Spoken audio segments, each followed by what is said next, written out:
A young man stood alone in a cemetery, next to a shattered grave. A photograph, weathered by time, was attached to the gravestone. The fractured slab was smeared with bloodstains. Gripping the edge of the broken tombstone, the boy told his mother that he would surely return. Gazing at the photo of his mother, he remembered how his father remarried and cruelly cast him, his sister, and his mother out of their home. His mother, drenched in rain, spent the entire night kneeling before their gate, begging his father to let them stay.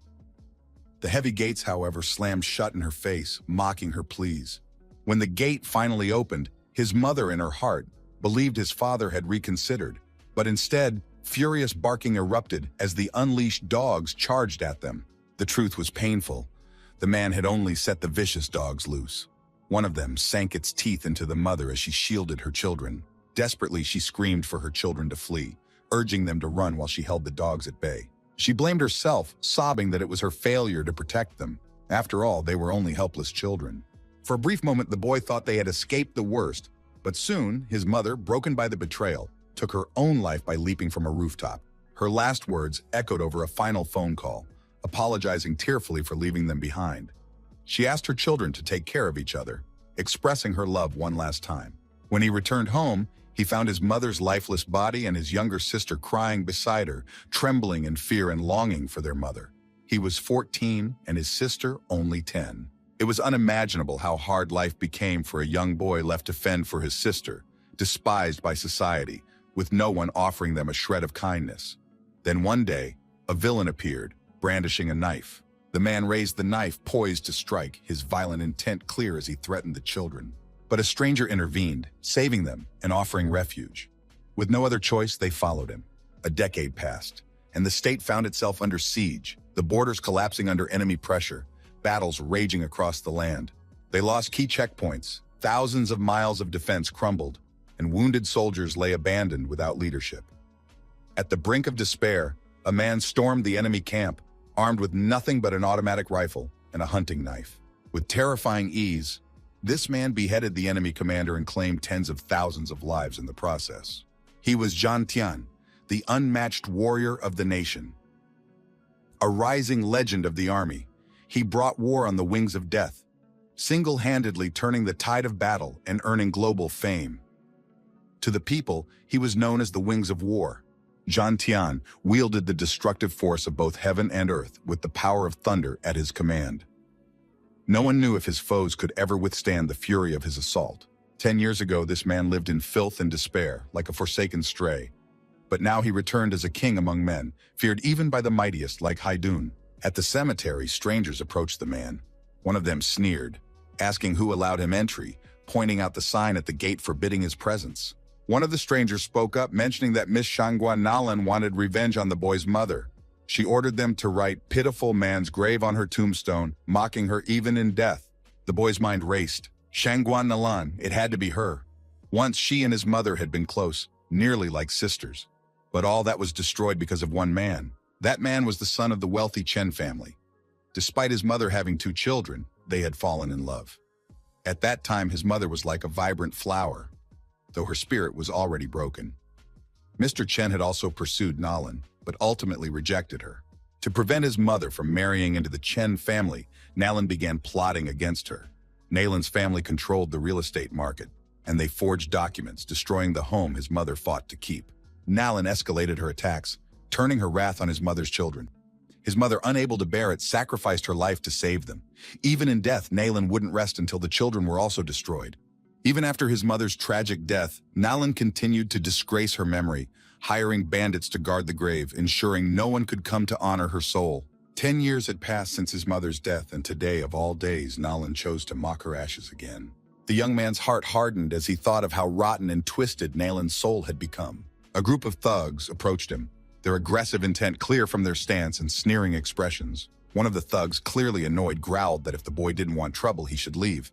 He mentioned that today was Mr. Chen's birthday and engagement day, while they were stuck doing dirty work. Another thug chimed in, warning the boy to leave before he found himself crawling on broken knees.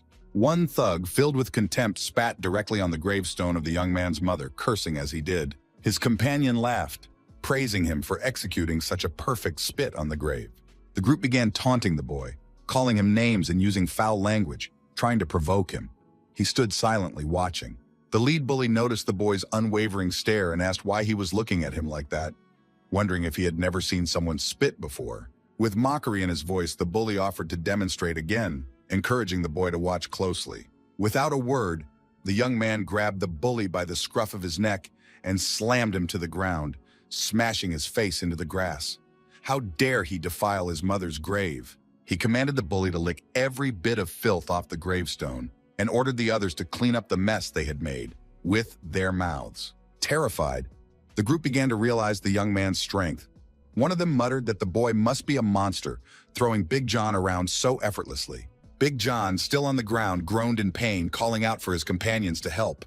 But fear had already taken root in their hearts. To speed things up, the young man stepped on Big John's foot, applying pressure in an unexpected and excruciating way. Big John shrieked in agony, the pain shooting through his body. He screamed that his leg was seriously hurt, pleading for mercy. The young man pointed at one of the bullies and coldly ordered him to start licking the grave clean immediately. There was no need to repeat himself. Big John, trembling, crawled over to the grave and began following the instructions, his tongue working furiously to clean the dirt.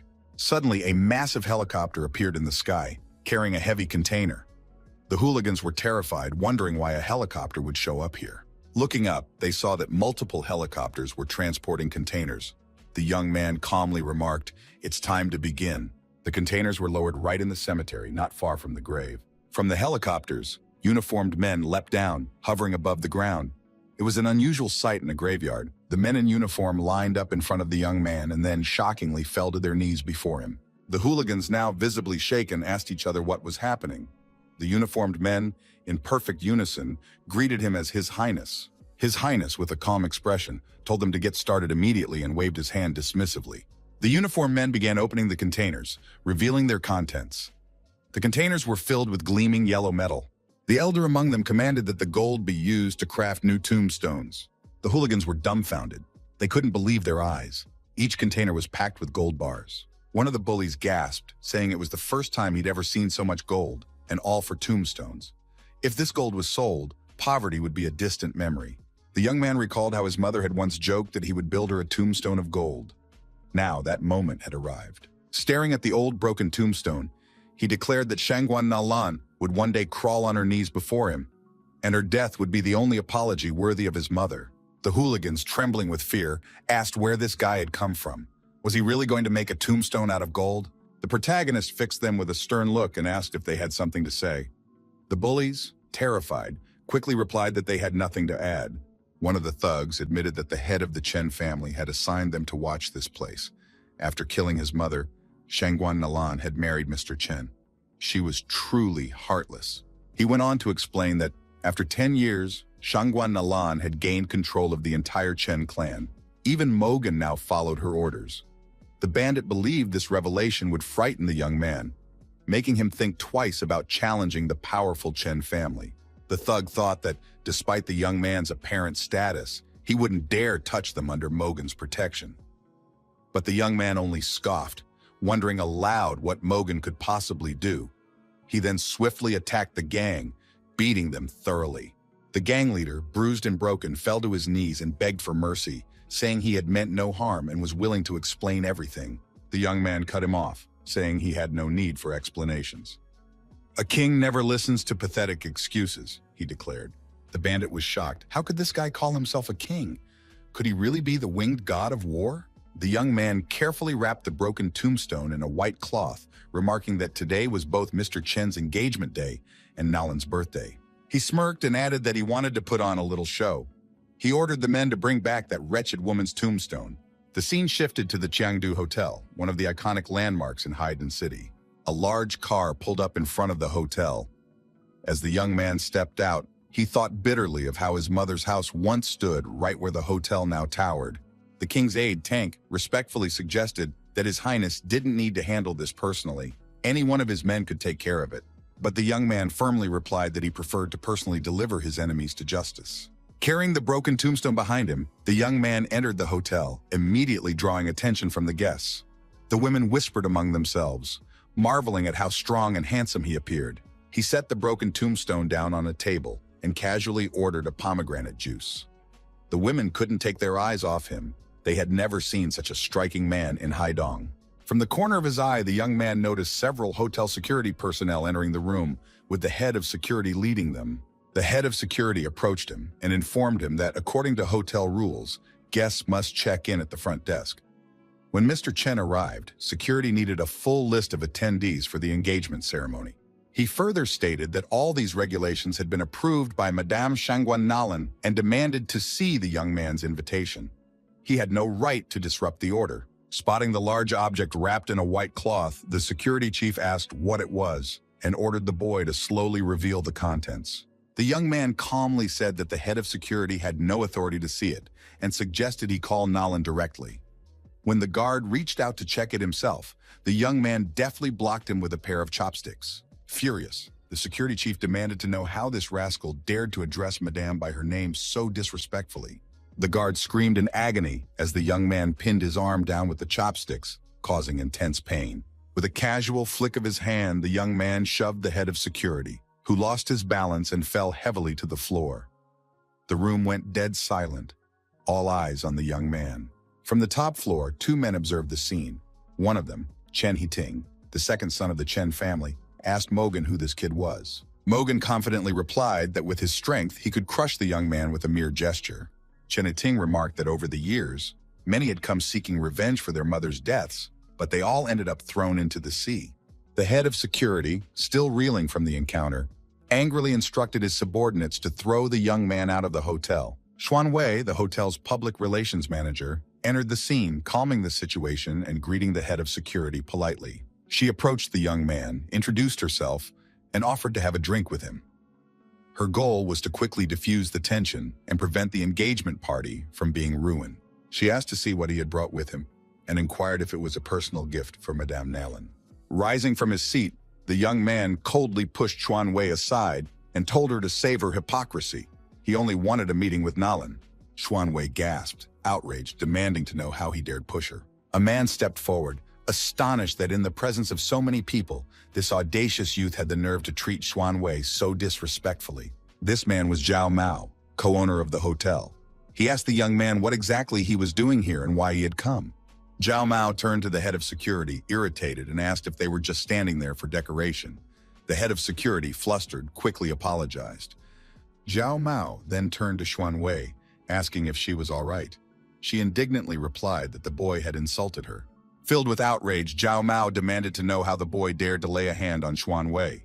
He ordered the boy to kneel before her, apologize, and then leave immediately. As Zhao Mao barked orders, the young man's mind wandered to the past. This was once the land where his mother's house had stood. He, his mother, and his sister had lived here for many years. Memories of his childhood flooded back, his mother calling them home for dinner, his sister hiding from him playfully behind a tree. He felt a bittersweet nostalgia for those innocent days. Zhao Mao's patience was wearing thin. He demanded, "Who does this guy think he is, ignoring me like this?" Furious, Zhao Mao ordered Captain Wang to deal with this rascal immediately. The head of security, now Captain Wang, commanded his subordinates to act and enforce Zhao Mao's order. The other visitors in the hotel muttered among themselves, thinking that if all the guards attacked at once, there wouldn't be a trace left of the boy. Some people were eager for a fight, excited to see what would happen next. Meanwhile, the young man calmly continued to sip his pomegranate juice, completely ignoring the chaos around him. One of the guards sneered, commenting on how arrogant the young man looked, and bragged that he was going to beat him senseless. He added that, while guns might be effective, they made for quick kills. He preferred using an iron club to break bones slowly and maximize the pain. Being under the Chen family's protection, he felt invincible. Zhao Mao advised Xuan Wei to step away from the scene, warning that there was about to be a bloodbath, something unsuitable for a woman to witness. The young man finished his pomegranate juice, set the glass down, and without a hint of hurry, picked up the gravestone from the table. In one swift motion, he delivered a crushing blow to the head of the security chief, instantly neutralizing him. Using the gravestone as a weapon, the young man mercilessly took out the rest of the guards. One by one, they fell, unable to defend themselves. The room became a scene of devastation, with blood pooling on the floor and bodies lying everywhere. From the upper floor, Chen Hiting turned to Mogan and remarked, "There's something unusual about this guy. What do you think of him?" Mogan, slightly impressed, replied that the young man had potential and might even be able to withstand 3 of his moves. Mr. Chen, watching closely, said there was no rush, but he wondered what the young man was holding.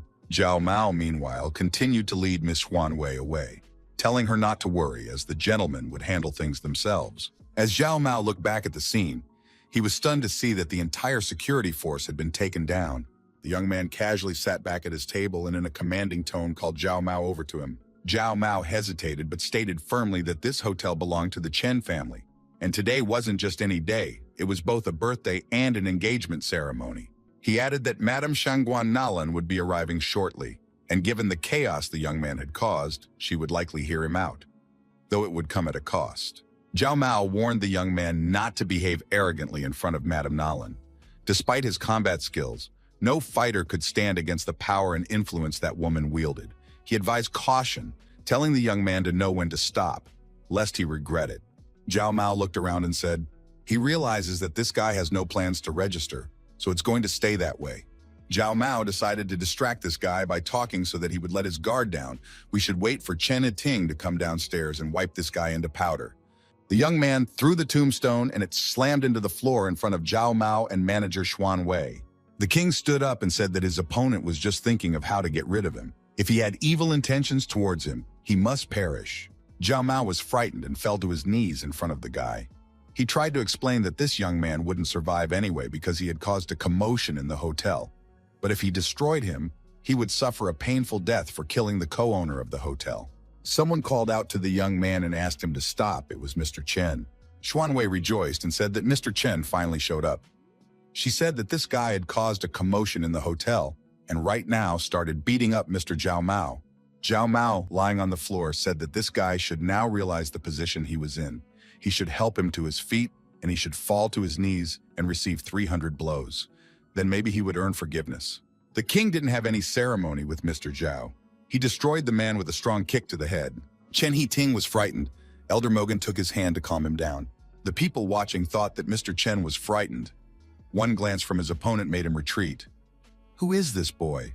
Elder Mogan told Mr. Chen to sit down, calm down, and leave the problem solving to him.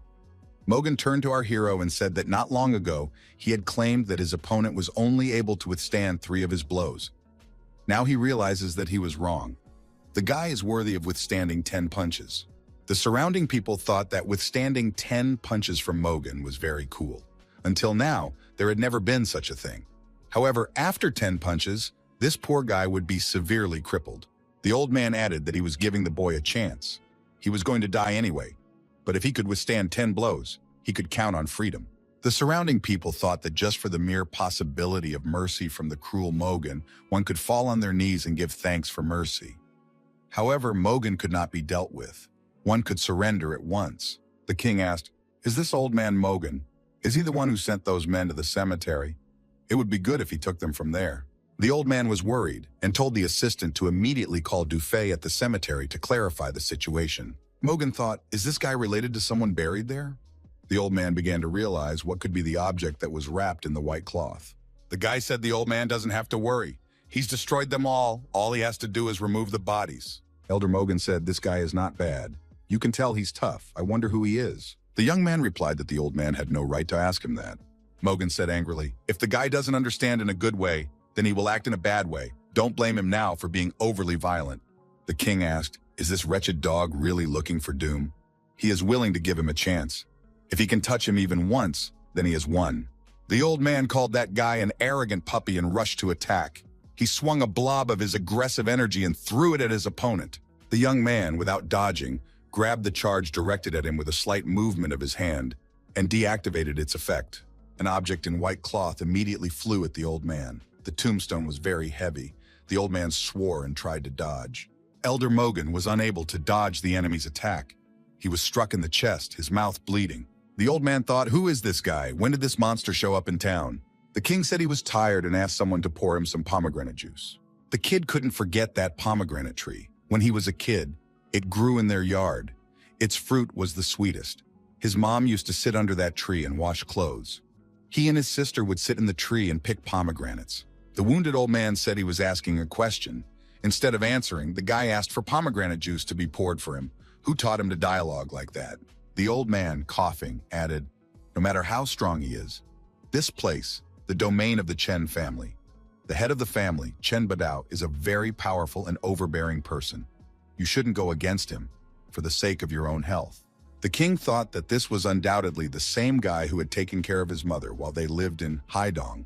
So he had married Nalan Shagun after all, and had also become the most respected man in the county. Chen was in love with his mother, and the guy even wished them happiness until he overheard Chen and Nalan talking. After that, Mr. Chen started threatening his mother. The boy thought his mother had jumped off the roof of the building to commit suicide. Chen Badao was a great contributor to this, and he bears immeasurable blame for her death. Mogan told the guy that he should kneel down, bowing his head right in front of Mr. Chen's door. Maybe he would save the boy's life. The old man was ashamed. He had stooped to the level of using his boss's reputation to intimidate an opponent who was stronger than him. The king said he wondered if anyone could pour him some pomegranate juice. Do they not have such juice here? The old man should have answered his question instead of threatening. Now he could die. The boy gave a sharp blow with his hand to the old man's chest. The old man, unable to hold on, flew off and hit the wall. Shards of the wall flew in different directions. Everyone present stood back in horror. The old man was unconscious. How could this be possible? This was the strongest elder of Mogan. The king turned to Chen He-ting and asked if they had pomegranate juice here. Chen He-ting was frightened and said that there was no juice right here, but he was willing to organize and deliver the best pomegranate juice here now. The guy said that would be a good idea, and it was worth hurrying. He doesn't like to be kept waiting. On the 5th floor of this hotel, a group of people are drinking and talking. A man tells the head of Wen's family that today is a wonderful day. Wen and Chen will be engaged today. This event will establish a strong bond between their families. Their daughter Wen Shui and his nephew Chen are the most beautiful and promising teenagers. The woman apologized that her sister Shangguan Nalan and Chen Badao are not here today. They flew out on business and would return in a while. She would be in charge of the banquet today. It was Shangguan Nalan's own sister Susu. The head of the Wen family, Wen Qingshan, said that Miss Shangguan is very courteous. They will be happy to have her steer the banquet. The father told his daughter Xiao Shui that when she came down, she should meet her future spouse, Mr. Chen. The man thought that his Wen family was in a dire situation right now. They urgently need a powerful ally. The father knows that his daughter doesn't like Chen at all. It's only his fault for forcing her into marriage. Wen Shui said that she understood her father. The girl thought that she had a choice, run away from home or help her father. The choice was obvious. She chose to help her ancestor. The girl decided that she was not destined to meet that stranger again, and she would not be able to repay him. An assistant rushed into the room and told Mrs. Shangun that some person downstairs was causing a huge trouble. He had scattered everyone and was now threatening young Mr. Chen. The woman asked in anger, who was he? How dare he scandalize this place on a day like this? He is definitely looking for doom. Mr. Wen said that there's no need to be nervous for some minor pawn. He will now write a letter for that guy to shit his pants in fear. Mr. Wen picked up a brush and proceeded to write a message. The servant said that some daredevil had ventured into Chen Badao's domain. However, Wen Qingshan will deal with it right now, with just a letter. He is honored to serve the master. Mr. Wen can be called a true master of calligraphy. No matter how strong a person is, he will still submit to Mr. Wen's influence. The girl told her father that she would also go downstairs. The father replied that he didn't mind. As the girl walked down the stairs, the people around her noticed that Miss Wen was very beautiful. She is very suitable for Mr. Chen. She is like a fairy from heaven. The girl assessed the situation and thought, who is this daredevil who made such a mess here? Miss Wen saw the king sitting alone on the sidelines. His silhouette seemed familiar to her. Was it really that stranger? 3 years ago, she and her father traveled abroad to discuss business development with foreign companies. Who would have thought the negotiations would fail? The partner ended up attacking them halfway home. Their car was cut off. When they got out of the car, her father told her to run, and he got into a battle with some thugs. But 2 cars caught up with her. She thought she was going to die. When the girl was desperate, some man fell from the sky and with his bare hands was able to stop the moving cars. 1 hand for each one. He saved not only her, but also her father. He left a deep impression on her heart. So for the next few years, and maybe for the rest of her life, he will firmly occupy the main place in her heart. No one can replace him in her heart. The servant told young Master Chen that his fiancée had come down to meet him. One should go up and say hello to her. The guy thought that he has been courting Wen Shui for a long time. Despite his gifts and compliments, she has always treated him coldly. This is the first time she took the initiative to come out herself. She seems to be willing to open up to him. Mr. Chen opened his arms and told the girl that he was fine. Miss Wen rushed past and threw herself on the stranger's chest. She said that she missed him very much. Everyone around them thought that this girl hadn't gotten married yet and had already cheated on Mr. Chen. Now I can see why this man was so cruel to everyone. He was looking for Wen Shui. Wen Shui said, was he really the one who caused a commotion here? The guy thought that 3 years ago, he was just passing by and didn't expect to meet his childhood friend at all. She was in trouble, and he had saved her. When she and her sister lived in Haidong, they had no friends at all. Wen Shui became their best friend. When older children hurt them, Wen Shui would stand up for them. Her family was already influential back then. The girl said that the last time they saw each other, he had saved her and her father. 3 years had passed since then. She thought she would never meet him again. He left without saying goodbye, and she didn't have time to thank him, and she doesn't know his name. The guy said his name was Zhang Fei, which was one of his many aliases. In his youth, his name was Zhang Wuqin. After some mysterious soldier took that name away, he thought that Wuqin was a name for the gentle ones, so he took the name Tian. The girl said it was a coincidence. She also has a friend named Zhang. Unfortunately, she hadn't seen him in years. Zhang Wuqin said that fate favored them if they were able to meet. One of the people at the meeting said that things have finally calmed downstairs. You could go on and on. It's all credit to Mr. Wen. Just a few calligraphic strokes on a piece of paper scared the hell out of that guy. The story of how a few of Mr. Wen Qingshan's characters frightened the bandit will go down in history. The hostess of the evening said she had a thought. What if she married Mr. Wen? Then she would become a stepmother to her nephew's wife. It seemed ridiculous. The man said that the marriage of the young master of the Chen family and the young mistress of the Wen family would ensure prosperity for both families. Through this marriage, their families would reach unprecedented heights. The aide burst into the room again. He said it was an emergency message again.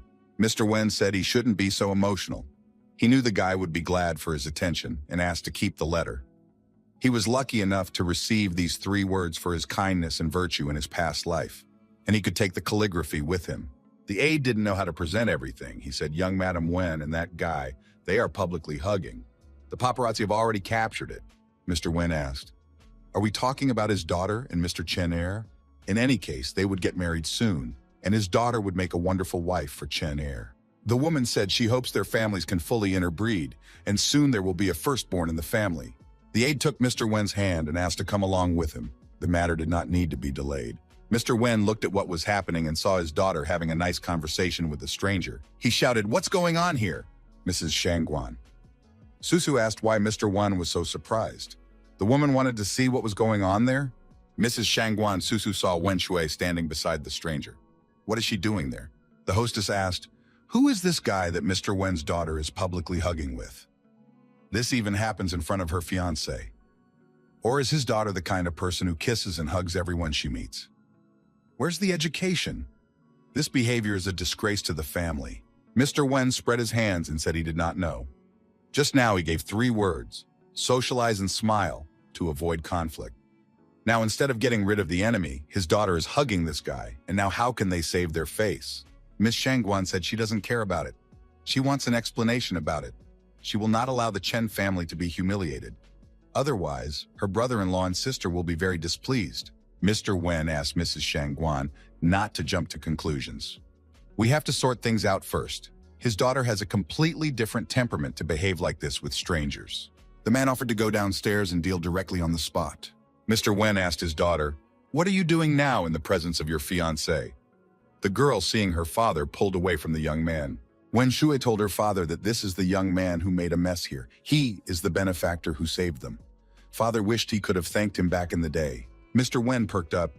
Is this really the same guy?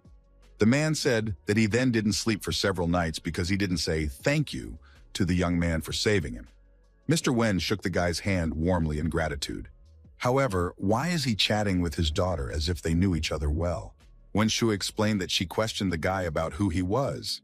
His name is Jian Fei, and he looks like Jian Tian, whom she was friends with as a child. The guy replied that it was just a gesture of goodwill, and there was no need to worry about it. Zhang Fei remembered how Mr. Wen used to take his sister to his house to play as a child.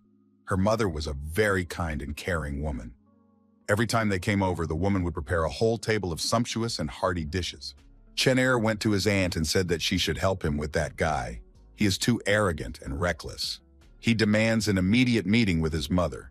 Master Mogan wanted to put the guy in his place. However, he was beaten with just one hand. The aunt told her nephew that she herself wanted to see this rascal who dared to raise his voice against the Chen family. The woman said that she was still waiting for an explanation from Wen Qishan. Why does his spoiled daughter behave like this in front of everyone? Although she can see for herself that his daughter is just a simple girl who throws herself at every person she meets. Mr. Wen said for Shangguan Susu to watch what she says. The woman was indignant. Am I the one who should watch my tongue? How fortunate that the wedding was not a success. Now I am going to dissolve the marriage on behalf of my sister and brother-in-law and oblige them to return all the gifts they received.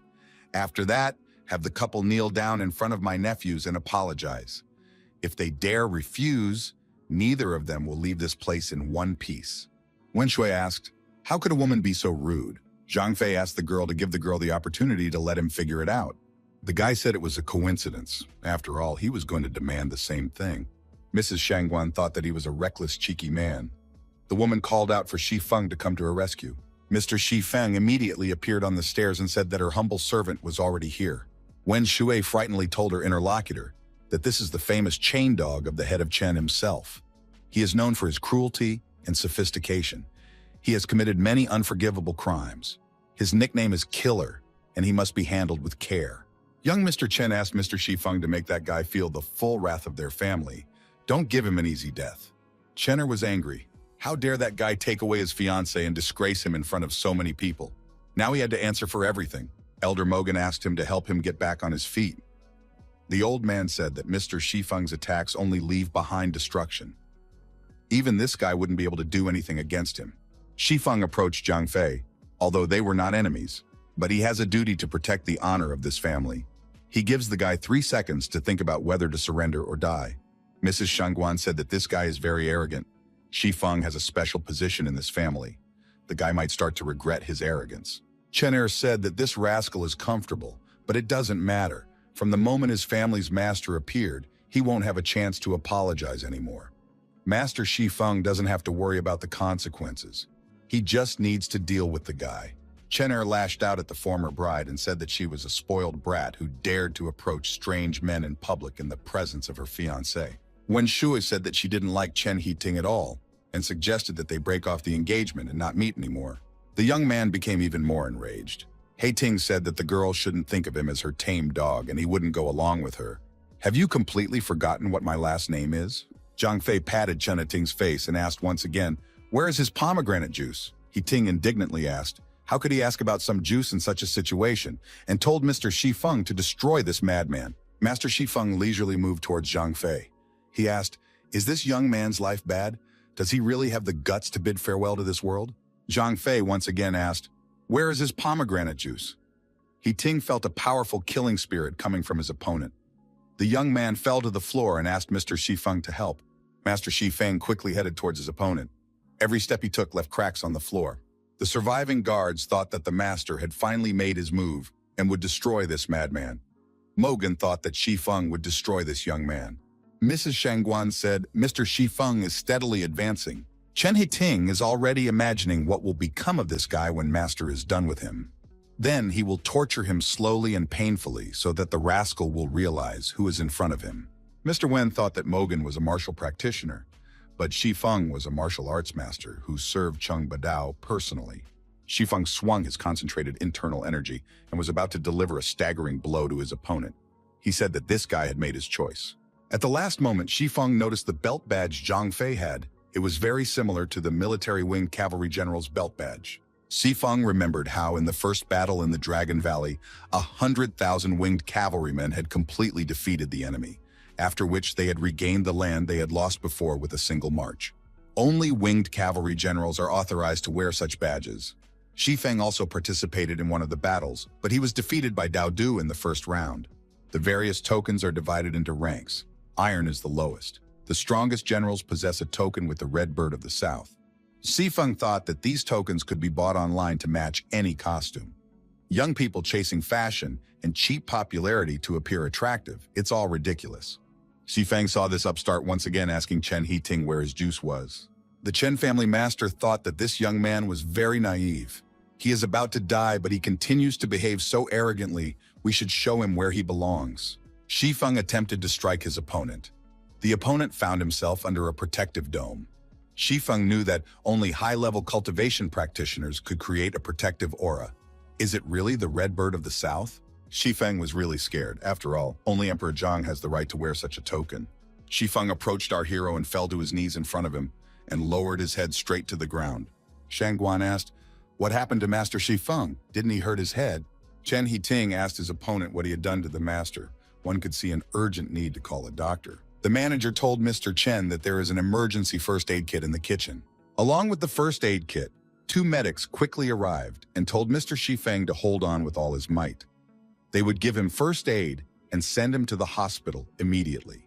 Chen Heting said that Master Feng looks like he has had some kind of attack. Perhaps he has a heart problem. Every second counts. He needs to be rushed to the hospital. Heting said to have someone from the guards help Master Feng reach the car. Auntie thought that her nephew Heting had grown up. His actions are consistent and decisive. And most importantly, he decides everything immediately and on the spot. The guard rushed to the master and told Mr. Feng not to move. He is rushing to help. Feng got to his feet with rage in his eyes and slapped the guard. He told him to get away. Chen Heting, not understanding what was going on, went to Master Feng. The young man was immediately slapped and flew backwards. He told the young man that he was a complete idiot. Did Chen really think that he had no brains at all? Feng thought that Chen Badao had acted wisely when he allied himself with the Shangguan family. After that, he had 2 truly splendid children. But would these 2 be enough? Shangguan asked, "Have you Feng really gone crazy? What are you letting yourself do?" Feng said, "If Shangguan wants to die, she shouldn't pull him with her. No matter whether you are proud or arrogant, you should always be able to see the whole situation. However, it looks like these 2 are completely blind, then things are hopeless." The old man did his best to show the mountain in front of them. They're still looking up into the sky. Shangguan Susu asked, "What right does Feng have to berate her like some servant?" Master Feng slapped the woman too. She fell to the floor with a scream. The woman shouted, "Where are all the guards? Now we have to deal with this Feng." Feng said that even if the Chen family's power is still flourishing, at best, he is one of the king's advisors. Compared to the powerful Emperor Zhao, he is a nobody. The emperor's power is limitless. He will do his best to atone for his previous crimes and hopes the emperor will forgive him. Shangguan Susu said that Feng had gone completely mad and decided to betray his master. When the master returned, he would deal with Feng at once. A young man ran into the room with a stick in his hand. Mrs. Shangguan was very surprised. The woman asked who he was. The guy lifted the woman up by her leg and said, "Those who do not respect the emperor must perish." Holding Mrs. Shangguan's leg, the guy unwound her and slammed her to the floor, and so he did several times. At the end, he dropped the almost breathless body onto the ruined floor. Sparks flew in all directions. The watchers were silent and stood along the walls with fear. The woman faintly whispered to be spared. The stranger swung a huge sledgehammer and brought it down on Shangguan Susu with all his might. This lady was finished. A thug with a sledgehammer in his hand turned to Jian Fei and reported to his master that his brothers were positioned all around the perimeter. Then he asked for permission to deal with the trash himself. Jiang Fei told the rich man that this was not a battlefield here. His bad habits are not appropriate here, so he should be restrained. Tank replied that he counts to 1. Whoever dares to stand on his feet after that will face his hammer. Master Feng fell to his knees. He said he was too scared.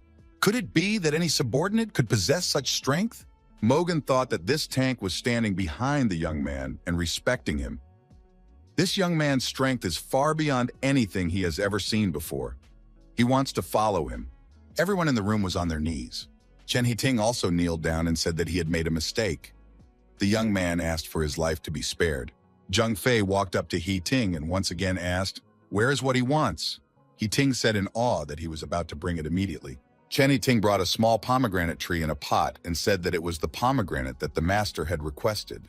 Jiang Fei took the tree and thanked.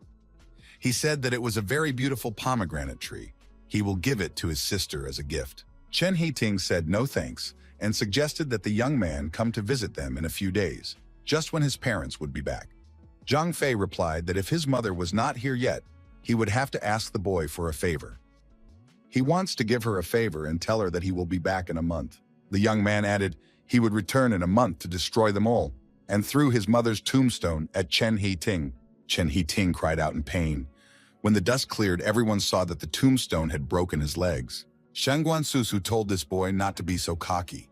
When her son-in-law returns, he will find the young man and take merciless revenge on him. Zhang Fei said that even before she died, she was unable to see the heavenly king.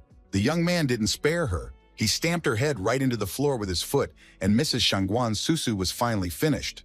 Zhang Fei leisurely headed towards the exit, and Mr. Tank accompanied him. No one tried to stop the young man. On the contrary, people bowed to him. Already in the car, the Tank asked where they were going. Isn't it right behind Mrs. Wushuang? His sister's real name, Jian Wushuang. He knew everything he could about her. He would finally be able to reunite with her. This was the moment he had been waiting for years. Zhang Fei replied to the Tank that they were not going to his sister right away. Haidong Middle School, it was the #1 school in the city, the most prestigious middle school. Only the best students attend. It has a ranking system to keep students competitive. Jian Wushuang was the top-ranked prospect at this school. The boy knew that his sister's name was now Long Eden. At first, his sister was taken in by his aunt, but she was unable to protect her from Shangguan and Chen. In desperation, the aunt gave the girl to one of the orphanages. 10 years had passed. When he left, his sister was a little girl who only knew how to smile sincerely and admire the beauty of nature. Now she was one of the best students in the city. Zhang Fei hoped that her smile was still the same. Zhang Fei parked his car near the school. A group of young people were near the car. They discussed the girl. They say she's like the spirit of a lake. Her skin is as white as jade. Her voice is as beautiful as birdsong. She is the best flower of this school. The eldest among these people said that he was not responsible only for her delivery. The young men continued to stay close to Zhang Fei's car and discuss some of their problems. The older of the two said that they would wait for this girl to come out of the school and then follow her to a quiet place where no one would be around. One of those people told Lao Hu not to worry. They will do everything in the best way. They had already studied her route a long time ago, so there shouldn't be any problems. The guy said that he had no experience in such matters, but Pu Shao promised to cancel the debt and even add more money, so he is here. Lao Hu slapped the guy and said that Pu Shao was sincerely in love with this girl, so everything should be done very carefully. Lao Hu told this guy to explain to the car driver to get the hell out of there and stay out of the way. The guy walked up to the car and knocked on the window. He told the driver to put his car somewhere else. Zhang Fei, through the glass, told the guy to apologize and bring him a cup of tea. Then only he would let him live. The young man thought that this group of rascals were rioting in broad daylight, and since fate had sent these rascals to meet the emperor, he couldn't ignore it. The bully did not calm down. He said, talking to him in a nice way for now, "What tea are you asking about? Are you really so bold?" Lao Hu said that he would now look at this driver himself. How dare he ignore their request? The guy complained to Lao Hu about the man in the car, ordering him to pour tea as if he were his servant. Lao Hu took out a disposable glass and said, "Why not fulfill his request?" Lao Hu stepped aside. He pulled down his pants, poured directly into the glass, and said that the one in the car would now get his tea. Soa said that Lao Hu is very generous. The young men all laughed. Zhang Fei thought that according to the information he had studied, his sister lived somewhere in the south of the city in the old alley. The old alley in the south of the city was also his aunt's residence, but that was 2 years ago, and he doesn't know where she is now.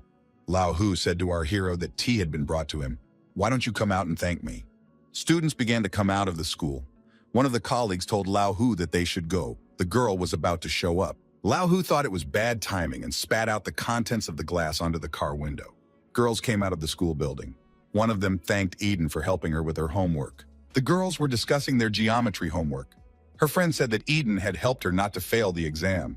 The girls called Eden's attention to the fact that those stalkers that had been following her for days had reappeared on the sidelines and told Eden to be cautious. Eden was advised by her friends that she'd better find a teacher and tell him everything, because these guys look like scumbags. Eden stayed back, and the girls noted that those thugs had come to see Miss Number 1 again.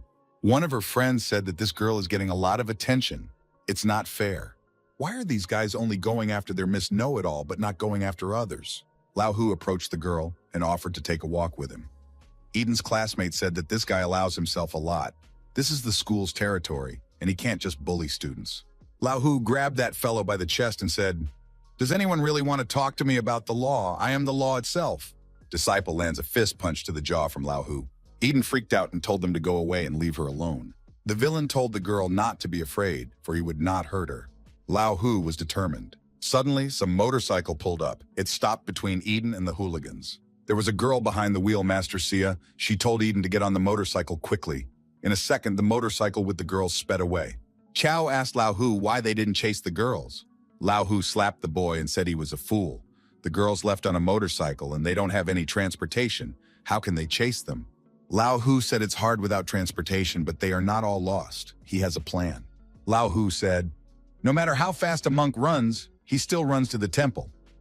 This girl's father owns a market stall in the old quarter. There's a good chance they went there. Jan Fei thought that if these guys continued to act like this, they would find their doom in the near future. The motorcycle pulled into the old part of town. The girls had indeed come to Eden's father's house. It was Long Duqiang, Long Eden's foster father. The man was selling fried meat at the market. Eden got off the bike and told her father that she was back from school. The man asked why she was back so early. She could have gone out with her friends. He could have handled it here himself. Mr. Long was happy when he saw Master Xia. He said he had just cooked lamb and wanted to treat the girls. Master Xia thanked her for the invitation and said she had to come back. The man replied that today was a special day, therefore he was asking Master Xia to stay for a while. Eden had asked the girl not to tell her father about the incident at school so he wouldn't worry. Mr. Long brought in a cake with a lighted candle and said he wished Eden a happy birthday. Master Xia apologized. She unfortunately didn't know that it was Eden's birthday today. The man apologized that he didn't have enough money for a big and beautiful cake, but he would definitely earn some money and buy her a nice gift. The girl reminded her father that she had asked him not to spend his money for nothing. She didn't even have to buy this cake. She could easily eat a roast leg of lamb and she would be happy. Master Xia suggested that Eden make a wish. Eden's wish is that her parents are always healthy and happy. She also hoped that her own mother looked down on her from heavenly heights and was proud of her, and that up there she found peace and quiet for herself. Her third wish was that she and her brother would be reunited quickly. The girl did not know how her brother was doing, for they had not seen each other for 10 years. She hoped that he dressed warmly when it was cold and took an umbrella when it rained, and in general, he was not sick and was surrounded by kind and caring people. A car stopped not far from our company. Lao Hu and the whole company got out of it. The bully said, "No wonder they ran away so quickly. It turns out it's a birthday party here." Bully put his hand on the cake. Lao Hu broke off a piece of cake with his hand and stuffed it into his mouth. He said that it was a miserable egg cake that even tasted unpleasant and stank. Lao Hu knocked over the table where people were sitting and said that this miserable old man can't even buy something better than this egg tart. Why does he even live then? Master Xia said that Lao Hu has a lot of self-control. Long Eden is her student, and he will not dare to touch her. Lao Hu only snapped at these words. Master Xia slapped his face and told him to shut his filthy mouth. Lao Hu said he understood and ordered his associates to drag the girl to the car. The old man urged the young lord not to get heated. He suggested that they calm down and discuss the problems peacefully. Mr. Long invited the young men to eat roast mutton and drink to smooth the situation, and after that, they would discuss everything calmly. The rascal told the old man to stay out of it if he didn't want to get hit. He's already working on their territory and has to pay them. Lao Hu stated that they weren't going to run anywhere anymore anyway, so he was ready for a snack. The hooligans took the meat prepared for sale and began to eat it. A man and girl stood aside. Eden apologized to her father. She said she was the reason they came here. The old man said he'd stand up for her. Mr. Long said he had already called Daiki's brother, so everything would be fine. The man thought it was all an evil fate. When he was rich, these people were afraid to talk to him like this. "It's been 10 minutes. There's more fried meat." A man approached Mr. Long. He asked that Daiki's brother take care of it and gave him money. Daiki said he would take care of it, but who would take care of his empty stomach? So the man will have to hurry up and cook the lamb. Mr. Long said he would cook it right away. Eden saw Daiki along with the hooligans eating meat and drinking. After a while, Lao Hu said that it was time for him to call it a day, especially since it was the old man who couldn't do anything. Lao Hu thought that they were guarding this area for a reason, so they still had to pay. The old man wouldn't be able to refuse their offer. The rascal told the old man to let his daughter go with them, and then they would have this month's pay. Lao Hu took out a knife and said that if the old man resisted, he would be hurt, and there might be a few extra holes in his body. Mr. Long said his interlocutor must be joking. His daughter is in the first grade of high school. She's still a child, so it makes no sense to discuss this topic at all. Lao Hu slapped the old man. Did the old man dare to oppose him? Who does he even think he is? Does he think he is immortal? Daiqi said that Mr. Long should know when to advance and retreat. His current affairs are very bad. He can't beat Pu Xiao. The old man retorted that he didn't care. Anyone who touched his daughter would suffer at his hands. Daiqi stated that Mr. Long's timing is bad for him to show his true colors. He should clearly realize the consequences that await him. The hooligans grabbed the old man and pulled him to his knees. Lao Hu told them to hold him tighter. The rascal spat in the old man's face and said that Pu Xiao fell in love with his daughter. This is a blessing for her, and only Pu Xiao can take care of the girl better than the old man who can't even buy a normal cake. Lao Hu was surprised. Why did you, old man, decide to resist fate? After all, you have brought wrath upon yourself. Now you won't be doing this business here. It's all your own fault. The bullies wanted to grab Eden, and Master Sia tried to protect the girl. The old man got to his feet, pushed the bullies away, and told Lao Hu not to dare touch his daughter.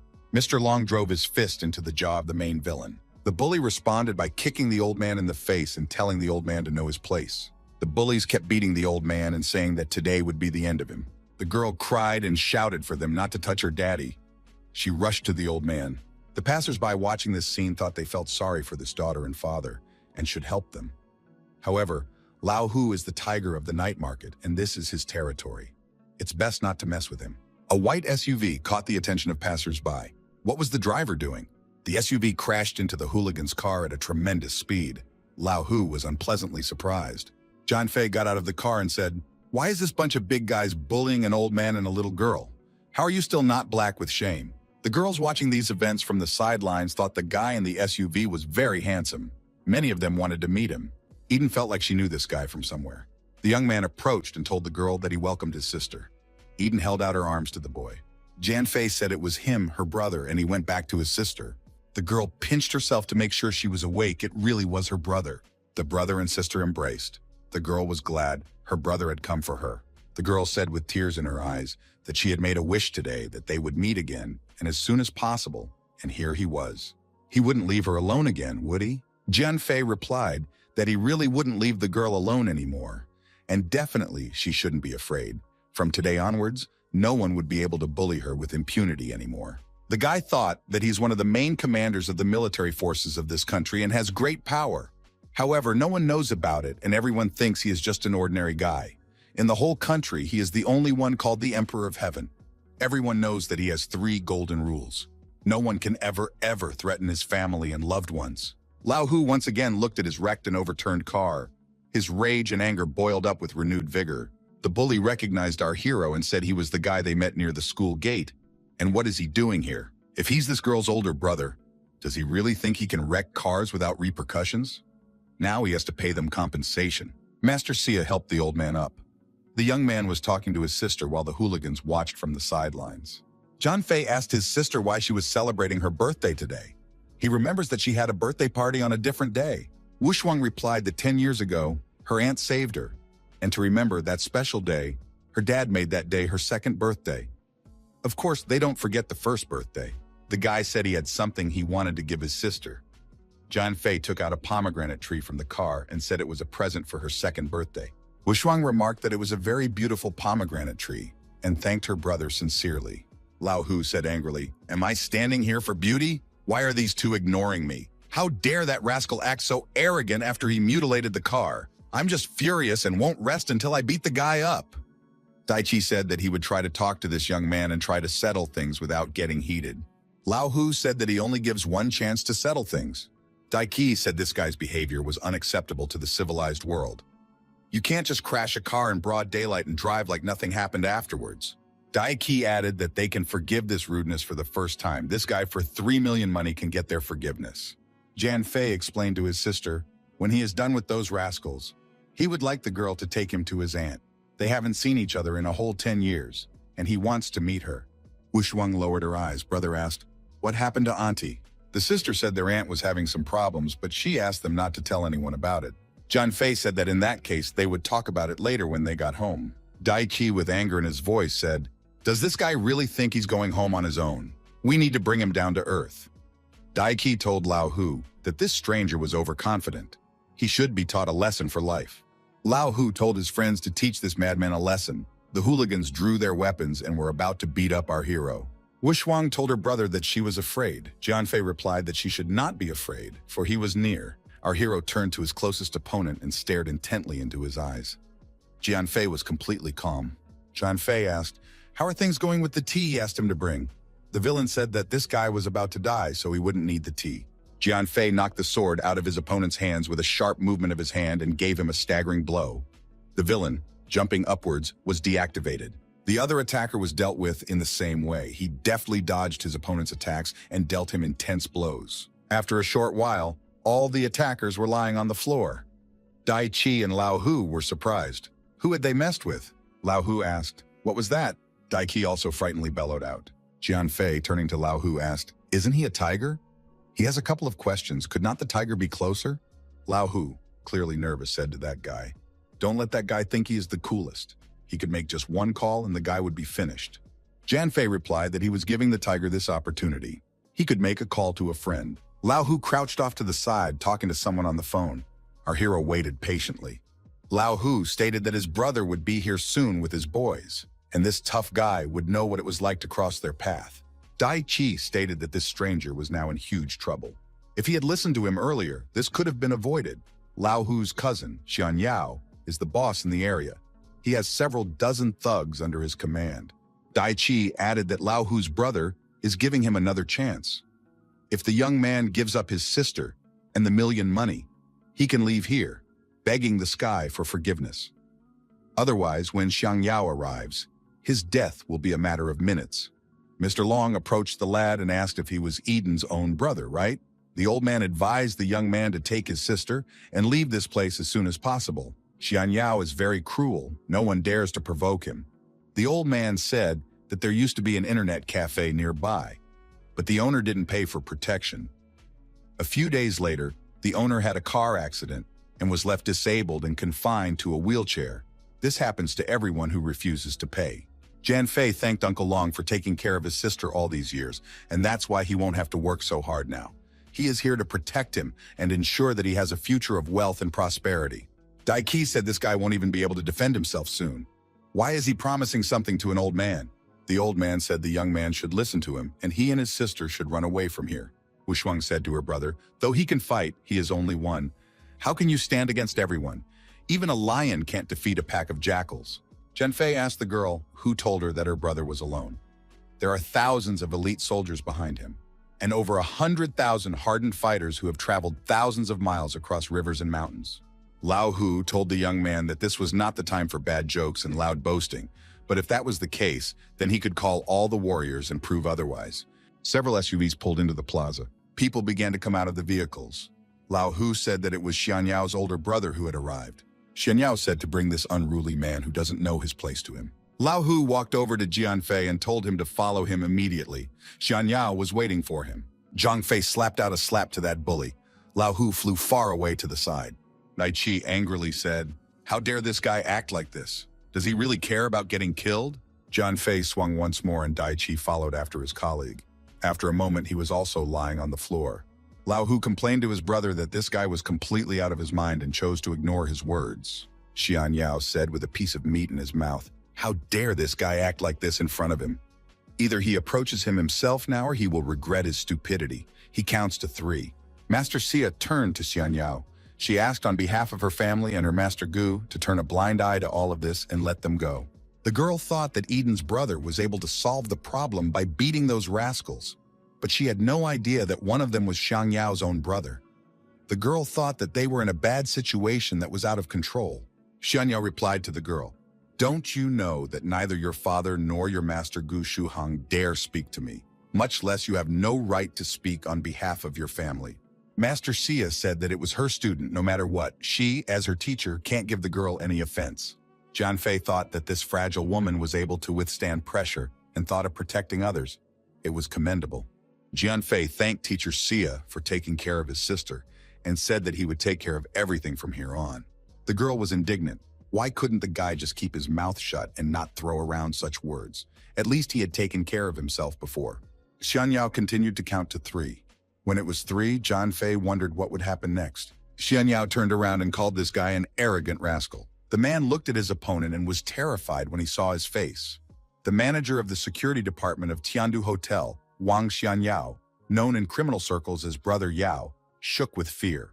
Lao Hu said that this guy must have been terrified when he saw Brother Yao get angry. Lao Hu laughed and asked, "Does that guy still dare to act arrogant in front of his brother? He should start apologizing or else his brother would not spare him." One of the thugs went up to Brother Yao and said that that fellow had asked for tea. He must be properly treated. Xianyao slammed his fist into the jaw of the guy with the glass with all his might and angrily asked, "How dare you dare to offer such a thing to this guy?" Xianyao told this guy to drink his own tea and then tried to get him drunk afterward. Lao Hu was very surprised. Why did Brother Yao get so angry? Xianyao immediately knocked Lao Hu to the ground with a punch to the jaw. Xianyao shouted angrily, "How dare they dare to offend Master Zheng?" Brother Yao continued to beat up Lao Hu and said if he had a lot of lives in reserve, he could start taking them out one at a time because he would need them soon. Dai Qi thought it was time to leave. Things weren't going their way. What happened to Brother Yao? He warned that it was time for him to leave, since his help was no longer needed. Xianyao slammed into Dai Qi's jaw and said that if he offended Mr. Zhang, why does he want to leave? Dai Qi couldn't understand what had happened. Why had everything changed so drastically? And was everyone afraid of this guy? Xianyao kicked Daichi's leg and told him to shut up immediately. Xianyao rushed to our hero and began to beg his forgiveness. He excused himself and said that he didn't know anything. Xianyao kneeled down and repeated that he really didn't know that it was the master himself who decided to bring up his brother. He magnanimously apologized. The passers-by were perplexed that Yao's brother from the night market was kneeling in front of this guy. How could this be? Mr. Long could never have thought that Big Brother Eden was so unbelievable. Even Xianyao kneeled before him and begged for forgiveness.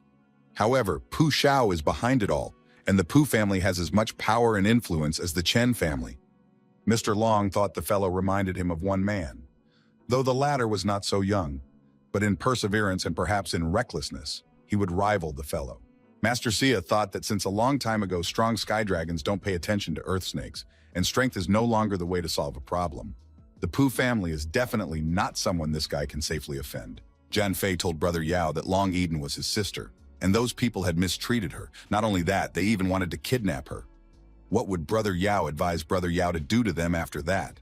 Jian Fei slapped Xianyao with a strong slap, knocking him out.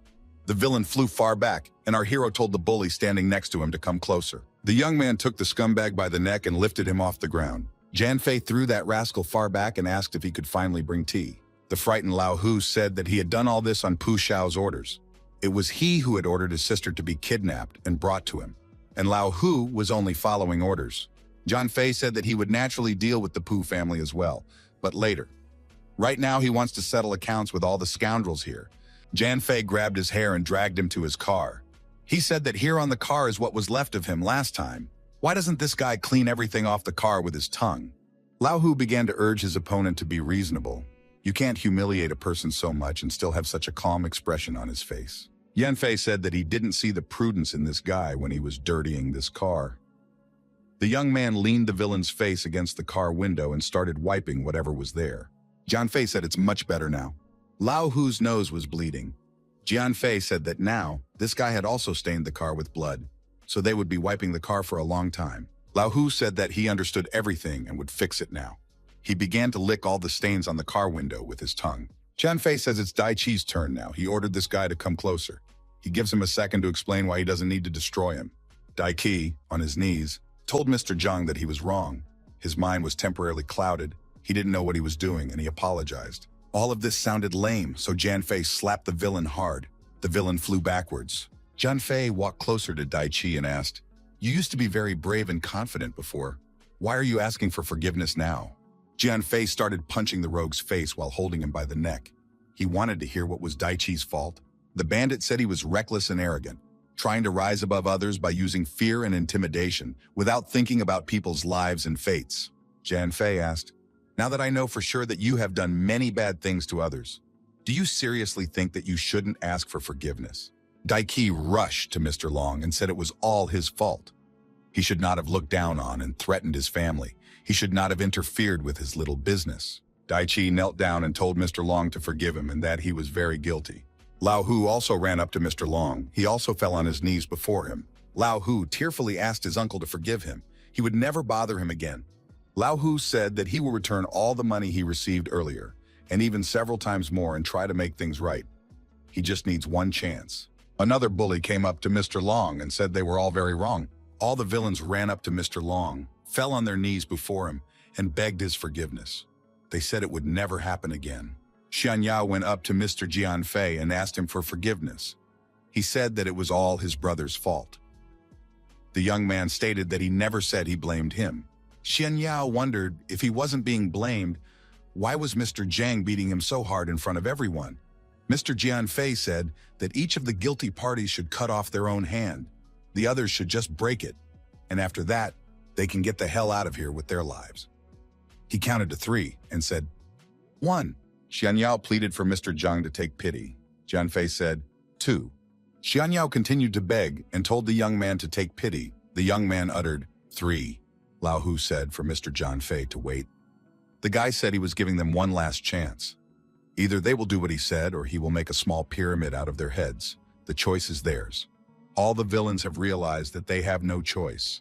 If they want to survive, they have to follow orders. Xian Yao realized that he had to break his arm if he wanted to keep himself alive. Brother Yao banged the bottle on his hand with all his might. Dai Qi, looking at Xian Yao, thought that this was some kind of madness. The other villains picked up their knives. There were groans all around. Severed arms were lying around. Someone had broken arms. Jianfei declared that they could all leave this place now. The sister walked over to her brother and said he was awesome, but added that it was time for them to go home now. Master Sia said that she had something to say to this young man, and taking his hand, she took him aside. The girl said this guy disappeared for years and never heard anything about what was going on here. This town is ruled by forces far beyond his imagination. The girl added that the Chen family and the Pu family have absolute power. They will not let the young man go. When the time comes, he will have to answer. How can he fight the 2 giants? He is putting his sister at great risk. Master Sia asked, how long can the guy protect his sister? His sudden appearance for his sister could turn into a disaster. Jianfei thanked the girl for taking care of his sister and added that his strength was far beyond even the richest imagination. The interviewee said this guy is overconfident, but how long will he last? The young man thought that his sister had lived in recent years in a terrible place. Rotten pipes, dirty water, a narrow street. This sight made Jianfei start to feel guilty in front of his little sister. He didn't have this feeling before. The man and the young men entered the room. Even this room seems small to our hero. The floor is cement and cold. There is almost no air ventilation. Jianfei realized that his own sister was living within 4 walls. The Celestial Emperor's sister lives in such a place, saving on absolutely everything. Why hadn't he thought of his sister before? Mr. Long apologized to the guy for not taking proper care of Wu Shuang. Jianfei said that Uncle Long is a great benefactor to him and his family.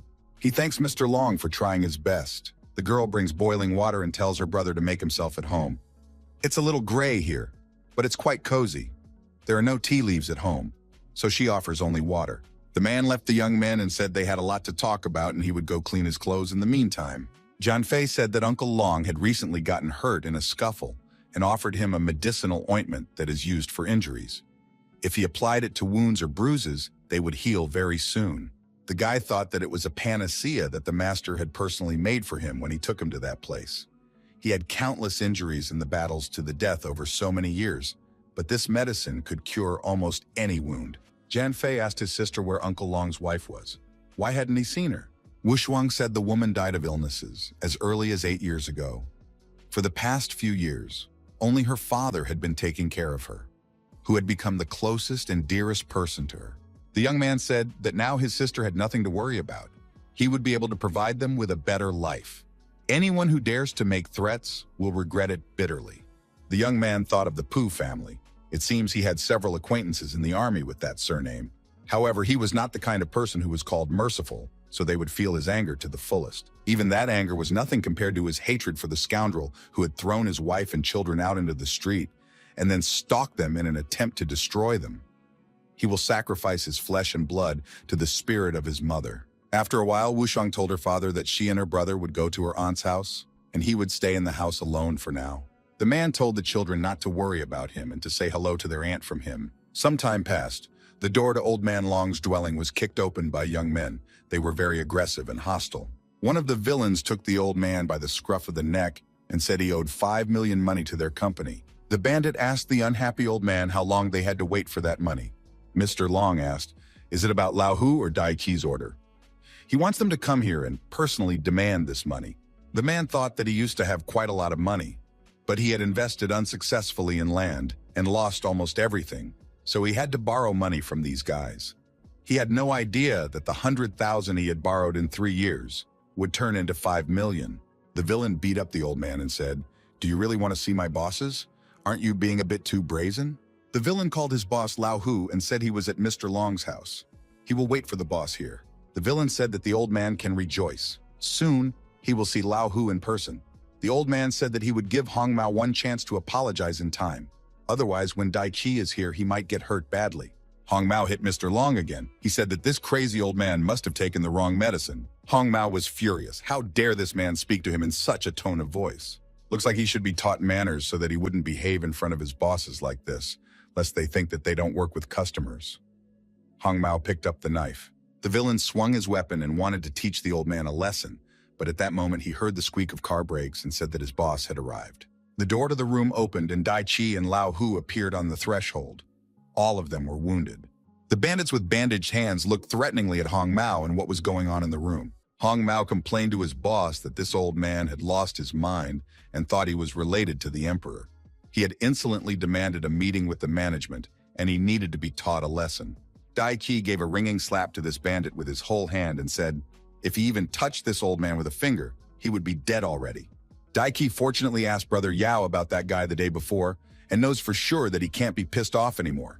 He personally defeated the first and second masters of the Chen family, and after that he made the young master an invalid. Lao Hu threw Hong Mao to the floor and began to beat him with his feet. What right had he to behave like that to Uncle Long? Lao Hu thought that the most important thing at the moment was to settle this incident quickly and end things quietly. Otherwise, instead of a hand, it might be a head next time. Hong Mao didn't understand what had happened to the tiger. Had he also made a mistake with the medicine? Dai Qi tells Mr. Long that he is holding the loan agreement they signed earlier. There's a mistake in it, so it's canceled, and the man doesn't have to pay anything back. After all, they are greatly to blame for the man. Dai Qi turned to Hong Mao and said that this rascal was changing the terms of the loan agreement for Mr. Long behind his back.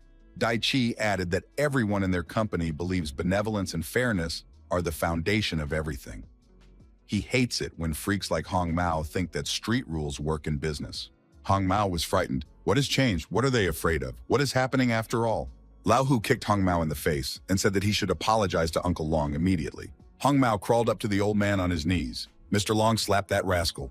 Hong Mao fell to the floor and began to apologize. He covered himself from the old man's blows. The old man thought that in recent years this rascal had annoyed him, but now he would be able to breathe fully. Dai Qi brought Mr. Long a monetary compensation for the accident that happened the day before. Dai Qi thought it was outrageous that he himself was paying 2 million for the roast mutton he had eaten the day before. He could feed several villages with mutton for several years for that money. The old man says he can't take that money.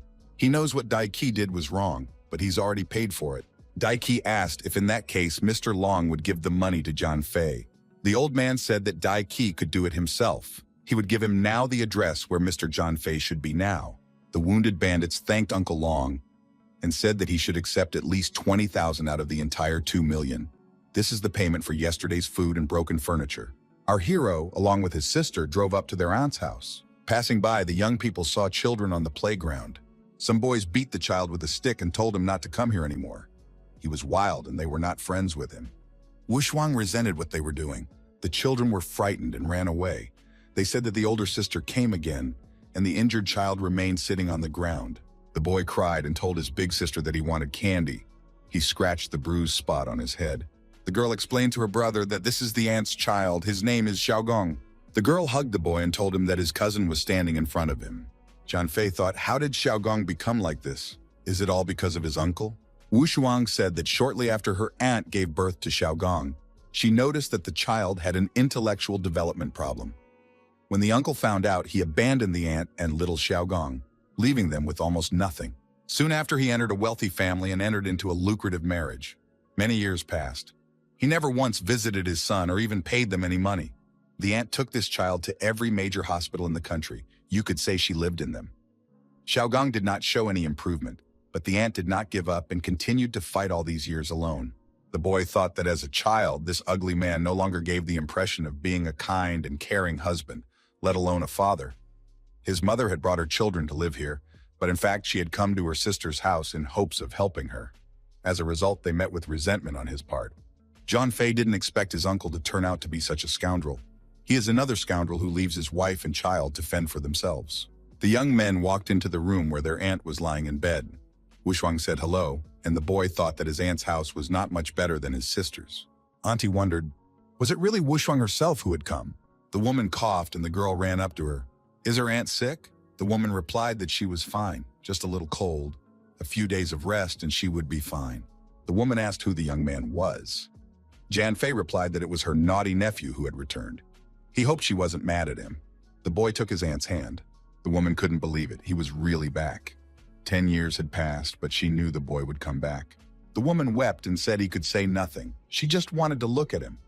The young man is very much grown up and looks healthy and full of vigor. She is very happy for little Yan. John Fay said he remembers them living in a 2-story mansion. After it was sold for demolition, they bought 6 houses. Why is she living in such a small apartment now? The woman replied that it was because of that jerk who knows nothing about the real estate market. He had also forcibly embezzled most of the property while she was busy seeing doctors, and had spent almost all the money left over from the sale of the mansion on lawyers to leave her with nothing. She added that in the end she had to bring Xiaogong here and live in this small house. It was hard, because all the money was going to the child to see doctors. Jan Fei remembered that the entire property was registered to his aunt. How could that rascal interfere? The guy frowned, thinking that all those houses were built on a historical site of high value to the country. Their value was not less than 100 million money. Auntie said that the Pugh family's company, which included that scoundrel, was the contractor for the construction of the houses. They easily took over her property through fake documents, and all the houses went to the owner of the land that was leased to the Pugh family. The guy thought that his mother had passed away many years ago, and at that time his aunt was one of the wealthiest women in town. But then things changed drastically. But even so, the skinny camel is bigger than the horse. His mother and aunt had their own houses, but because of the scoundrels in their lives, they lost everything. Their house went to the Chen family, and his aunt's house to the Pugh family. The young man offered his aunt an apple and told her not to worry. He would try to take care of it himself. That rascal will pay for everything, and so will the Pugh family as a whole. A young man entered the room. Auntie asked, "Is it really Brother Zhang himself who has come?" Auntie offered to introduce herself. "This is the young master from the Zhang family, and also her friend and ally in this war." Mr. Zhang asked, "Is this guy really Brother Wushuang? He must be an alumnus by now. Where did he train his body like this?" Jan Fei asked Auntie if she was comfortable here. The woman embarrassedly said that Brother Chan was helping and taking care of her. Mr. Zhang angrily told our hero that he was justifying his kinship with the Chen family, but don't think that there are no people above him. Jiang added that he shouldn't be so arrogant, and maybe he should look at things realistically and think about the future. He added that he is one of the main faces in their company, Zhang Hao. They own a chain of restaurants and could help the guy with a job. Mr. Jiang said the guy can come in for an interview tomorrow. They are just short of workers, and he will help them get him a manager. He will work with the staff. Zhang Fei said that he would probably decline the offer. Mr. Chan stated that it is hubris. The young man should know that they will soon be one of the top 3 restaurant businesses in the entire county. He advises to think hard about the proposal, especially the position he's offering isn't easy to get. There are dozens of people vying for the position, hoping to become part of their network. Auntie said her nephew just got back and he's kind of out of work. Why not give it a try? Zhang Fei replied that he was actually working and liked everything. Mr. Chan said the guy probably works at some fast food joint. The caring man offered the guy to give up his job and move in with him. He promised that he would not disappoint. Especially since the guy had recently finished school, it would be a great start in life for him to begin his journey not from the first, but immediately from the second step. Zhang Fei didn't reply anything. He silently walked to the window. The pause dragged on for a long time. The nephew approached his aunt again and offered her a drink of water. Mr. Chen said with indignation that this guy is very impertinent. He just ignores his virtue. In that case, he won't insist. There was a knock on the door and another person entered the room.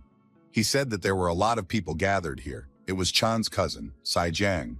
The woman shouted in anger, "Why did Sai Jiang come here? He is not welcome here. He must leave the premises immediately." Wushuang whispered to her brother that this man, a vile type. He likes to bully others, especially those below him in status. However, he has weight in this neighborhood.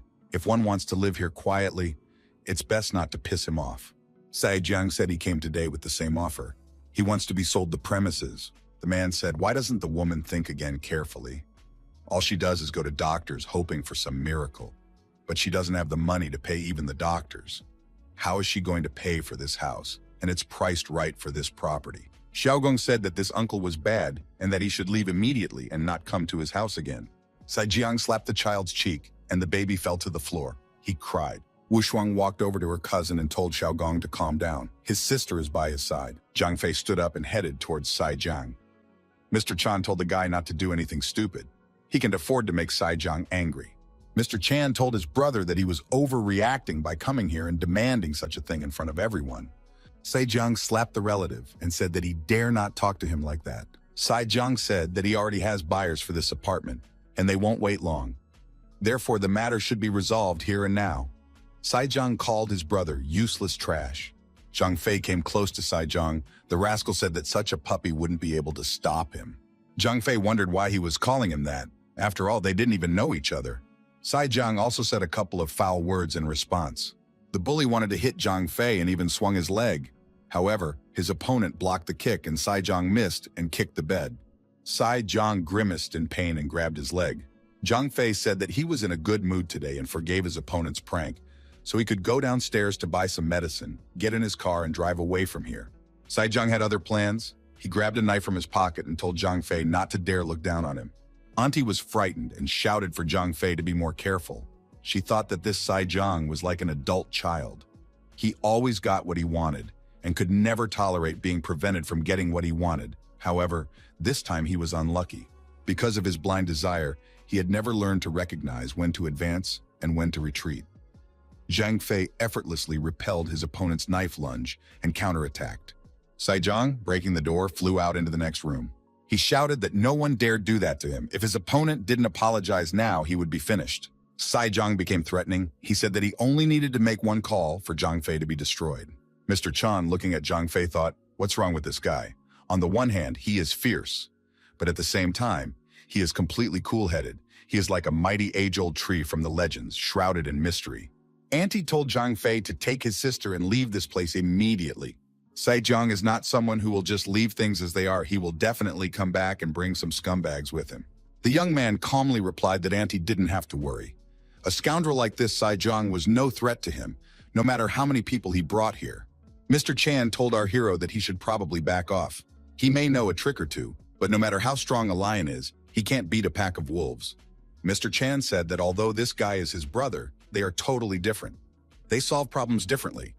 The brother prefers to solve everything with violence. That's why he knows the men of the road. Zhang Fei told his aunt that within 3 days, the Shanglong group would return all the real estate to her, as well as the money for the demolished house, plus the unpaid profit. Mr. Chang laughed and said that Zhang Fei was not giving credit for his words. The Shanglong group is a huge conglomerate run by the Pu family, the Chen family, and the Shangguan family. Xiaogong was looking out the window, leaning against the glass. The child noticed something. At that moment, someone outside threw a brick through the window. The brick broke the glass and hit the child in the head. The child screamed and fell to the floor. Everyone in the room shrieked in surprise. Zhang Fei decided that he could no longer tolerate such lawlessness and realized that he had to act. Wu Shuang rushed to the child. Xiaogong continued to cry. The girl tried to calm him down. Zhang Fei went to the window and looked down through the broken glass. Downstairs stood Zaijiang, he said as he returned. Behind him stood a gang of armed hooligans. Zaijiang invited his opponent to come down and talk to him downstairs. The bully said that otherwise he could get up on his own. Auntie told Zhang Fei not to go downstairs. There are too many bandits. He might get seriously hurt. Wu Shuang told her brother that the guy didn't know when to stop and asked Zhang Fei to go down and teach him a lesson. Her brother said that her sister could rely on him, and she didn't even have to ask him to do that. The young man jumped outside through the broken glass. He landed spectacularly, like a superhero in front of the bandits. The villains looked at each other and realized that there was going to be a showdown after all. And one of them said that Big Brother was already here. Xiaojiang told the bulky guy that he was the guy who beat him up and was preventing him from getting that apartment.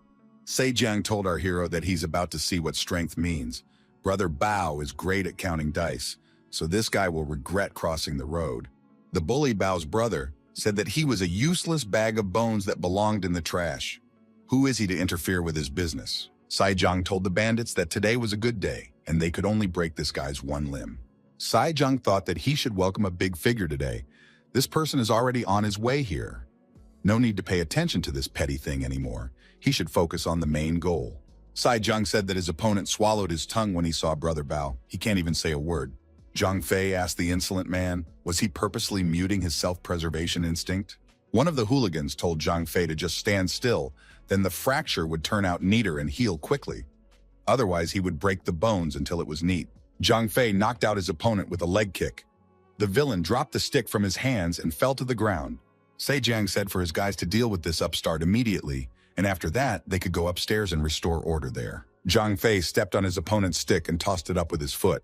When the stick flew up, Zhang Fei sent it towards the advancing opponents with a punch of his hand. The villains were hit hard. Zhang Fei calmly looked at his opponents and quietly asked, which one of them threw a brick through the window? A frightened Sai Yijiang told Brother Bao that we need to deal with this madman. He doesn't know what he's doing.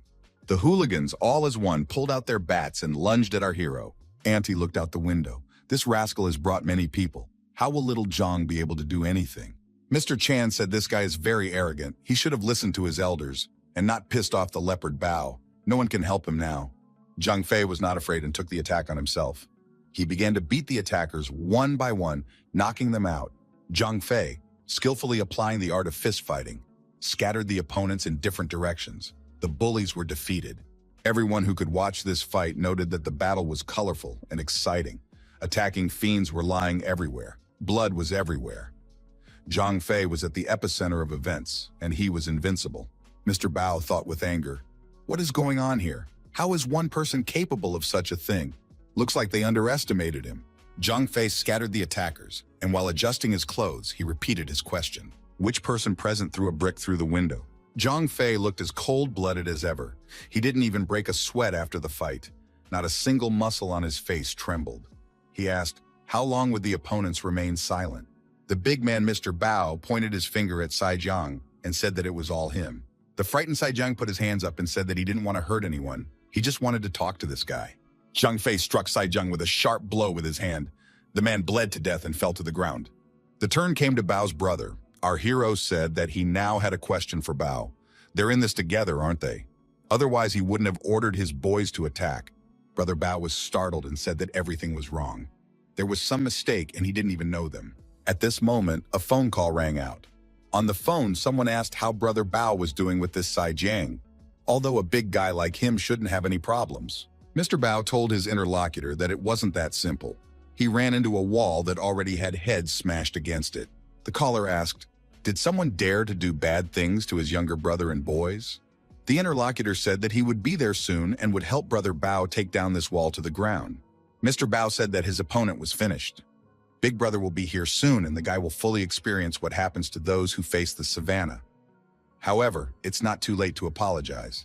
Mr. Bao came close to Zhang Fei and asked, was he not loyal enough after what the opponent had arranged here? The opponent landed several staggering blows on Mr. Bao without a word. The young man said that this so-called savannah is nothing more to him than newborn kittens who don't know anything. However, they create a lot of noise. He is going back upstairs and will wait for news. Our hero decided to go up to his aunt's room, leaving the bleeding Mr. Bao sitting on the ground. Some time passed. Mr. Chan wondered why Bao was helping his cousin. What could it mean? Mr. Chan thought that things had gone very far. He would have to ask his elders for help before things got worse. Auntie said Mr. Chan has a great idea. If he has connections, maybe they can resolve and settle things quietly and peacefully. Chan picked up the phone and dialed a number. He said he would try to work things out. The man said hello and said that he hadn't heard from his older brother in a long time. Chan turned away from those present and began to talk very quickly about something on the phone. After talking on the phone, Mr. Chang breathed a sigh of relief. He said that his senior Mian Jin would help. However, he asked Zhang Fei to go down to Saijang and Brother Bao and apologize. It was explained to him that this was the only way out of the situation. Mr. Chan turned to our hero and said that he probably wasn't used to apologizing, but there was no other way out now. No need to make those guys go upstairs. Zhang Fei peeled an apple and offered it to the child. He said that he promised the people left below to wait for their reinforcements and deal with everyone.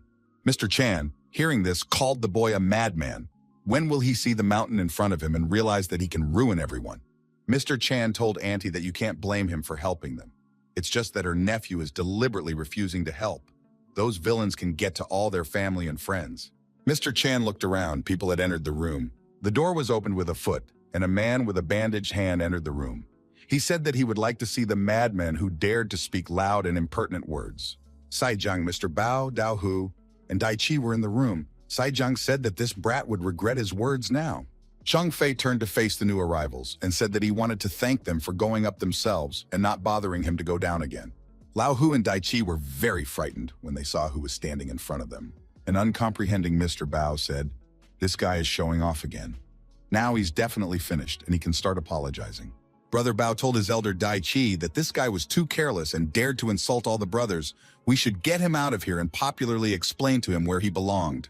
Dai Chi immediately punched Brother Bao in the jaw with his whole hand. The big man fell to the floor. An uncomprehending Brother Bao, sitting on the floor, asked what had he done wrong. Why had he been hit? Dai Chi said that this Mr. Zhang is a very respected person and is popular in their circles. He should not be spoken against. Dai Chi asked, did Bao really think he was above everyone else? Perhaps they should feed him to the stray dogs so that others wouldn't forget their place. Dai Chi thought that they had been unlucky again, so they needed to do something about it. Bao told his elders that it was all Saijiang's fault. Mr. Bao jumped to his feet and drove a punch into Saijiang's jaw. He told Zhang Fei to forgive him and not to get angry. Bao, kneeling before our hero, said that he was wrong, and for a moment he was blind. He could not see the great mountain. Now, however, he had recovered his sight. Dai Qi, on his knees, said that he has money they owe and asks Mr. Zhang to take it. Dai Qi added, since Zhang Fei has a big family, they dared to add money on top and offers to accept 2 checks. Mr. Chan didn't understand what was going on here. This guy is being offered 10 million money. After all, that's his salary for 100 years. Zhang Fei noticed that his interlocutor was not lacking in common sense. He could put the money on the table and leave, and accept his thanks for taking care of this family. Dai Qi, bowing, said that it was all nothing and he was always ready to help.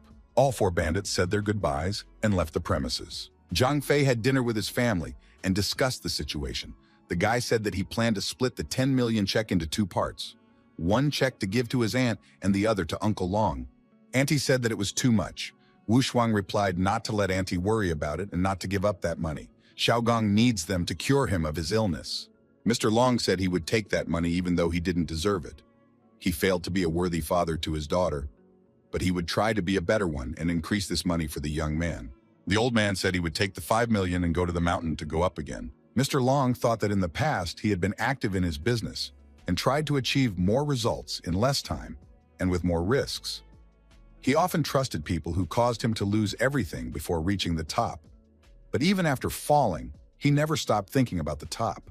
The man told our hero that in 3 years he would pay back 5 million, maybe even more. Zhang Fei replied that he believed that Uncle Long would succeed. A phone call rang out. Zhang Fei answered. The caller said that this guy was putting a stick in his wheels. The young man said that it must be Po Xiao talking to him. Our hero's interlocutor, sitting on the side of the pool, said that that guy knew who he was going up against, but still kept messing things up. He even starts to respect Zhang Fei, but no more. Gu, the eldest son of the Po Xiao family, was on the phone. He proposed to get straight to the point and invited the young man to visit him to explain his actions. It would be worse if he had to visit the boy himself, Zhang Fei said. Then the interlocutor can make an appointment. Po Xiao Gu said that this guy is funny. He is waiting for him the next day at 12 o'clock in the Xinguang, and it is better that he is not late. If he doesn't show up, the consequences for cheating will be very serious. The aide asked Mr. Po Xiao why he decided to personally recruit this guy and talk to him.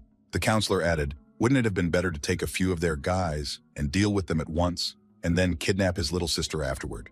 Po Xiao said that it is fun. It is not every day you can see such a thing. It's interesting to see this guy with 3 heads and 6 arms. Zhang Fei continued to eat with his family.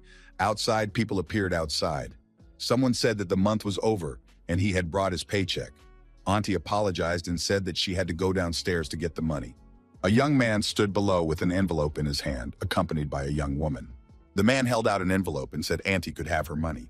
The woman opened the envelope and counted the money that was inside.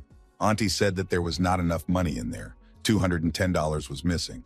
Her salary is $1,500. The man said there's nothing to be surprised about. Or does she think if she's sick, he should pay her like a working person? Plus, he deducted some of the money because of the part-time job.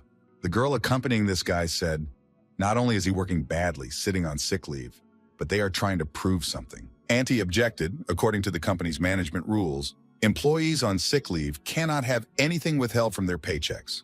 Why was it done twice? The woman called her auntie names. Was it really their fault that she got so much? The woman added that if her aunt has some grounds, she can sue the company. There are other people in the company, and they are afraid of losing their jobs, unlike her aunt. So, it is better to take it as it is, or tomorrow she will have to look for another job. Auntie said that these people have a lot of attitude and break almost all the company rules. The man told her to take her money and just silently continue doing her job. She should already be grateful that she's getting at least some. Zhang Fei happened to be nearby and was attracted by this dialogue. He said that he hated the scoundrels who withheld employees' salaries to line their own pockets, so he was giving them a chance to become human again. The man turned around and asked in surprise what kind of an underdog was talking behind his back. Let him say it to his face. Standing next to our hero were Mr. Long and Wu Shuang. The man wondered, was it really the same old Mr. Long in front of him? The man added, so this bunch of poor people should mind their own business and get lost. Out of nowhere, Mr. Daiki jumped out of the bushes. He swung a punch at the man. He angrily said that this rascal had no right to talk to the Honorable Mr. Zhang like that. The boorish man sat on the ground in surprise, the frightened woman standing beside him. Daichi glared angrily at him and stepped on him. Daiki turned to Zhang Fei and said that he was behind that green bush fence, and when he heard this dialogue, he couldn't stay away. The woman angrily asked who was he that dared to beat Mr. Huan. The next moment, it was the woman who was slapped by Daichi as well. Mr. Huang asked in surprise why Mr. Daichi was here. The woman on her knees after the blow wondered, is this man a major shareholder of the company, Mr. Daichi? Daiki said he overheard that these people secretly deduct workers' wages. The salary their company pays to the janitor is $2,500 a month, and these rascals only pay half of it. Daichi asked Mr. Zhang Fei how he wanted him to deal with those rascals. Mr. Huang got scared and said that you shouldn't be angry with him. It's his fault, but it's not the end of the world, especially since it's all Mr. Daiki's fault. Zhang Fei sent Mr. Huang far backwards with a leg kick to the jaw. The man fell onto his back with a noise. He screamed in pain. Zhang Fei told Mr. Daichi that he is such a bad master that his subordinates are willing to eat him themselves. Surprisingly, he is one of the main ones in the savannah. Daiki said fearfully that his subordinates might have contracted rabies somewhere if they were doing this. He would quickly sedate them and also check all the employees in the company for similar rabies. Zhang Fei turned to his aunt. Since she was the only victim, it was up to her to decide what to do with them. Mr. Huan and his companion on their knees told their aunt that they were wrong and had stumbled. They asked her to be gracious and give them a chance to improve. Auntie replied that she is against violence and gives them a chance to improve. She wants her labor to be paid according to company rules and people to get what is rightfully theirs. Daichi told the woman not to worry.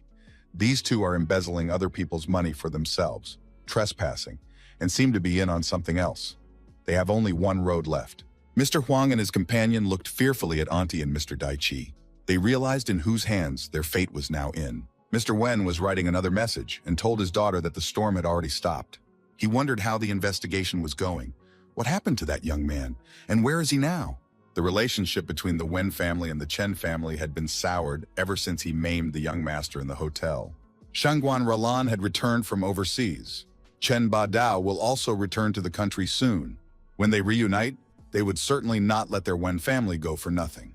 If you add to this the lurking enemies from the past, it could mean the end for them. The only one who can help the Wen family get through the difficult pass is an 18-year-old boy. The daughter approached her father and suggested that he take a look at the picture. The man looked at it and was horrified. Was this guy really Chen Badao's son? Now it becomes clear why he was in the cemetery then and mutilated the boys from the Shangguan family for desecrating the grave. Mr. Wen said it's ironic. Now he and Badao's son will confront Badao himself. He'll be in the same boat with this guy. The girl said that to her amazement, Zhang Fei didn't seem to recognize her. Why was that? After all, they grew up together. 3 years ago, he even saved them. Back then at the hotel, they met again as strangers. Mr. Wen assumed that this guy had been through a lot in the past 10 years. Otherwise, he wouldn't have been able to take down 2 renowned masters so easily. The man said it wasn't that guy's fault. Perhaps he just had to give up all his family and friends so that he could reach such heights and gain such power. Mr. Wen said that judging from his daughter's reaction, The guy is still alive in her memory. The man thought about asking the guy to be his daughter's bodyguard or have him teach her some self-defense lessons. Maybe they could even be related. The girl was shy and said that she would not talk to her father about the subject at all anymore. However, the father was right. When she met this guy, she was overwhelmed by strange feelings. The Chen family home, the wounded Mr. Chen. He asked his mother to avenge him. The woman angrily said that Chen Badao was a very rich and powerful man, but it was all his fault. She hatefully smashed the vase she was holding and said that they had to completely get rid of the roots of the rotten tree to avoid today's disaster. If they had done it right, they wouldn't have had to pay such a price years later, and her son wouldn't have been hurt. Mrs. Shuguang said that there is still the Wen family who chose some rascal instead of them. However, this enraged mother would not let them go. The elder of the Chen family, Chen Takwan, appeared on the doorstep. The woman asked why the uncle had come here. Nalan Shuguang thought that this Takwang has some influence in his family, but he always takes the path of least resistance because of this old man. She herself cannot get even more influence in the family. The old man said that because of Nalan's careless actions in the past, his grandson is in a deplorable condition. He heard that Zhang Fei had done this to him. The grandson couldn't even do anything in response.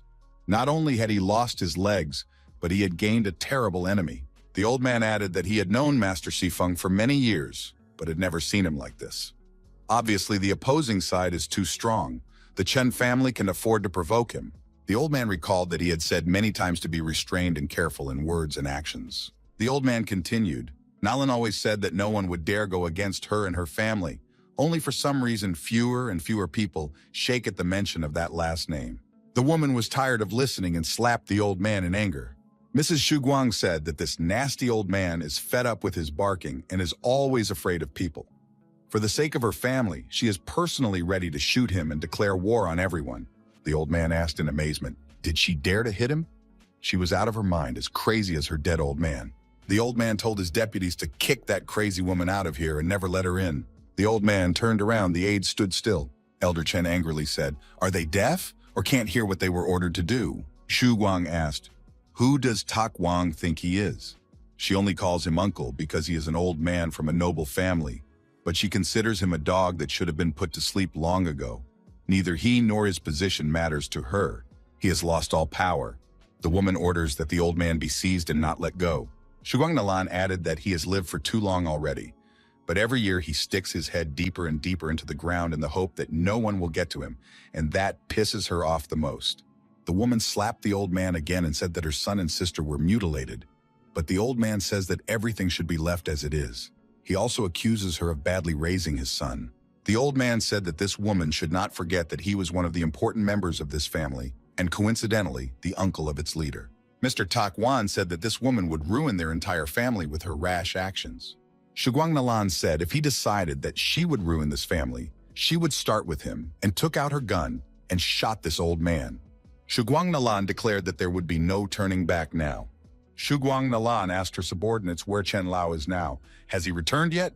The aide said he would be back next week. The woman said with anger that she would let the little animal live an extra week. Shuguang said that she didn't care what Zhang Fei had accomplished in the past 10 years of absence. If he wants to come to her to take revenge, he must make sure that she will not discuss him to death. Zhang Fei decided to personally escort his sister to school. He asked that if anyone was bullying his sister, that she make sure to warn him. Wu Shuang said, who would dare to bully her if she was protected by such a brother? My sister asked if he'd been gone so long. Maybe he'd already gotten a girlfriend or even gotten married. Zhang Fei replied that she would rather think about studying than marrying or being married. The girl, as she walked away, said that the big boy should be married and the big girl should be married, for she reasoned rightly, didn't she? An SUV stopped near the young people. The driver of the SUV, Tank, said that the older sister said everything right. He likes these words. Tank got out of the car and said that he had complied with the boss's request and dealt with those guys from the big road, though not without help. Old man Guan, when he heard what those guys had done in the cemetery of the Western Mountain, was almost mad with anger and personally took up the case. Tank apologized and said he forgot his manners. He introduced himself to the girl and said his name is Shang Shuang, but to the girl just Uncle Tank. His job is to guard this old man day and night. Tank said since it was their first meeting, he had prepared a small gift for the girl. He asked that she accept it, otherwise the boss would get angry that he was giving some unnecessary thing again. Zhang Fei slammed into Tang's jaw with all his might and said that he was shameless. How dare he call him an old man, even though he himself was much older. Tang, disregarding this blow, told the girl not to worry. Although the boss says that he is older, but he is only 25 years old, so it is not all scary. If the girl has any trouble, she can immediately go to Uncle Tank, and he will give as much help as he can. Zhang Fei punched Tank in the jaw once more and told this guy to stop embarrassing his sister with his friendliness. If he ever called him boss again in her presence, she would have to unscrew his head. Wu Shuang told Uncle Tank not to worry. She already knows that he is older than her brother. She thought he was already in his 40s. Already in the car, Tank said that he had bought Zhang Fei a house in an upscale neighborhood with a sea view and a tide garden. Tank added that the boss just got home, but he doesn't even have a place to stretch his legs and relax. Zhang Fei said that the Tank started following him again. Maybe he also put a wire. Tank, smiling, replied that it was all for the safety of the boss. At school, a classmate told her that Eden was wanted by the class teacher and she should stop by her office. Eden walked into the office and asked if Miss Wen was really looking for her. Miss Wen thought that after graduating from college, she was influenced by her father. She came to the middle school as a language and literature teacher. The first year she came to the school, she found out that this Zhang Fei's younger sister was studying here and became her class teacher. Eden thought Teacher Wen was looking at her so intently. Had she done something wrong? The teacher asked the girl where her brother was now. Eden wondered how Miss Wen knew her brother was back. The teacher said she found out by accident. She had heard about it somewhere and asked why didn't Eden introduce them. Eden smiled. She didn't know Miss Wen was interested in her students' older brothers, or maybe just her older brother. Eden thought that Teacher Wen had taken great care of her over the past few years. The girl could always talk to her when she was experiencing difficulties. She had become like the older sister she never had. If she could become her sister-in-law, that would be a very good thing. The teacher called the girl a little prankster. Does she really enjoy embarrassing her teacher and driving her into the red? Eden said that's not what she meant and asked that Miss Wen not get mad, but she didn't mind introducing the teacher to her brother. Miss Wen told Eden to stop talking about the subject. The gym teacher, Sun Jiang, walked into the office and said that he had finally found Miss Wen. Eden said she would probably go back to class. Sun Jiang told the girl to wait. He had just overheard the conversation as he approached the study. Was her brother really going to chase after Teacher Wen? Miss Wen said that the gym teacher got it all wrong because he overheard someone else's conversation. Miss Wen told Eden to hurry back to the classroom for class. Song Jiang said that there was a big Hollywood movie premiere that weekend night and suggested that his colleague go together. It wasn't easy for him to get the 2 tickets, so he asked what time he could pick up Mrs. Wen.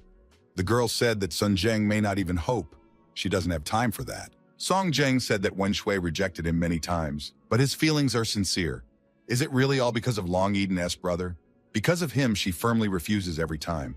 Wen Shui replied that it was her own business and had nothing to do with the gym teacher at all. The girl asked Song Jiang to leave the office and not interfere with her work. The gym teacher walked out of his colleague's office. He was angry with Long Eden. He thought that the girl wanted to set her brother up with the teacher and decided that he would show that rascal who was in charge. So he wasted a lot of money on tickets. A girlfriend tells Eden that Zhao Ji is going to find her after school and cause trouble. She is the queen of the school bullies, and her cousin is among the guys calling themselves from the big road. Eden needs to be careful. Eden said if even that was true, she had nothing to worry about. The girlfriend said that you shouldn't be so calm. Zhao Ji was always bullying her. Eden said that this Zhao Ji was her headache. She had put up with it for a long time, but now she didn't need to do that, and she would deal with it. Eden thought that with her brother's protection, even the heavens wouldn't be so scary. At school in the physical education room, Lao Hu and Dai Chi appeared. Dai Chi said he never liked school. He had spent more than 1 day here in his time. Lao Hu said that he vowed not to come back here. However, life had decided otherwise. Lao Hu said, they showed up here to pose in front of Mr. Zhang to prove that they are not his enemies and can do something for him. Dai Chi said, it pissed him off that they had become hostages overnight and lost their freedom like immortal apes imprisoned for thousands of years. The gym teacher walked into the office. He asked what important reason the 2 distinguished gentlemen had come here. He is incredibly pleased to see them here. In honor of their acquaintance, he wants to invite these people to the bar to show his respect. Sung Jiang thought, although he didn't care why the 2 representatives of the savannah were here, but if he could be of use to them, he would have the opportunity to become a step higher in this world. The gym teacher held out cigarettes to the guests. Daiki said that they were in no mood to go anywhere, especially since they had an agreement for them to hang around. Sungjin said that in that case he wouldn't impose. If they need anything, the young people can apply. The gym teacher thought, if anyone could send these two on a mission, it would be none other than Master Lan. If he was lucky enough to prove himself, Wen Shui would surely look at him differently. Daiki said if they needed anything, they wouldn't call the gym teacher for help. They would just take it themselves. No need to make them angry and waste their time. It would be better if he left this room. Eden and her friend were surrounded by young men on the school grounds. The girl asked who was in front of her. That girl was Haidong Yizhong's daughter, Tao Lu's cousin, Zhao Ji. Eden's girlfriend said if Zhao Zi didn't stop pestering Long Eden, she would regret it. Zhao Ji said that this rascal dare not threaten her. She better shut up and not say a word. Otherwise, her life would become very fun. Eden told Zhao Zi not to touch Xiao Li. After all, she's here to find her. Zhao Zi asked, when did this girl manage to become so brave? Was it really because of her brother? Zhao Ji said that she was looking for Eden to organize a meeting, she was asked. Xiao Li shouted for Eden to be careful. There was danger behind her. Someone tried to put a bag over Eden's head. Zhao Ji grabbed Xiao Li and tried to restrain her. The villain put a bag over Eden's head and started to tie it. A relieved Xiao Li burst into the teacher's office. She said there's a kidnapping. Long Eden is being kidnapped. Sungjin pounced on the student. He asked why she was yelling like that. There are two honorable people in this office. Xiao Li said, if nothing is done, the girl will be kidnapped by unknown people and something might happen to her. The teacher told the girl to shut up. They must have done something wrong. Now they made up the kidnapping so they could have an excuse not to go to school. The girl cried and said she was telling the truth. She had seen everything with her own eyes. Sungjin said Xiao Li can tell it elsewhere. Does he look like a gullible idiot? Xiao Li said that Master Sun should do something about it, otherwise Long Eden might get hurt. She is really being kidnapped by bad guys. Daichi heard this conversation and ran up to the girl, punching the gym teacher in the jaw. He told her to repeat what she knew about Long Eden. Xiao Li, stuttering with fear, told everything about her friend's kidnapping. Daichi and Lao Hu were horrified. Had they failed again? The gym teacher said to respectable people not to listen to this girl, who would dare kidnap a student from school in the afternoon. That doesn't sound plausible. Daichi punched Sunjang again and told him to shut up. Daiki warned the gym teacher to pray that it turned out to be a joke. Otherwise, it was scary to imagine what Zhang Fei might do to him. Daiki told the girl to take them to the kidnapping site immediately. The girl and the two villains arrived at the schoolyard. Long Eden was no longer there. Xiao Li pointed at Zhao Zi and said that it was her, the organizer of the kidnapping. Daichi asked in anger who she was. Zhao Ji said, this old man dare not open his mouth at her, or maybe he wants trouble with the guys from the big road.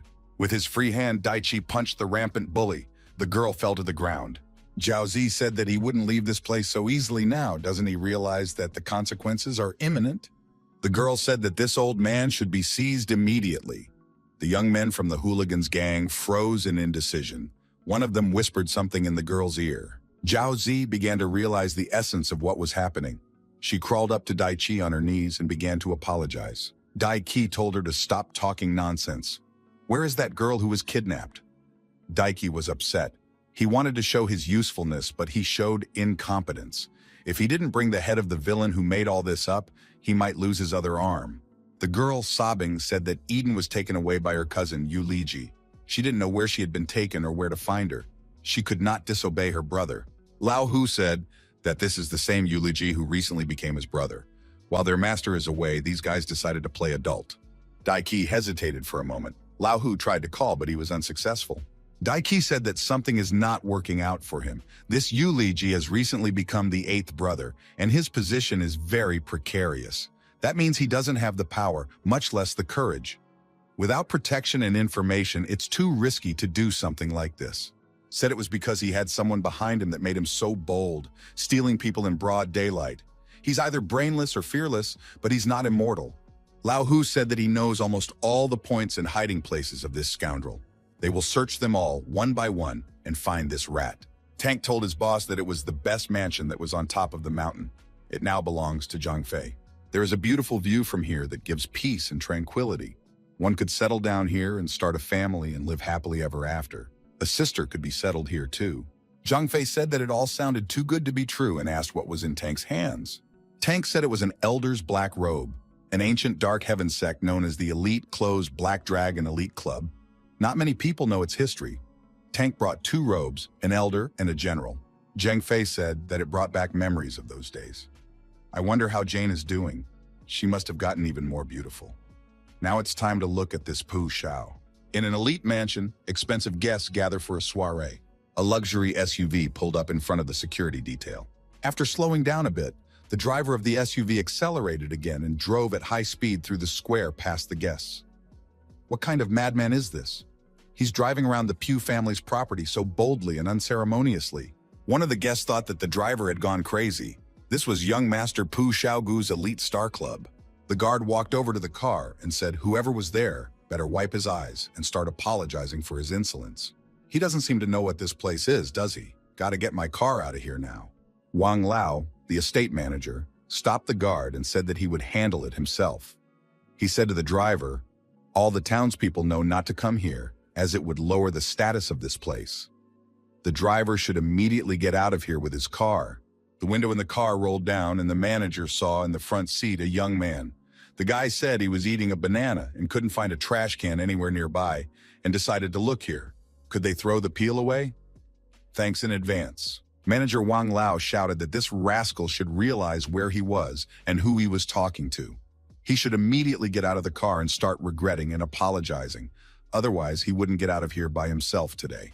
The manager saw the mark of the Black Dragon Elite Club on this guy's sleeve. The Dark Heaven Sect, one of the most mysterious and powerful organizations in the country. It has a terrible power that no one dares provoke. If the sect members personally take up the cause, new rivers of blood will appear. This sect was founded on the Heavenly Dragon Mountain. All its affairs are related to the interests of the country. It possesses boundless resources, a tip on the sleeve. What's the general doing here? The guard asked the young man.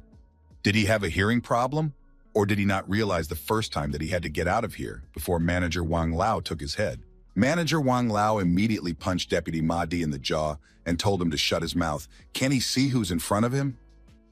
He should fall on his knees and start apologizing and begging for mercy. Manager Lao knelt down and began to apologize. He hoped that this great man would accept his remorse and forgive him.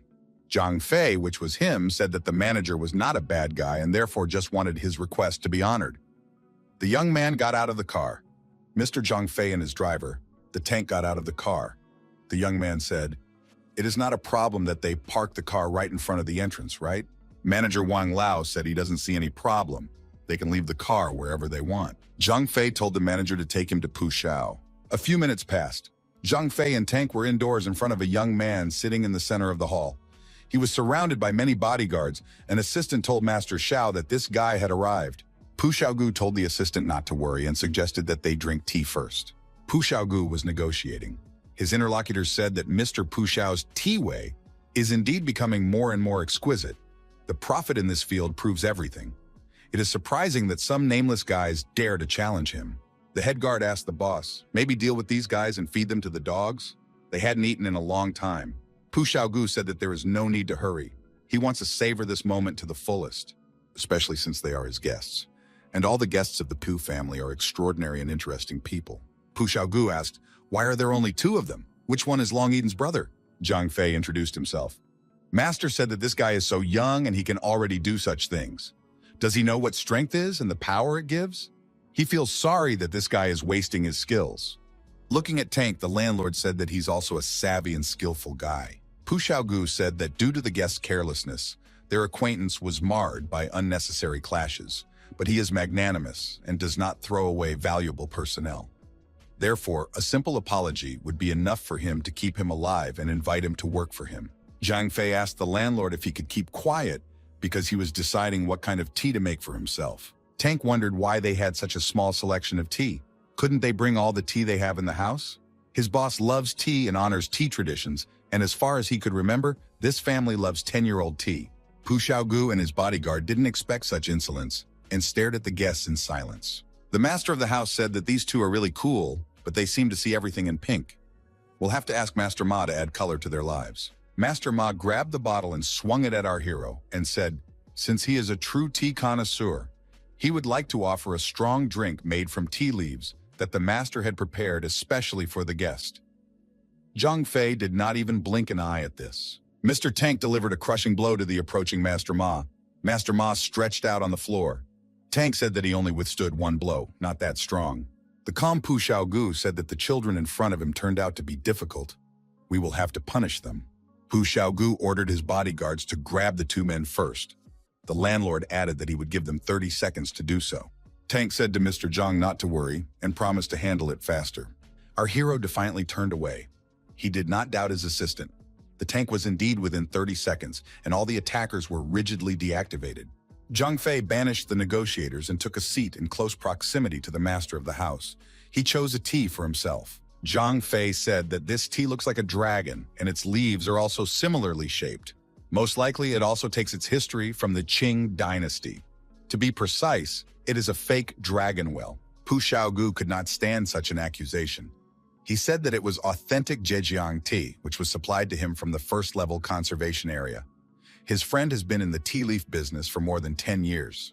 Zhang Fei replied that Zhejiang tea is flawlessly shaped. Its leaf is bright, the infusion is clean, plus on top of that, this thick aroma is intersected with a fresh, rich flavor. This tea's leaves are not dry enough. The aroma is grassy and the color is lighter than it should be, Zhang Fei said.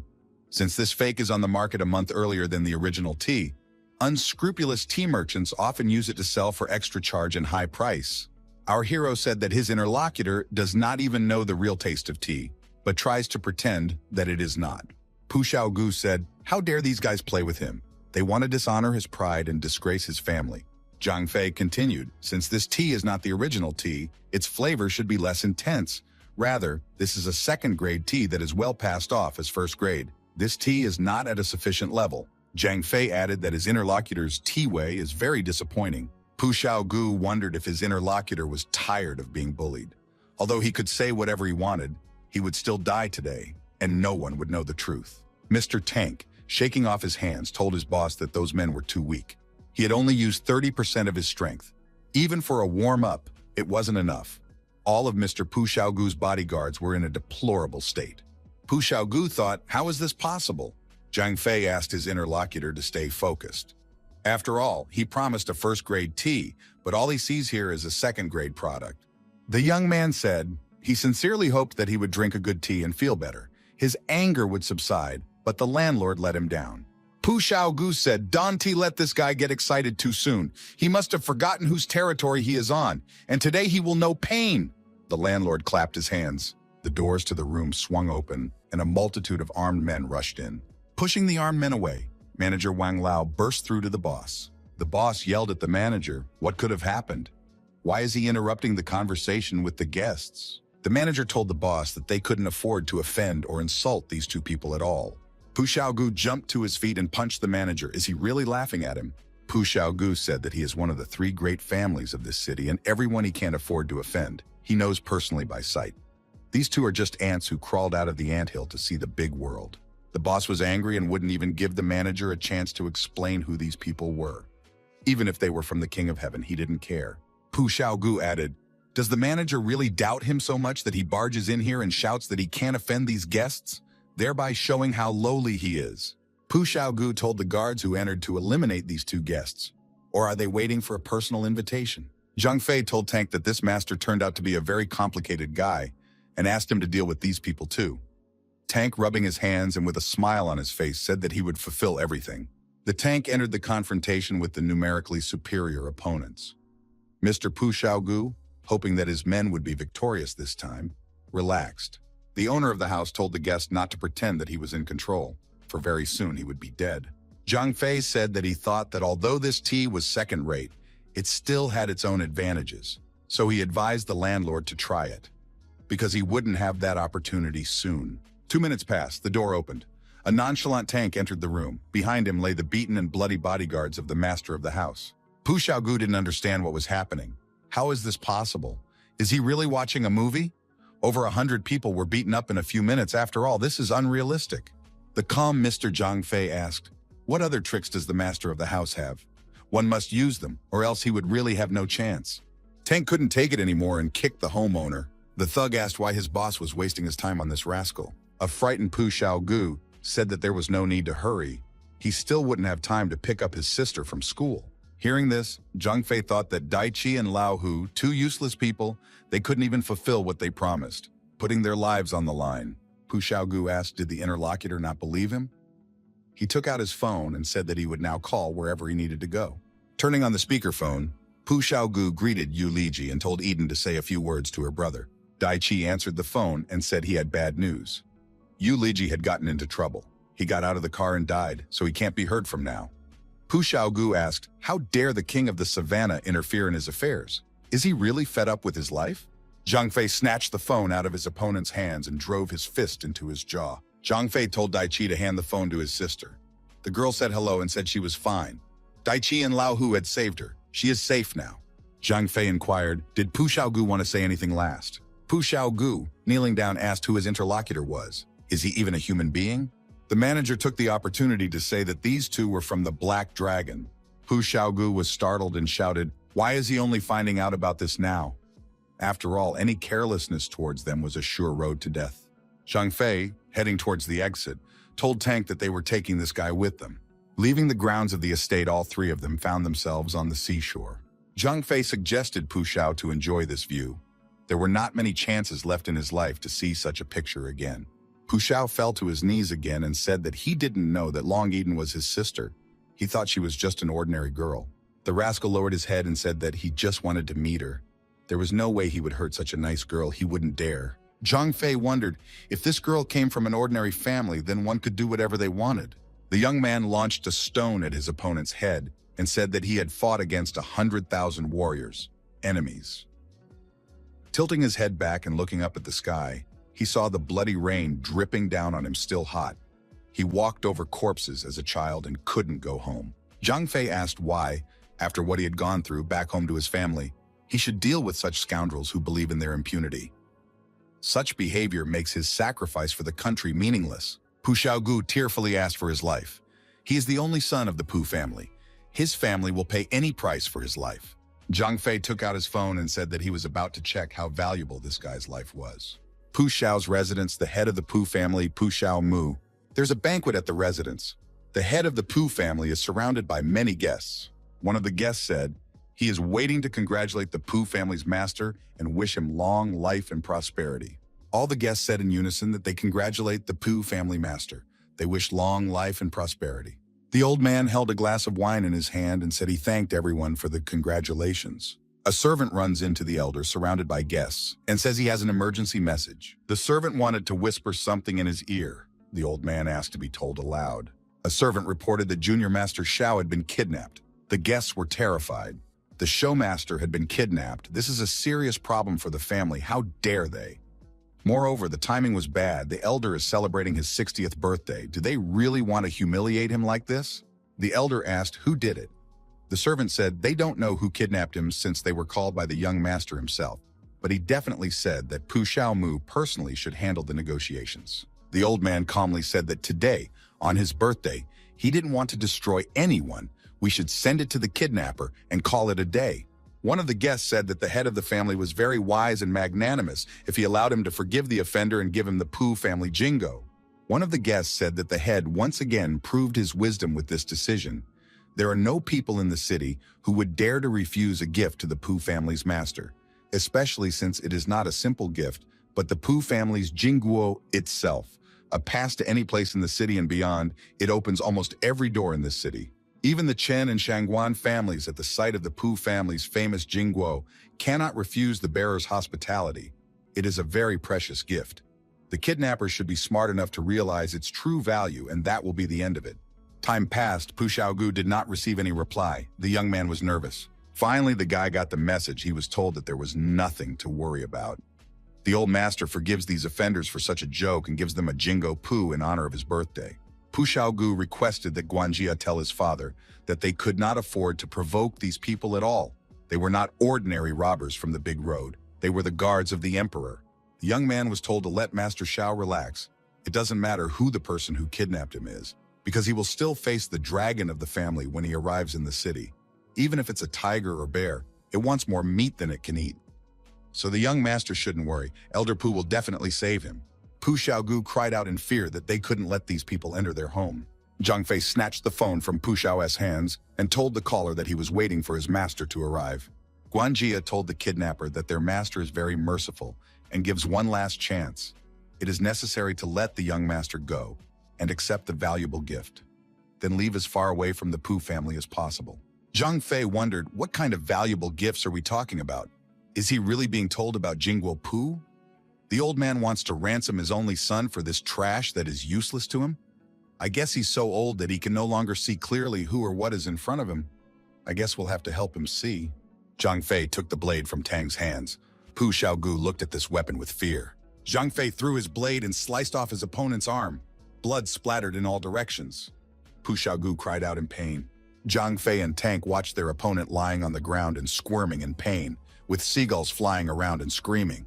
Zhang Fei told Tang to take this and send it to the old man. Tang replied that everything would be fulfilled.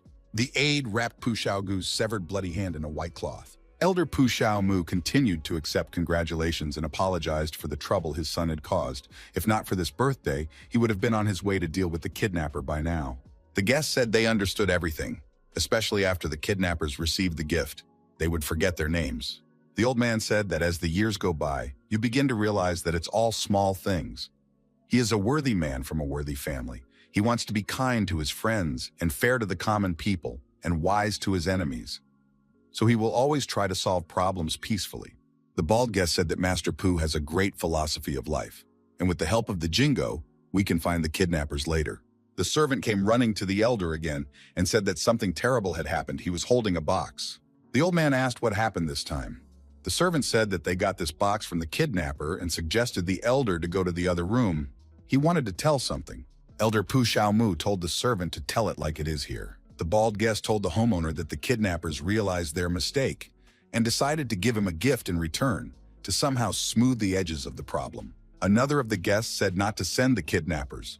They have already belittled the honor and authority of the head of the family, so they will get for it sooner or later anyway.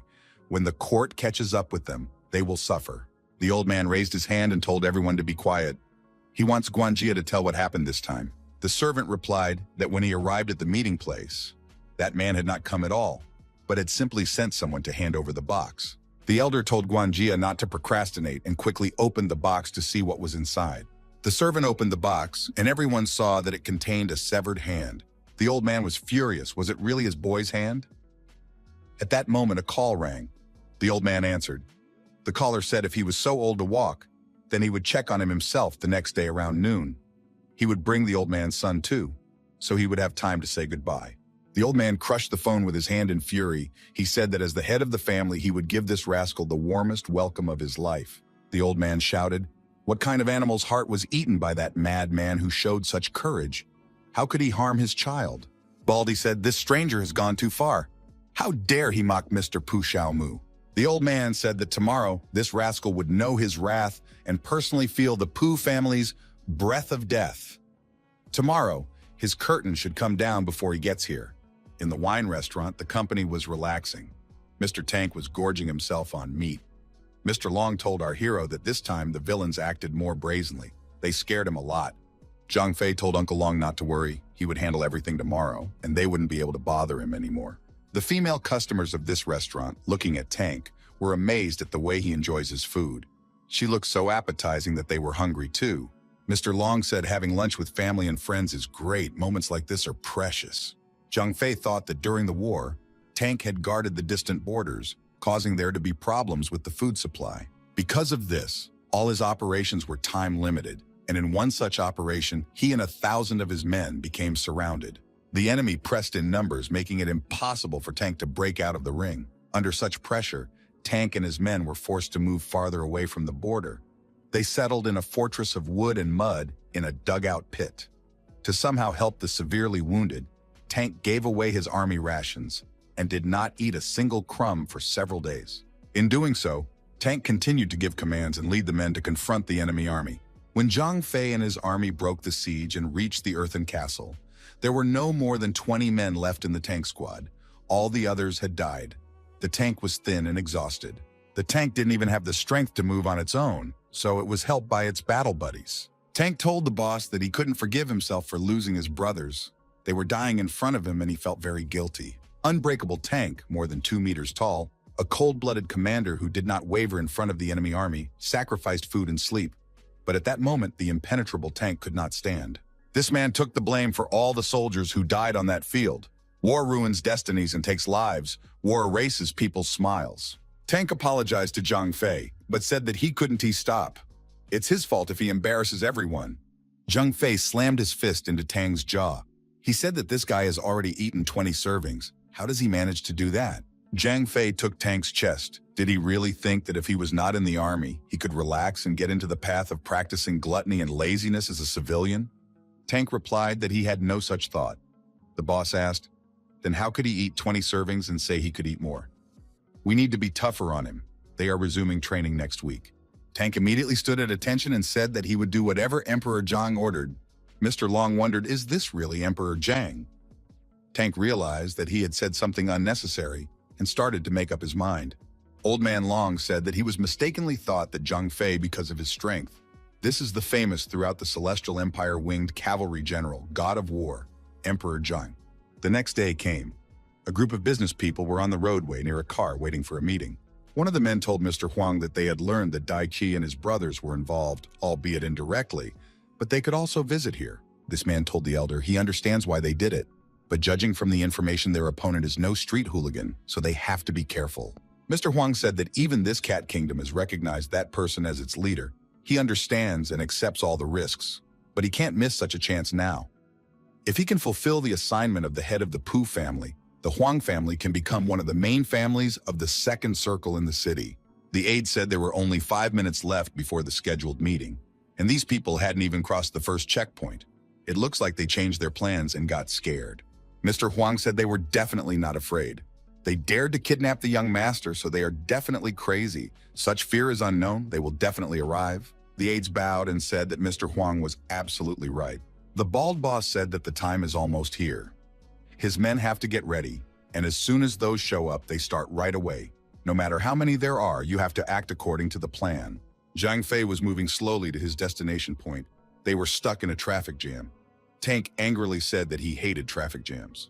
Zhang Fei stated that this old man is up to something. He's just trying to stall for time and is doing it like he used to do, in a big way. Zhang Fei thought he was a man of punctuality and ordered the tank to call a helicopter. The closest thing to them is the Tianwan military wing. They have to come to this city for inspection. Tank rejoiced, but regretted that he could not report there on his horse. Pu Xiaomu's office. The old man asked what news from Huang Fa Kai and his meeting group. The servant said he'd just been in touch, but they claim all is calm. The deputy stated that those people seem to have realized who they have messed with and they are just scared to come in. They're probably just another brainless upstart. Miss Xia and Wen Xiao were talking while standing by the road. They thought they would go to the center and visit the music square, especially since they hadn't seen each other for a long time. Miss Xia said that because 4 roads were blocked at once, they are forced to stay here, even curious. What kind of event was this? Wen Xiao suggested to walk and see what kind of event was so grand. The gym teacher came up to the girls and asked who the cute girls were waiting for. Wen Xiao asked what happened to Mr. Song Zheng. Sun Zheng said he was walking in the park last night and saw 2 young guys trying to rob an old man. He wanted to stop them, but they noticed him and started running away. He chased after them and ran into their buddies, so he had a hard time, but he held them off until the police arrived. The man thought he would lie. It's not like he could say he wanted to get into the club and they wouldn't let him in and beat him up for causing a disturbance. Sun Zheng asked why the elderly even go out at night to walk in an empty park.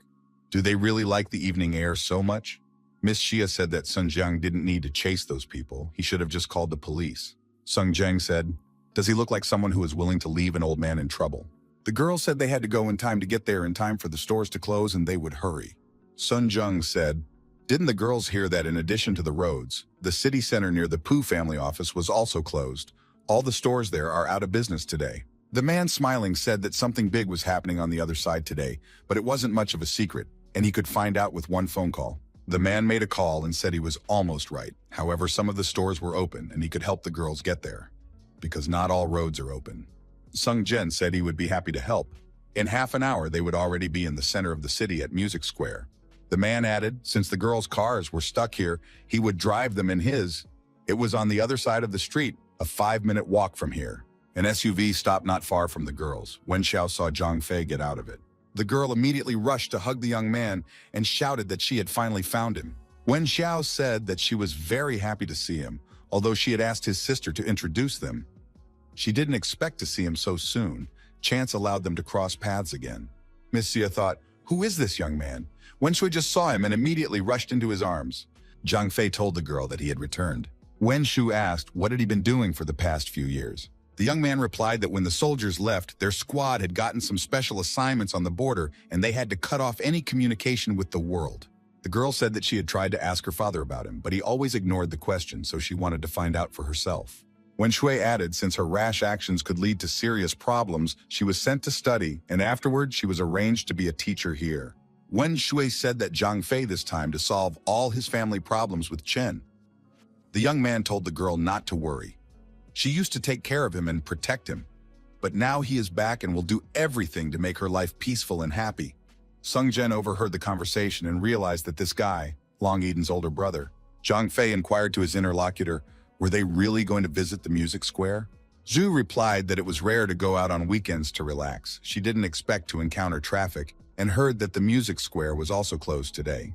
Sun Zheng became nervous about being ignored. He shouted that he couldn't be treated like this. Zhang Fei said that a helicopter would be coming to pick him up soon. He could give the girl a ride, then she wouldn't have to wait out about the traffic. Miss Xia asked, does the young man mean that because of some traffic jams, he purposely called a helicopter to get out of here? The girl didn't really believe his words. Was he some kind of superhero or movie star? Or a political figure? Zhang Fei confirmed and said that he had indeed summoned an entire helicopter for this purpose. Miss Xia said that bragging is in vogue today with guys like him. She knows he is Long Eden's brother and she knows who the girl is. Miss Xia came closer and said that she can't even justify his lie. Does he himself even realize how ridiculous it sounds? Call a helicopter because of traffic. Miss Xia took Wen Shui's hand and said they are leaving. Song Zheng's car is more real and believable than the helicopter. The gym teacher opened the car door and said he was honored to serve two beautiful girls. The man, grinning, added that he was all the more likely not to land the helicopter on the road because of the traffic. Wen Shui told the interlocutor that it was indeed a funny joke. If he wanted, he could go with them and they would chat while walking. The gym teacher said that Shui was still worried about this kid, but he couldn't compare to him, Song Zheng. Wen Shui said goodbye to her childhood friend and was about to get into the car to the gym teacher. Military helicopters appeared in the sky. Zhang Fei said that it seemed like his transportation had arrived. Miss Xia told the guy not to make things up. There are helicopters flying through the city center every day. What do they have to do with the guy? One of the helicopters began circling directly over the plaza and reducing altitude. The helicopter landed in close proximity to this company. The gym teacher was morally destroyed. Our hero was approached by the pilots and told that they welcome General Zhang. The Tianwan combat wing has arrived. Wen Shui was shocked. Did this helicopter really come after him? The gym teacher continued to stand his ground and yelled that there was no such thing. Zhang Fei extended his hand to Wen Shui and said that he was inviting her on board. The assistant walked over to Mr. Huang and said that there were so many attack helicopters circling over the city, as if Emperor Zhang himself, who has power over half of the country, had decided to visit the city. However, the whole life of people of such a level is lived in the capital city. Why would he want to come to this small town? The deputy, smiling, suggested that maybe someone had decided to make an expensive joke. Mr. Huang, after a moment's thought, said that there was a certain truth in this. He decided not to think about large-scale drills for the time being and to continue waiting for his guest. The bald boss's attention was caught by something on the flagship helicopter. Mr. Huang asked loudly, "What is the emblem on that flag?" This was the battle flag of the winged cavalry general. Was it really Emperor Zhang himself here? Mr. Huang immediately fell to his knees and lowered his head to the ground. He urged his assistant to do the same. And this is actually General Zhang. This is his emblem, the Red Bird of the South. But why is he here? The assistant said that the helicopter flew towards the Xianlong group. What should they do? Elder Pu must be informed immediately. If the emperor has decided to visit them, either they will be blessed or cursed and die. He said that the emperor's power is too great. They can't be frivolous, otherwise they will pay the price. We must hurry up and report everything to Pu Xiaomu. The general of the winged cavalrymen is heading to the main office. Elder Pu walked out of the office. The people standing outside were discussing the helicopters. Everyone longs to see the war hero, for he has brought peace to this country. People said that they would be honored to see the head of the heavenly wings in person. Mr. Huang ran up to Elder Pu and said he had urgent news. The old man asked if they had caught the madman who had kidnapped his son, but they will talk about it later. The old man thought that the most important thing right now was the helicopters, and the one flying in them, the one who represents infinite power and strength. At times like this, the rescued son could wait. Mr. Huang said that the information is about Emperor Zhang. He is heading to Xianlong. The old man shouted that no one should know about it. Elder Pu thought to meet the emperor, all powerful families gathered together in hopes of gaining favor. He didn't expect that his family would be the first to get this opportunity. To receive the favor of the Heaven Emperor right now, this was an opportunity he didn't take to miss. Our heroes flew to their destination point. The tank released the helicopters and waved to them. When Shui asked if Zhang Fei would go along with them, he replied that he still had some things to deal with. Zhang Fei and Tank, who was carrying Pu Xiaogu on his shoulder, approached the Pu Xiao family's office. The security service at the entrance stopped these people. The guards asked who they were. What are they doing here? Zhang Fei asked to call Pu Xiaomu to him and tell him that he and his son were waiting in the office. The guard said that this visitor was very impertinent for such requests. He should either show permission or get the hell out of here. Tank didn't want to waste time on negotiations and deactivated the disgruntled guards with a few blows. Mr. Tank, stroking his hand, said it was somehow too easy. Zhang Fei stated that the road was now open and could be followed. After a while, Elder Pu and his men came running here. The old man asked, "What's going on? Where is Emperor Zhang?" Mr. Huan said he had to be here. His brother had definitely seen the helicopter land at Music Square. It's not like he could just disappear. The beaten guards ran up to Mr. Pu and told him that some unknown people had broken into the office and were demanding to see him. Elder Pu Xiaomu said that he didn't care about them. Has the guard seen Emperor Zhang? Where is he? The old man thought that those brainless guards might mess things up. The guards are not notified that they have a VIP guest, which means they're required by law to respond to everyone as an intruder. They could make a lot of noise. Mr. Huang sent a guard to warn everyone to keep things quiet. Mr. Huang said for Pu Xiaogu to stay outside to meet the emperor as befitted a master of the house, and he would go up and try to settle things. The elder said he will remember the kindness and determination to help their family. Mr. Huang will be rewarded. Mr. Huang thought he could understand from Pu Xiaomu's words that he had become one step closer to power in the city. Everything is planned. Liu Yongtong's car pulled up to the office. The old man thought, why is he here? Liu Yongtong, getting out of the car, asked why the old man hid that he had guests. The old man said that his secrecy didn't slow him down too much, and now Mr. Liu is here. Mr. Tank continued the beating with security personnel from this office getting under his skin. Moving forward, the tank left behind beaten and mutilated elite guards. Zhang Fei said that the tank is too demanding. After all, they are mere guards. They cannot be compared to the mercenaries they met in the war. Mr. Huan went to the office and couldn't understand what was going on. Why were there beaten guards lying in his way? Up ahead, he saw our heroes. The frightened Mr. Huang said that he was very sorry. He was truly sorry and begged for mercy. The man wet his pants in fear. Zhang Fei told Tang to leave this guy alone. The young men entered the vacant office. Tank wondered why the boss had decided to let this guy go. Zhang Fei replied because he wet himself like a little kid. But if Tank wanted to get his hands dirty, then he could go back. Zhang Fei said for Tank to put down this bag and call the old man. It should be said that he has 5 minutes to come and explain himself. Elder Pu Xiaomu received a call from Huang saying that he had settled everything. Mr. Huang said he had to leave right away. It looks like his guys have captured the kidnapper. The elder said for Huang to deal with the kidnapper and return at once. Liu Yongtong said, Master Pu's complexion doesn't seem to be very good. He seems to be preoccupied with other matters. Why doesn't he settle them first?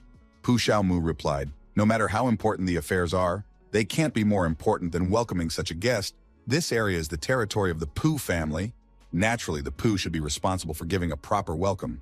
Liu Yuntong thought, does this old man really not care about his family? Tank told the boss that he couldn't get through. Zhang Fei said that he was sorry. It seems that he would have to visit the old man himself. However, they will go down another way. The tank threw Pu Shragu's sack-wrapped body out of the window. People who were in the square heard something fall near them. Did someone jump out of the building? A crowd of curious people surrounded the body lying in the square. Zhang Fei and the tank, watching through the broken window, said that they would be moving out as well. The young men got on the airboards and pushing off flew through the air. Elder Pu Xiaomu, suspecting something wrong, walked over to the bloody body. The old man looked at the body and thought, how could this be? It was Pu Xiaogu. The old man knelt down and picked up the young man. The old man said that he could not avenge the young man now, not today. The old man ordered me to find the person who did this. They must settle everything here before the emperor arrives, or their family may be harmed. Elder Pu Xiaomu ordered the corpse to be removed and cleaned up immediately. Right now, meeting the guests was more important than this young man. Our heroes appeared in the square. The tank kicked to deactivate the men who were carrying the young man's body. Zhang Fei stepped his foot on the body and asked the old man, is he Pu Xiaomu? Zhang Fei said that the old man was incredibly hard to face. He was even tired of running after him. Elder Pu Xiaomu thought something is not right here. Pu Xiaomu asked, "Who is this person?" One of the subordinates said it seemed to him that those two people came down from above the building. Zhang Fei assumed that the old man would want to avenge the young man tooth for tooth, but he wouldn't succeed. He would only cripple himself. The old man said that Pu Xiaomu will definitely destroy this guy, but today he is not the most important event in his life. He should be quiet. The old man hoped that the guest's visit to their city would go smoothly and without problems. Therefore, he would get straight to the point. How much does the guy want? Zhang Fei thought it was funny, the old man saying it to his face. Zhang Fei said that he became interested. The old man, for the sake of his own future, even forgot about the young man's death. Zhang Fei said that he wanted 100 million money. The old man's eyes almost popped. He didn't expect such insolence. Has this guy lost his mind? A man came to the company of these people and said that he is the most powerful judge in this city. It is urgent to apologize to the master and pay him compensation. Then he will be like a judge, lenient. Zhang Fei, turning to the old man, said that it seems that his people do not want to live without problems. Pu Xiaogu shouted for his interlocutor not to get heated. The elder slapped the judge on the cheek with his hand and told him to get out immediately. Pu Xiaomu handed the young man a card and said, "This is a platinum Xianlong card. On it, 100 million money." Zhang Fei took the card and pronounced that it was the dirty money of a clean person and added that it was now leaving. The young man added that when that money runs out, he will be back again. The old man declared that when he was done greeting the heavenly king, he would find this guy himself to settle the score and tear him to pieces. Tank said in surprise. In order to gain even more power and influence, this man even ignored the young man's destruction. Zhang Fei said that this old man was very similar to his father. Zhang Fei hoped that his father was in good health and was waiting to smash his kneecaps so he couldn't get off his knees when he apologized at his mother's grave. Tank thought that the emperor's aura was still just as terrifying. Zhang Fei saw two girls standing to the side. Miss Xia said that Wen Shui's friend had also come to see Emperor Zhang. Zhang Fei inquired, "Aren't girls supposed to be in the music square?" Wen Shui replied that her friend had heard that the god of war himself was coming here, so they had come in, hopes of at least seeing him with one eye. The girls saw the line to the office building. There were so many people who wanted to see the emperor. This is a great time for the god of war to come to this city for a visit. But unfortunately, the Jianlong group only allows families with wealth of at least 100 million. Miss Xia asked the young man how he got here. They didn't see him while they were coming here, so he was coming from the direction of the Xianlong group. Zhang Fei replied that the girl was right. He was in the Xianlong group to settle some matters. Miss Xia said she admires how the guy lies calmly. He seems to have a talent. Sung Jiang said this guy made money to rent a helicopter and all for bragging. The gym teacher thought that if he made this guy look bad, Wen Shui would be disappointed. Zhang Fei said that he tells it like it is. He doesn't care if they believe him or not. Zhang Fei said that he would leave first, but if the girls wanted to enter the Xianlong, they could use this card. Song Zhang said that this guy is trying to trick girls with a piece of plastic and advised Wen Shui not to accept this gift. The gym teacher said that he was about to make one call and they would be allowed in because he knew Huang Fa-Cai. Tank was tired of listening to this pedagogue and said that if he heard one more word in that direction, he would have to die. Zhang Fei blocked Tank's path and said that there was no need to do so. This worm was not worthy of their efforts. Sung Zhen called Mr. Huang and said he welcomed the boss. He said he had one request. Apparently, Mr. Huang was talking very loudly because everyone could hear his answer. He sent the gym teacher away and told him if he dialed that number again, he would have to hurt him.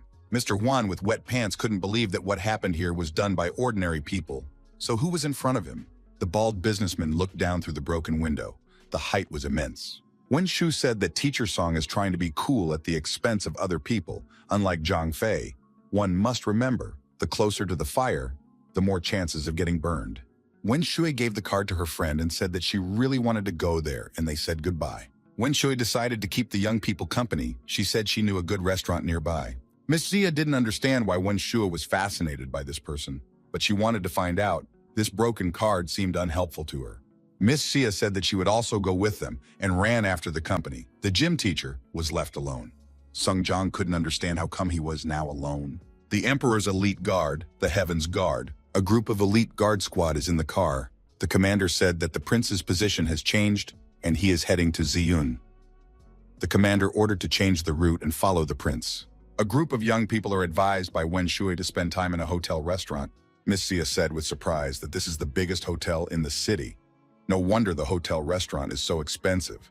Wen Shui said that they were here to celebrate the return of her close friend. Tank started to gorge himself on meat as usual. He said the food here was incredibly good, and idle talk at the table was disrespectful to the food. Wen Shui said that the military is as straightforward as ever. Zhang Fei advised his colleague to chew his food instead of shoving everything into his mouth. Miss Xia said that Emperor Zhang is coming to town. Why is Zhang Fei the only one who doesn't care about meeting him live? I mean, he's an idol for all the young guys and even grown men, let alone women. Zhang Fei replied, it is because the general of the winged cavalrymen will not come to the city. Miss Xia was surprised, but after all, the whole town is abuzz about his arrival. Zhang Fei said, if the emperor was really on his way to the city, then all the military in the area had to line up along the road for 30 miles just to greet him. This time, only his cronies would appear in the city. Wen Shui said that she didn't believe it either.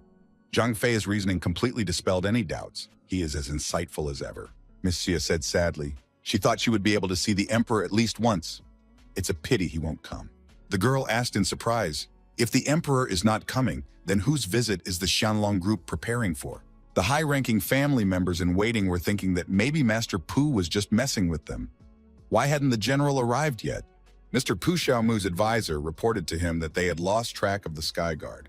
The patriarch angrily ordered them to be sought out immediately, or he would become the laughingstock of the entire city. The counselor asked fearfully, is the patriarch asking to find the emperor himself? Elder Pu Xiaomu could no longer control himself. He kicked the advisor and told him to immediately report where the emperor was now, even if the counselor had to sacrifice himself, otherwise he would personally deal with him.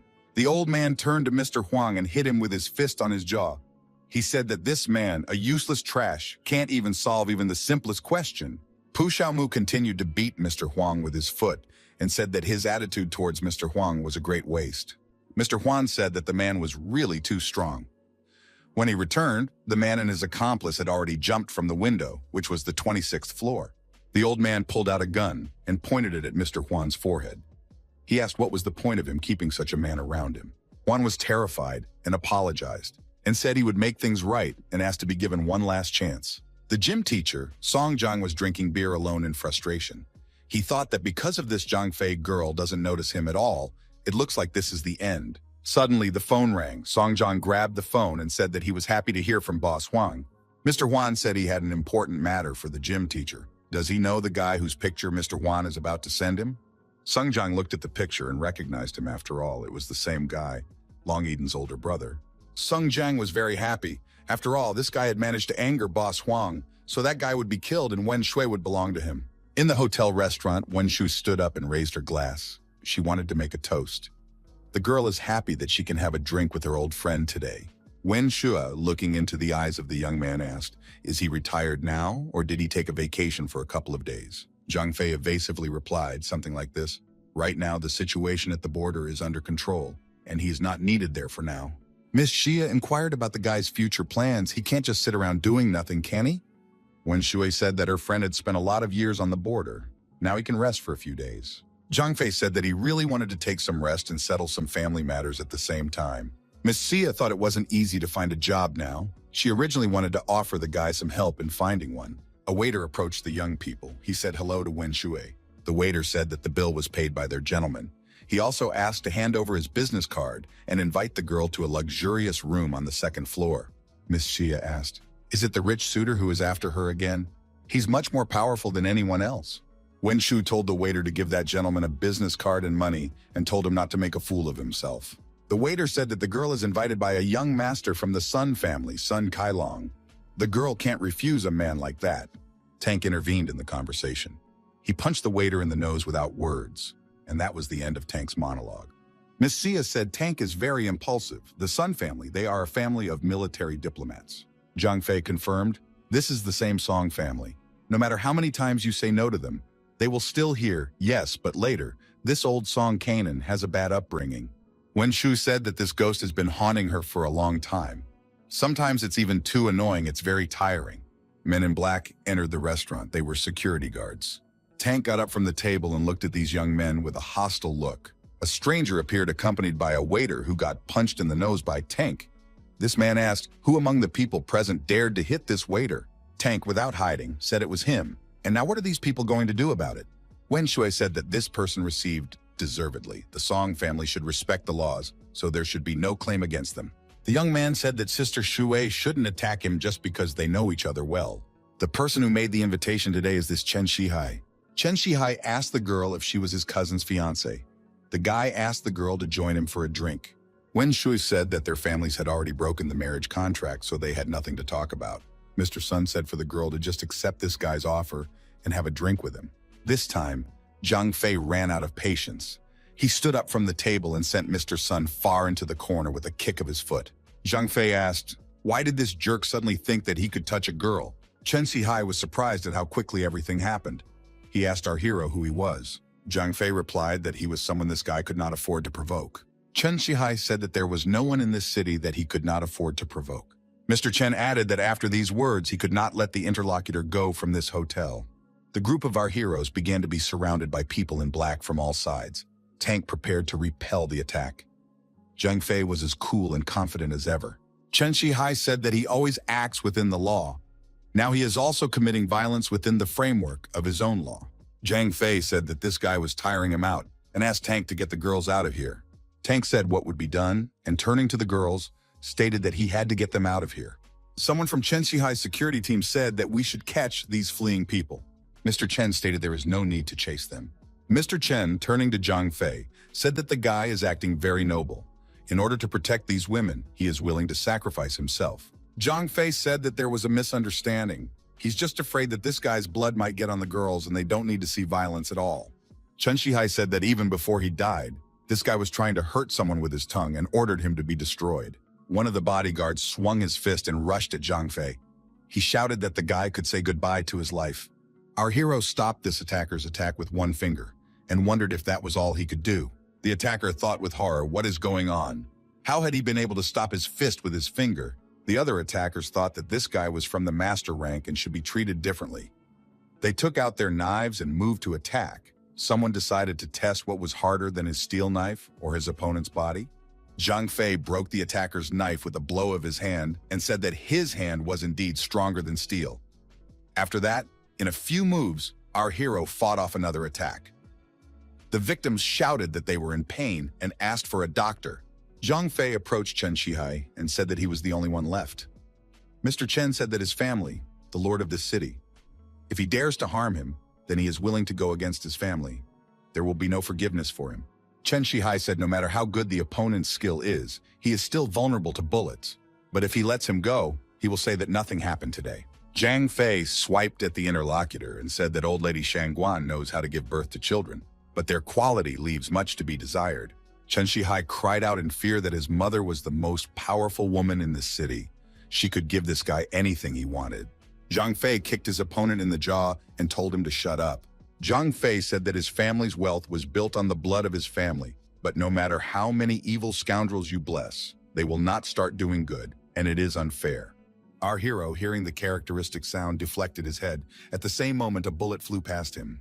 Mr. Huan appeared in the room with a gun in his hand. He said he had missed a little. Lying on the floor, Chen Shihai asked for Huang to help him immediately. Huang, without letting go of the gun, told Zhang Fei to let go of Chen Shihai, otherwise he would cut off his opponent's life with a single shot.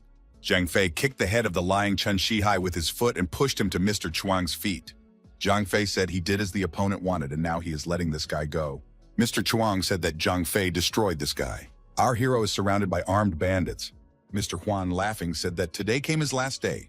Zhang Fei said that such a lot of firearms in one place, it is like the black market has reopened. Zhang Fei raised his hand and said so be it, he would allow them to shoot. Mr. Huan said if a guy is in a hurry, he may not regret it now. Mr. Huang commanded the gunmen to open fire. At the same moment, the Rapid Reaction Force, a specially trained group of the Emperor's guards, rushed into the room. They quickly and skillfully disarmed the bandits and deactivated them. Having accomplished their task, the Emperor's security team lined up at attention. The squad leader said that the heavenly guards came too late, and they asked the prince to forgive them. Zhang Fei replied that this time they would only make do with intensified training for 10 days. The squad thanked His Imperial Highness for his mercy. Mr. Huan couldn't understand what they were talking about. This guy can't be a prince. He shouted that this guy only knows a few tricks and gimmicks, he's just a kid. Suddenly, a stranger burst into the room.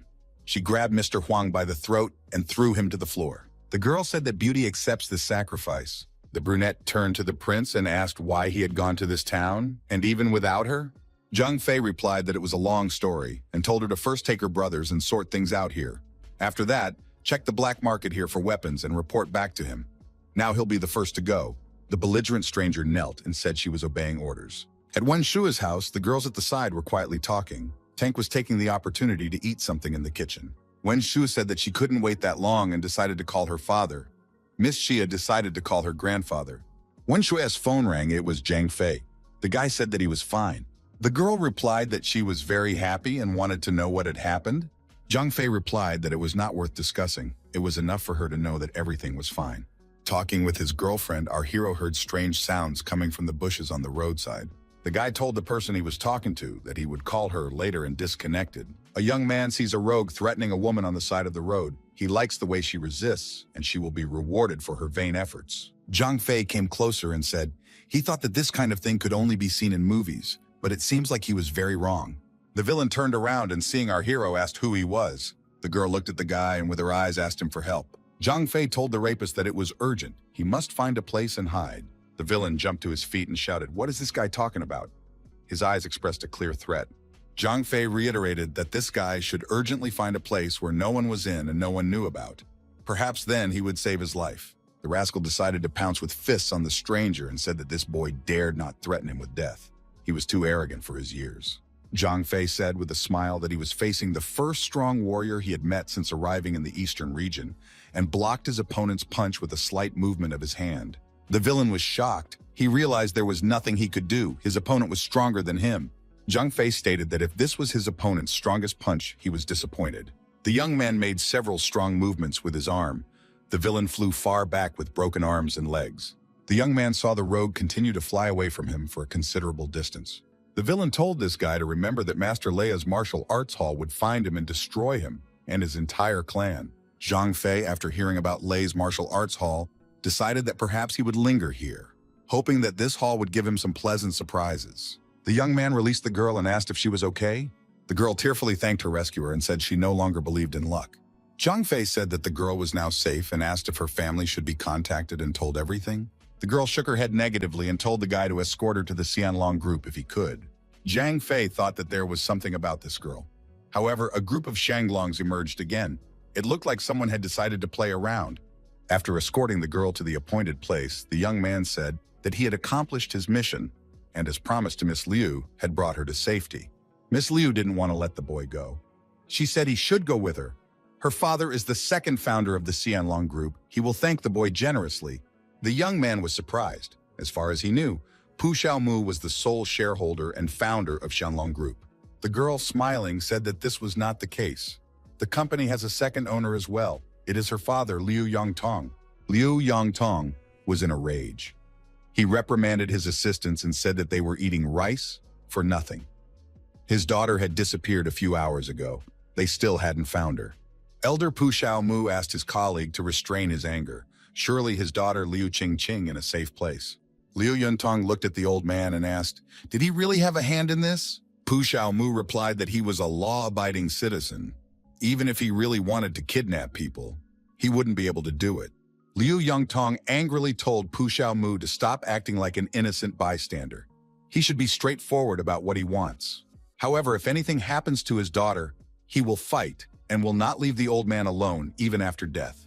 Elder Pu Xiaomu said for Master Liu to worry about him. First, he wants to introduce his friend. This is Master Lei Hu from the Lei Clan Martial Arts Hall. He has excellent martial arts skills. The old man continued. As for what he wants, there's nothing special about it. You just have to give him all the shares and give up your place in the company in his favor. Seeing his interlocutor's reaction, the elder asked what was wrong. Wasn't he the one who had recently rejoiced at his loss? Why was he now making such an expression on his face? Liu Yongtong agreed. However, he needs to make sure his daughter is okay. He wants to hear her voice. The old man told his subordinate that he wanted to hear Qingqing's voice. The martial arts master could not be reached. The caller's machine is turned off or out of range. The old man asked, "Is there any problem?" The man said that Master Pu could be confident in the strength and ability of his Lei Clan Martial Arts Hall. The door to the study opened, and Liu Yunton saw his daughter. The martial arts master opened his mouth and said that it was impossible. Elder Pu Xiaomu angrily asked, How did she end up here? Father and daughter hugged each other. Mr. Liu Yongtong said how good it was that the daughter was okay. The girl tearfully told her father that she was saved by Mr. Zhang. If it wasn't for him, she would never be able to see her father again. Mr. Zhang Fei walked into the study. The young man said that he had met Mr. Pu Xiaomu again, although he doesn't believe in fate, but this is already alarming. The boy added that he still wanted this meeting, albeit a little later, but there was no point in delaying it now. The elder wondered, is this young man still alive? Wang Fa Kai? This is truly a waste of money and time. Liu Yongtong told our hero that he was grateful for his help. Liu's family will thank this guy properly. Mr. Liu Yongtong thought that this guy was also feuding with Old Man Pu. Liu Yongtong turned to the old man and said that because of his age, he couldn't read everything. Today he won't even be able to eat dinner in peace. The old man said that the head of the family doesn't live much less than him, but is still too prone to the hot-headedness of young people. However, it's not the end of the world. Master Lei will help him. Master Lei immediately rushed towards the girl. The old man told Juntin that here and now their confrontation would end in his victory. In the same instant, Zhang Fei covered the girl with him and knocked Master Lei down with a confident hand strike. The young man said that the sound of the opponent's punch is like thunder. Its internal force is great, and it's quite good. Master Lei said, this guy must have been able to overpower his brother. He would like to know what's wrong with him now. Elder Pu Xiaomu asked, why is Master Lei wasting his energy and time on idle talk? Does Master Lei really think that that guy will be able to defeat him? He should just be caught and slowly interrogated. Master Lei replied that that was exactly what he wanted to do. He was just going to distract this guy a bit. Zhang Fei, while continuing to defend the innocent girl, said that there are always those people who judge the strength of others by appearance and themselves. Although to him, Master Lei's strength was no more than that of his common soldier. Our hero asked, a high level of inner strength and average fighting skills, is that all his opponent has? Then we need to teach him a valuable lesson today. Zhang Fei used his internal energy to send his opponent far backwards with a strong punch. Master Lei crashed into the opposite wall and made a dent in it. Zhang Fei said that he saw it as funny, his next opponent limiting his strength dimension to just peak internal strength. It was even insulting. The young man walked up to Elder Pu Xiaomu and slapped him. He asked if the old man would want to talk to him after losing again. The old man, falling to the floor, asked in consternation, after all, this guy had massacred his son. What more did he want? The young man stepped on the head of the lying old man and said that it was very simple. The old man must give up the most precious thing he has, the rights to the company, and then he will be able to continue his family in the future. The old man cried out in fear that this guy could destroy him anyway. Zhang Fei told the old man not to waste his time. Did he agree or not? The old man replied that he would give everything.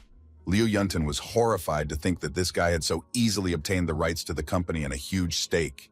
After receiving the necessary documents, Zhang Fei said that he had finally found a worthy gift for his aunt after his return home.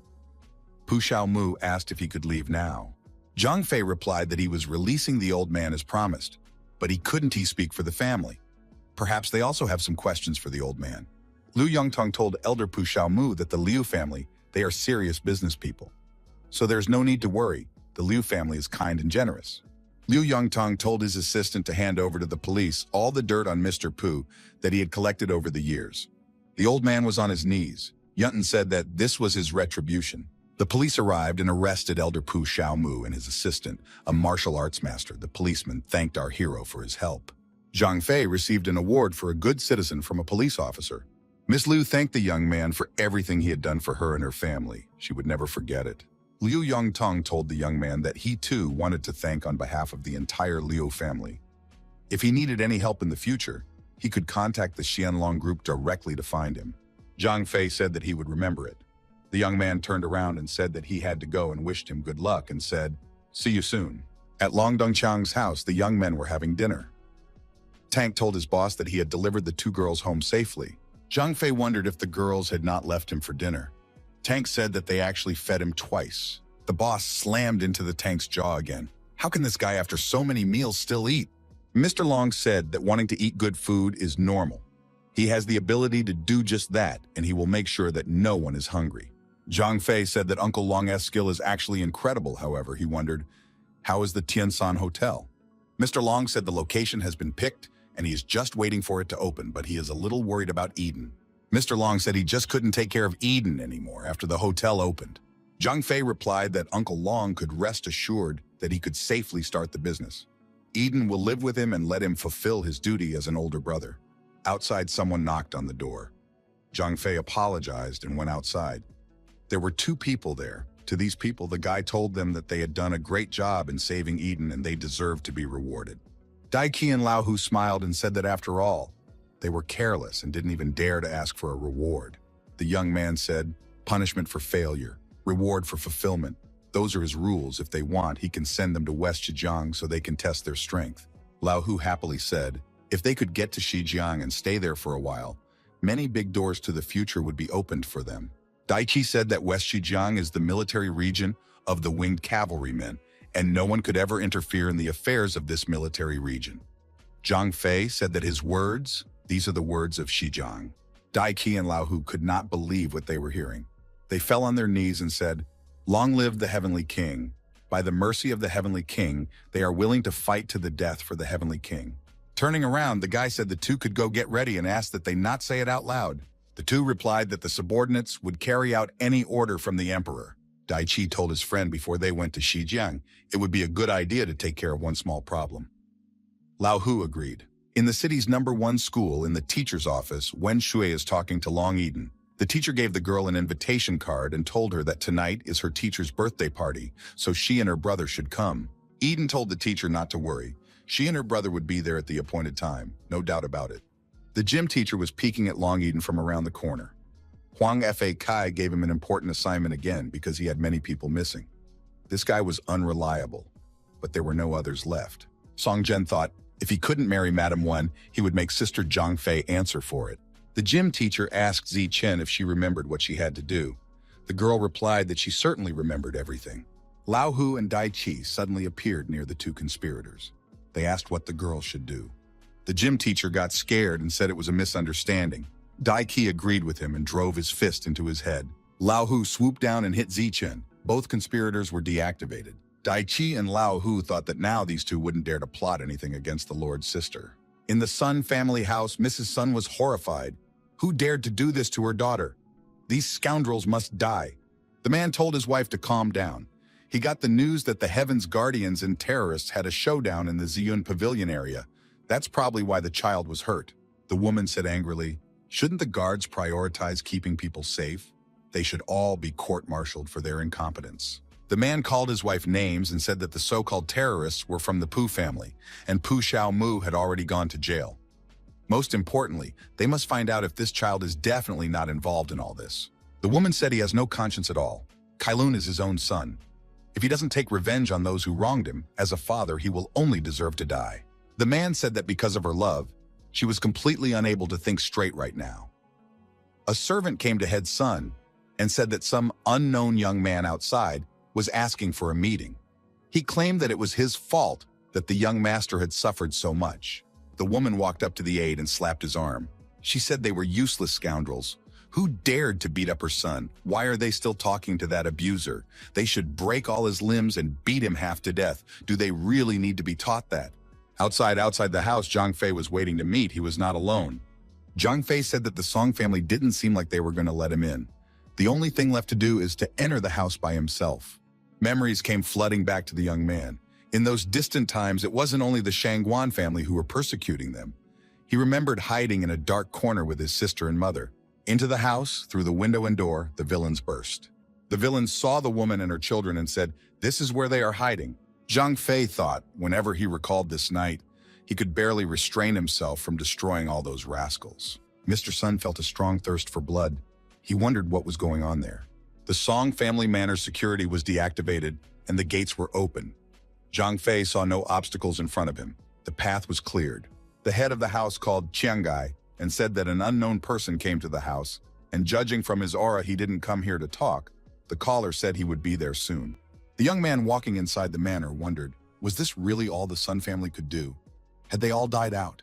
Decent fighters appeared in front of the young man. They were fighters of different genres. One of such fighters told our hero to get away. Another worthy fighter was a self-confident elder. He said that it was presumptuous. Sun family, this is the family of the military attaché. By doing so, the young man condemns himself to a worse life. The big guy said that these days any trash who knows a couple tricks thinks he's a Mount Tai. He hopes this guy thought through his suicide speech when he came here. Zhang Fei wondered, did this house always treat guests like this? He asked that these people tell their master to come out. The big man shouted that this arrogant young man was unworthy of seeing his master and rushed at the boy to attack him.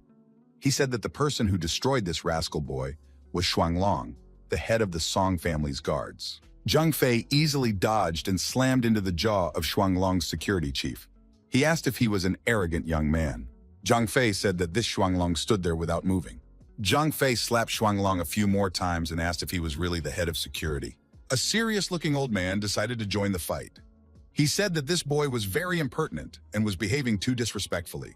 Zhang Fei swung a punch at the old man. The old man lost a few teeth and some blood. The young man wondered, who was this old man anyway? The old man shouted that he was the Sum family's butler. The butler also received a few slaps. The Song family's security chief and butler fell to their knees and said that they definitely give up now. They were wrong and apologized. The young man looked at the remaining security representatives and asked why they were still here. The men turned around and ran inside the building. Zhang Fei turned to the two kneeling men and said, if they want to live, they must be obedient. He asks questions, they answer. The guy asked the first question, who are the current masters of the Sun family? The second question, in the past 10 years, have the masters who are fluent in cold weapons or who possess hand-to-hand combat skills that are based on quick and light movements visited this house? The big man replied that with the exception of the family master, the only masters are them. The Sun family temple was small. He had never seen the martial artist that his opponent had mentioned. The young man thought that these two weren't lying. It seems that the Sun family wasn't involved in the incident back then. The guy said that in that case, that was the end of his business with the Sun family. Out of the corner of his eye, he saw someone trying to attack him. He used 2 fingers to stop the knife that was being used to attack him. The young man said, it is not without reason that the Taoists say that the most poisonous weapon is the heart of a woman. But why attack from the back? The young man kicked the knife away. The woman angrily shouted that he was the one who had harmed her Kailong. Zhang Fei replied that he was the one who did it. The woman replied, even if he is very skilled in martial arts, she has tens of thousands of ways to ruin his life in this city. She will make his life worse than death. She will kill all his relatives one by one.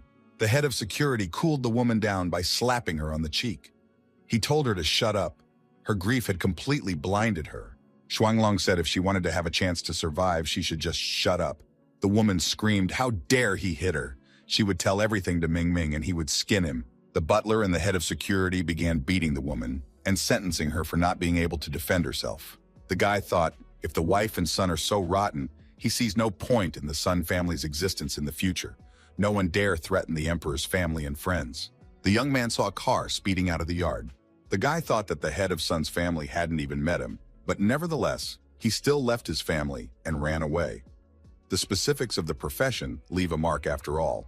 The head of the Sun family, sitting behind the wheel of the car, thought that this person easily handled the head of security and the butler. Why did he come to this house? Zhang Fei jumped high and tried to land directly on the departing car. Our hero succeeded, landing on the hood of Mr. Sun's car. Zhang Fei greeted Mr. Sun and asked why he was so anxious that he was even running away from someone. Mr. Sun, frightened, stopped the car and got out. He told the young man to get in his place and added, if the boy had some business to attend to, let him speak at once and don't procrastinate. Suddenly, a military SUV stopped in front of Mr. Sun's car. Mr. Sun thought he was saved. A man rushed toward the military and told them to stop. He's Sun Ming Ming, a military attaché. They should help him. Zhang Fei walked up to Mr. Sun and grabbed him by the collar. The guy stated that there were no people who could help him in this city. Suddenly, the phone rang. Zhang Fei answered and said hello to his sister. He asked, how are you doing? After a moment, he added that he would be there soon. Military men got out of the car and a senior one of them approached the military attaché. The commander of the military detachment asked what happened. He rushed over as soon as he got the call.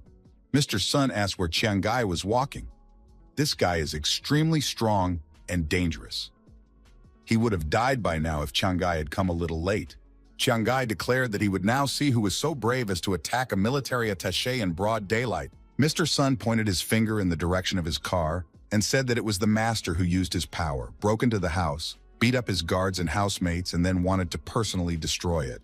Chiang Gai asked, where is the man in question? He doesn't see anyone. Mr. Sun, the military attaché, looked around and saw that there was no one in the car. The door to the car was open. Where had he disappeared to? Zhang Fei was walking with his sister in the central square of the city. The girl said that she had been waiting for him for a long time. The young man replied that he had some unfinished business and wanted to see old acquaintances. He would be faster next time. The sister pointed to the store and said, "This is the one they came here for." Eden added that today was Teacher Enju's birthday party. They should buy a nice dress, and it would be a good idea to get something for her brother too. The girl was choosing a dress. Her brother was watching her and commenting that he liked it very much. From around the corner, a young man was watching the brother and sister. Zhang Fei thought, who is this watcher? He's definitely watching them. The watcher thought it was really him, but what was he doing here? The young man ran to the manager's office and told the boss that he used to work at the Tiandu Hotel. And suddenly there was a guy who single-handedly beat up the Chen family's security guard and bodyguards. The manager was frightened and thought that something should be done. The manager asked if the Chen family should be notified. The manager said that of course it should be done, but only after they had indicated their interest and involvement in the matter. An overjoyed Eden said she had found lots of beautiful things today, how nice it was to go shopping. The manager invited the honored customers to follow him to pay for the goods. Eden thought that was odd. Wasn't the cash register for payment located at the exit of the store? The manager said that there is a cash register there to serve ordinary visitors, but the value of their goods is 10 million money. Such sums are paid in a different way. The girl was surprised, obviously, things worth less than 10,000. But they were invited to come this way. What was the meaning of all this? The young man thought that on a good person's path to enlightenment, there would always be fools who would want to do harm. Zhang Fei thought that he would not let the representatives of this store deceive them and would behave prudently so as not to attract attention. The manager was indignant. What does all this mean? They've racked up 10 million worth of merchandise, and he's afraid they might leave without paying, so he's just being reassuring. Eden said they didn't need those clothes in that case, and taking her brother's hand, added that they were leaving. The store manager appeared in front of the young men with security representatives. He asked where they were going. The clothes were already packed, the magnetic tags were off. Did they really want him to suffer losses because of their mood swings or insolvency? The girl indignantly said that this is just a normal store. They decide to buy for them or not, so they don't have to pay and will complain. The manager said that this girl is very naive. There are rules and regulations in this store, and now she can no longer not pay, but they can solve the issue in different ways. Zhang Fei slapped the arrogant manager and said that he must have lived long enough. The manager was indignant. How dare this guy hit him? He owed $10 million, and he dared to beat up honest people. Zhang Fei glared menacingly at the manager and said that he wanted to hear his last words. The manager stated, he knows the kid is very strong, but can he go against the system and family? He has relatives. If he calls his brother, the young man will spend the rest of his life in prison. The merchant said, looking at how poor they are, he realizes that they won't pay anything. However, he will forgive their debt if they agree to follow him to the Chen family's house. Hearing that name, our hero couldn't help himself. He immediately deactivated the manager and his support group, all lying on the ground and bleeding. Zhang Fei said that this fatty was just a pathetic trash from some third-rate family. What could he possibly have to do with the Chen family? Or did he see a chance to make a profit and decide to get involved in someone else's war without realizing the danger? The manager shouted that this guy would be finished. His crime was a capital offense. He had already called the police. It would be a little while before he was sentenced to death. Zhang Fei said that there were only a few people in this world who could judge him, but it was hard to call them people. The merchant said he wants to see how the kid talks when he goes to jail with his sister. Zhang Fei said that this person's confidence and self-confidence was incredible. He was even willing to play along and wait for the police to arrive. The door to the store opened and a police representative entered. The girl was determined. The manager said the police were already here. The police commander asked who called them and what crime had happened here. The manager said there was a property crime here. He is a friend of the chief of their police station. These two broke into his store, killed many people and robbed him of 10 million money. We should hurry up and arrest them. The police commander told everyone to remain calm. There are security cameras present, and she would start by searching them. The manager said he had to wait a moment. He had a call to make. The merchant had completely forgotten that there were security cameras, but he had made it clear who she was dealing with and that he knew Mr. Liu. Why is this woman so incomprehensible? The manager called Mr. Liu Ju and said that he had encountered a small problem and was willing to give this woman a police phone. The manager gave the girl a phone and said that Mr. Liu from their police station was on the phone. He would explain what to do. The fat man, looking at our hero, said that this is the end of the circus. Did he really think he could defeat him? However, if he knelt down and begged for mercy, it would be possible to ease his fate a little. The police commander turned on the speakerphone and asked Mr. Liu Ju what was the matter. The head of the police department heard that he was talking to Fu Xiang and changed his intonation. He asked, "How did she end up there?" In any case, he can't tell anything. He just hopes that she will visit the old man later and tell him about her training in Western Xizang. Police officer Fu Xiang said that she would drop by the police station manager sometime and asked if he didn't know the owner of the Liren chain store chain. The manager couldn't understand what was going on. The chief of the police station said he didn't know him. These days, all the stray cats and dogs are shouting that they know him, but it's far from true. You shouldn't believe him. The fatty was even more frightened. This merchant didn't understand what was going on after all. Police Fu Xiang threw the phone to the manager. She said that the person surnamed Liu hung up. Why not try to dial it again? The manager wondered in awe, who was she? Fu Xiang said it doesn't matter who she is. The facts are more important now, so it's better for the manager to confess himself. Frightened, the manager said that he had lied. He had reported a false incident. He had not fully understood the situation, so he was willing to be held accountable. Zhang Fei asked, what exactly is the manager willing to be held accountable for? For buying up stolen goods and contraband, selling counterfeit brands, extorting money? He has to choose what he will be jailed for. The manager yelled that these clients didn't pay anything at all, so they are not their clients. They just don't have proof. The manager's phone lying on the floor received a message that $10 million had been deposited into his account. Zhang Fei said, after this person goes to jail, he must remember to return the money. And in the future, he can become a decent person and stop playing in the underworld. It is too difficult for people like him. Police officer Fu Xiang said that now that everything has come to light and the evidence is clear, she accuses the manager of buying and selling contraband, extortion, and threatening life. He will have to proceed to the police station. The police took the manager into custody and handcuffed them and sent them to the police station. Mrs. Fu Xiang said that she now needed to question Zhang Fei to get a more detailed picture of what happened. Zhang Fei said that he didn't mind. Aiden looked suspiciously at the girl who had invited her brother into a separate office. A brunette familiar to our hero grabbed his hand and told the gentleman that she was on time. How is he going to reward her for that? Zhang Fei thanked the girl and asked, why did she choose to interfere with such a small thing? And what happened to her identity? Why is she a police captain? The girl said it was to facilitate the investigation she had been assigned. She decided to ask for help from the club and was given help in the form of a senior officer rank and access to the database. The girl added that the senior officer from the club, which is located at the military base, is named Uchitori. He kindly provided all of this. Zhang Fei thought that he had not seen Captain Uchitori before, but for some reason the name was familiar to him. The police captain added that he had heard that Prince was in town and he wanted to find an opportunity to give him a gift. He also asked him to give the prince a suit. Zhang Fei said that he would remember this kind gesture. The girl gave the prince what he asked to check and said that there was already a lot of things catching his eye. Why doesn't he want to mobilize the Imperial Court's forces for a full inspection? Zhang Fei said that as the king of the heavenly unit, he gave the order to check, and as a result, hundreds of deaths on the part of the Shangguan family and company. But it was all small fish that surfaced to be caught in the net. The big fish, when frightened, hide deeper.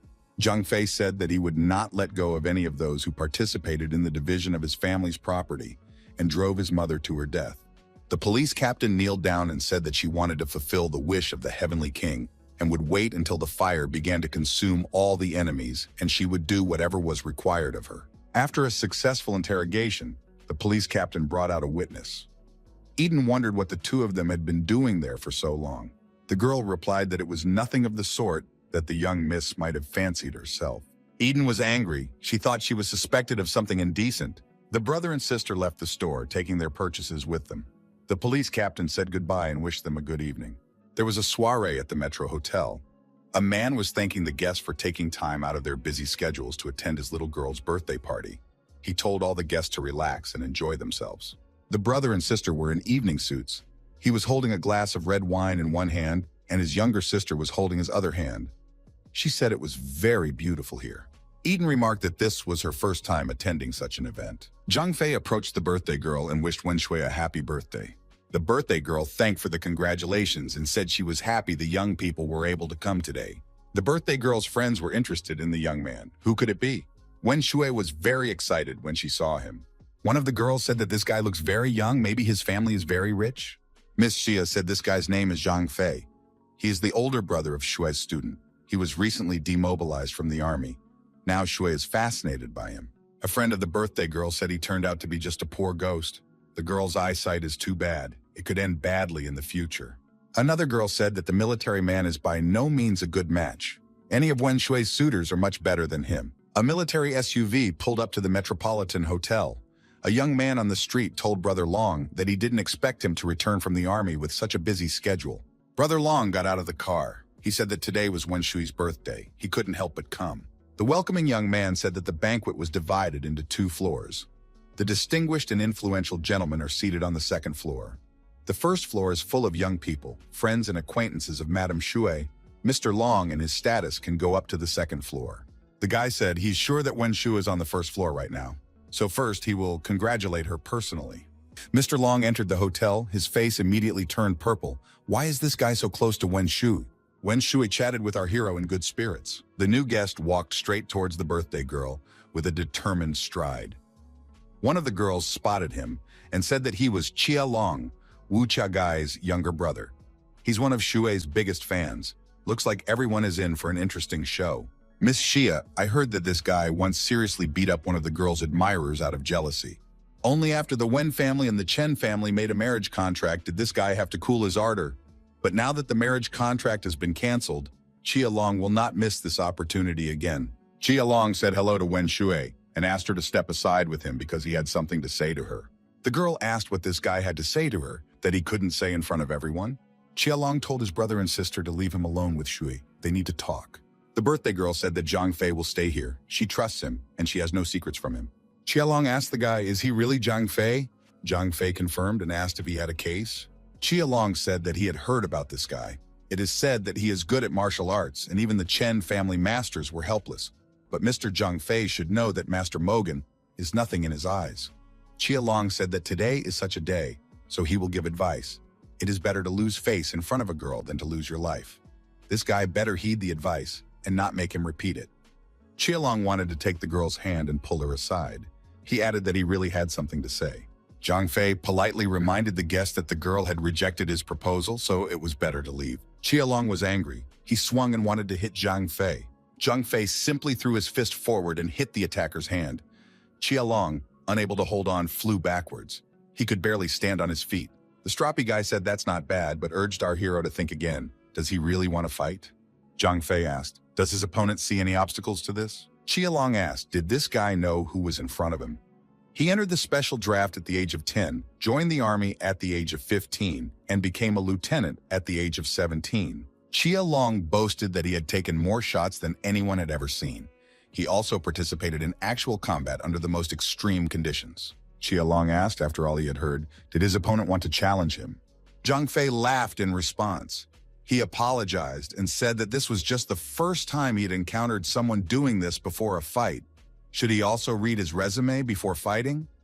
Unfortunately, he left it at home today. Chia Long was pissed.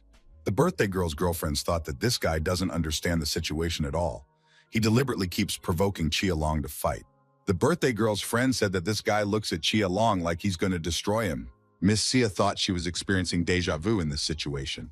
Swinging once again, Chia Long said that he was about to send his opponent to a hospital bed for a long time. The martial artist rushed forward to attack Zhang Fei. Zhang Fei stood calmly in the middle of the hall. He said that he once again had an ignorant and fearless opponent. At the very last moment, Mr. Wen entered the room and told them to stop immediately. Today was his daughter's birthday. Why don't the two of them stop trying to work things out and just talk peacefully? Chia Long stopped and said that he would heed Uncle Wen's words and do exactly that. Mr. Wen said that Chia Long is really getting better and better. He asked to give Master Wu Chia greetings from him. Zhang Fei thought that the speed of changing faces was really amazing.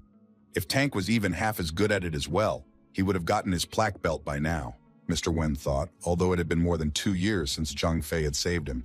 But compared to the guy standing in front of him now, much scarier. One of the guests, Mr. Sun, recognized Zhang Fei and said, is this guy really here? Zhang Fei wondered, Wasn't this the big man in the martial world who left his wife and children to fend for themselves? Mr. Sun shouted for Zhang Fei to shut his mouth. Their country.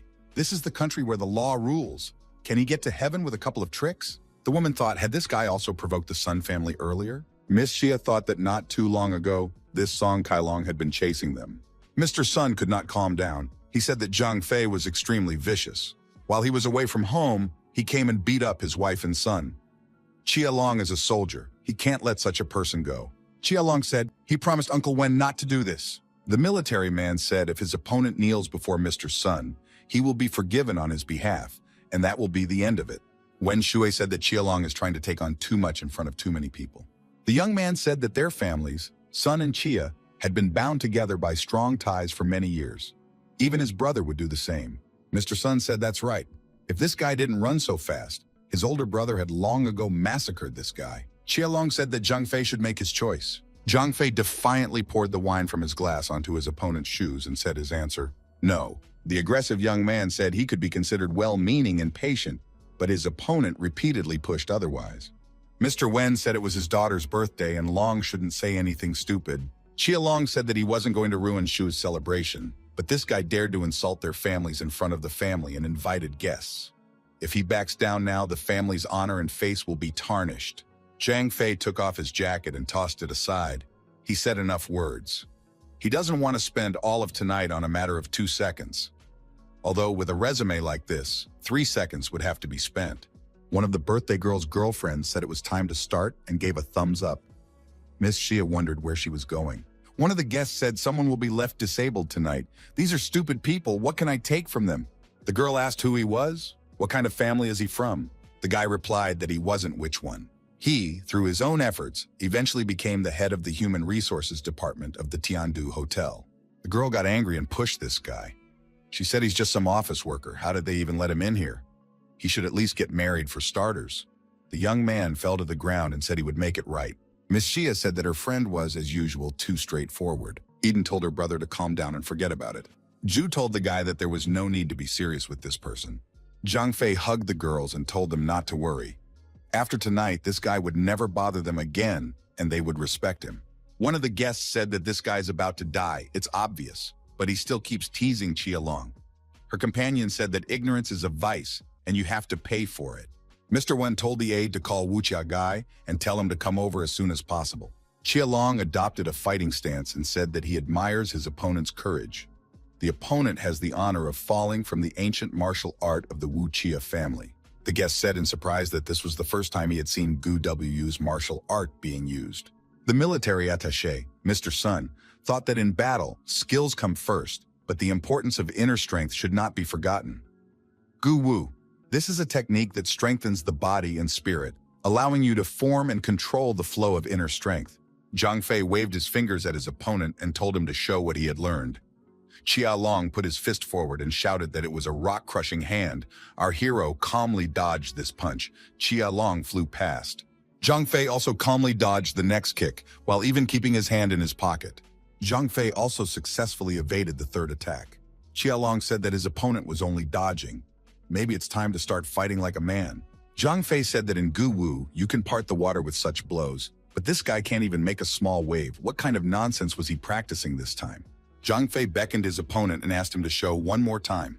Mr. Sun was discouraged. How could this happen? Chia Long is very inferior to his brother. He is no match for him. It is necessary to get out of here before the fight is over. At this moment, the elder brother entered the hotel room. He said that he was fed up with this Chia Long causing trouble because his patience was not unlimited. Mr. Sun, noticing his older brother, rushed to meet him. The military attaché said the guy arrived just in time. The guy who caused a riot at his house is now inside. Big Brother said, if this is indeed the case, then Mr. Wen will not be disturbed for the last time today. Big Brother looked at Zhang Fei and thought that this guy seemed familiar to him. Eden told her brother to be careful. The opponent looked strong. Eldest brother, after hearing this guy's name, began to recall where he might have met him. It must have been the military academy when the generals and the Heavenly Emperor himself spoke in front of them. The young man looked at his younger brother. The latter was all furious and angry. He shouted that his opponent was about to experience his final blow. Zhang Fei agreed. He agreed to settle everything with a last strike. He has one too. The next moment, the older brother hit the younger brother in a furious jump. He shouted that he would deal with this jerk himself. Everyone present saw Chia Long fly far away into a corner and fall down. The guests recognized Chia Gai and thought that he looked very strong. Why did he end up here? Everyone was wondering, why did Wu Chia Gai hit the wrong person? Wu Chia Gai walked over to Zhang Fei and kneeled before him. He said that as a man who had given most of his life to the army, he realized that an undisciplined soldier was a threat to the army. The only redemption in this case is death. The guests were shocked. Wu Chia Gai kneels down in front of this guy and looks apologetic. Are such people ever polite to anyone? Wen Shui thought that Zhang Fei might have been a senior officer with the rank of major before he was dismissed from the army. Zhang Fei thought that this soldier had found out who he was, but didn't say it out loud so as not to embarrass him. He's just like this for all the people claiming to be his subordinate, and he doesn't care about their opinion. He is not bad. Zhang Fei replied to this soldier that he was impressed with his actions. Wu Chia Gai, without raising his head, said his family was loyal to this man and asked him to be lenient and temper his anger. They would serve him in the future. Chia Long came to his senses and asked what his brother was doing. The older brother said to keep this guy quiet, and it would be better if he pretended to be dead. Wu Chia Gai asked Zhang Fei to keep his younger brother alive, and if it was impossible, he was willing to give his life in place of his younger brother. Zhang Fei said that in honor of such a beautiful evening, he would make an exception, but as the eldest, his interlocutors should be held accountable, so he should clean up the place, pick up the junior, and get out of here. Mr. Wen said the incident happened suddenly, but the consequences were not serious. He invited everyone to catch up on the second floor. Guy thanked the banquet host for his hospitality. When the guests went upstairs, Wu Chia Gai turned to Mr. Sun. Had he really been the one to encourage his younger brother? Mr. Sun asked fearfully, what is Wu Chia Gai going to do? Wu Chia Gai asked, hadn't Mr. Sun heard that he was ordered to clean up the place? Because of his tricks and dog barking, Wu Chia's family almost died. Wu Chia Gai did not listen to Mr. Sung's excuses and knocked him out with a leg kick. The warrior said that this weak and cowardly man was a disgrace to his father. He was not worthy of being a military attaché. Chia Long asked his brother, who is that person? The brother asked, did he not remember? The younger one, remembering, assumed it was the emperor. Had he really encroached on the life of the general himself? The elder said that they could take it easy. They had been forgiven this time, but they had better find a chance to make amends with the emperor. In the reception hall, Mr. Wen was chatting with Zhang Fei. The young man said that he should have visited Mr. Wen as soon as he returned to the city. Mr. Wen said he's already old enough. There is no reason for young people to spend time with him. Mr. Wen told his daughter to go and have fun with the youngsters, and he would talk to Zhang Fei for a while longer about serving in the army. Eden and Zhu went to have fun. The girls said that talking about the army didn't interest them. Zhang Fei assumed that Mr. Wen had some business with him. Mr. Wen said that because of fate and their own weakness, they are in a difficult situation. He knelt down in front of the young man and said that he was speaking on behalf of the whole family, and he was asking for help to save the Wen family. Zhang Fei said for Mr. Wen to go up and tell him what the matter was. He would try to help by all means. The man said he had no choice but to ask the young man for help. There are countless families in this city trying to grab or snatch a piece of the market, and as some eat more, others eat less, causing deadly skirmishes to become all too common. This led to all the giants joining forces to create a law of families to keep everyone from unnecessary massacres. The law has a separate place for Kangen, underground battles for market share ownership. Held every 3 years, market shares are determined according to the position a fighter holds. Zhang Fei thought that these were interesting rules, but if the Wen family lost, they could exist with a small share in such a market.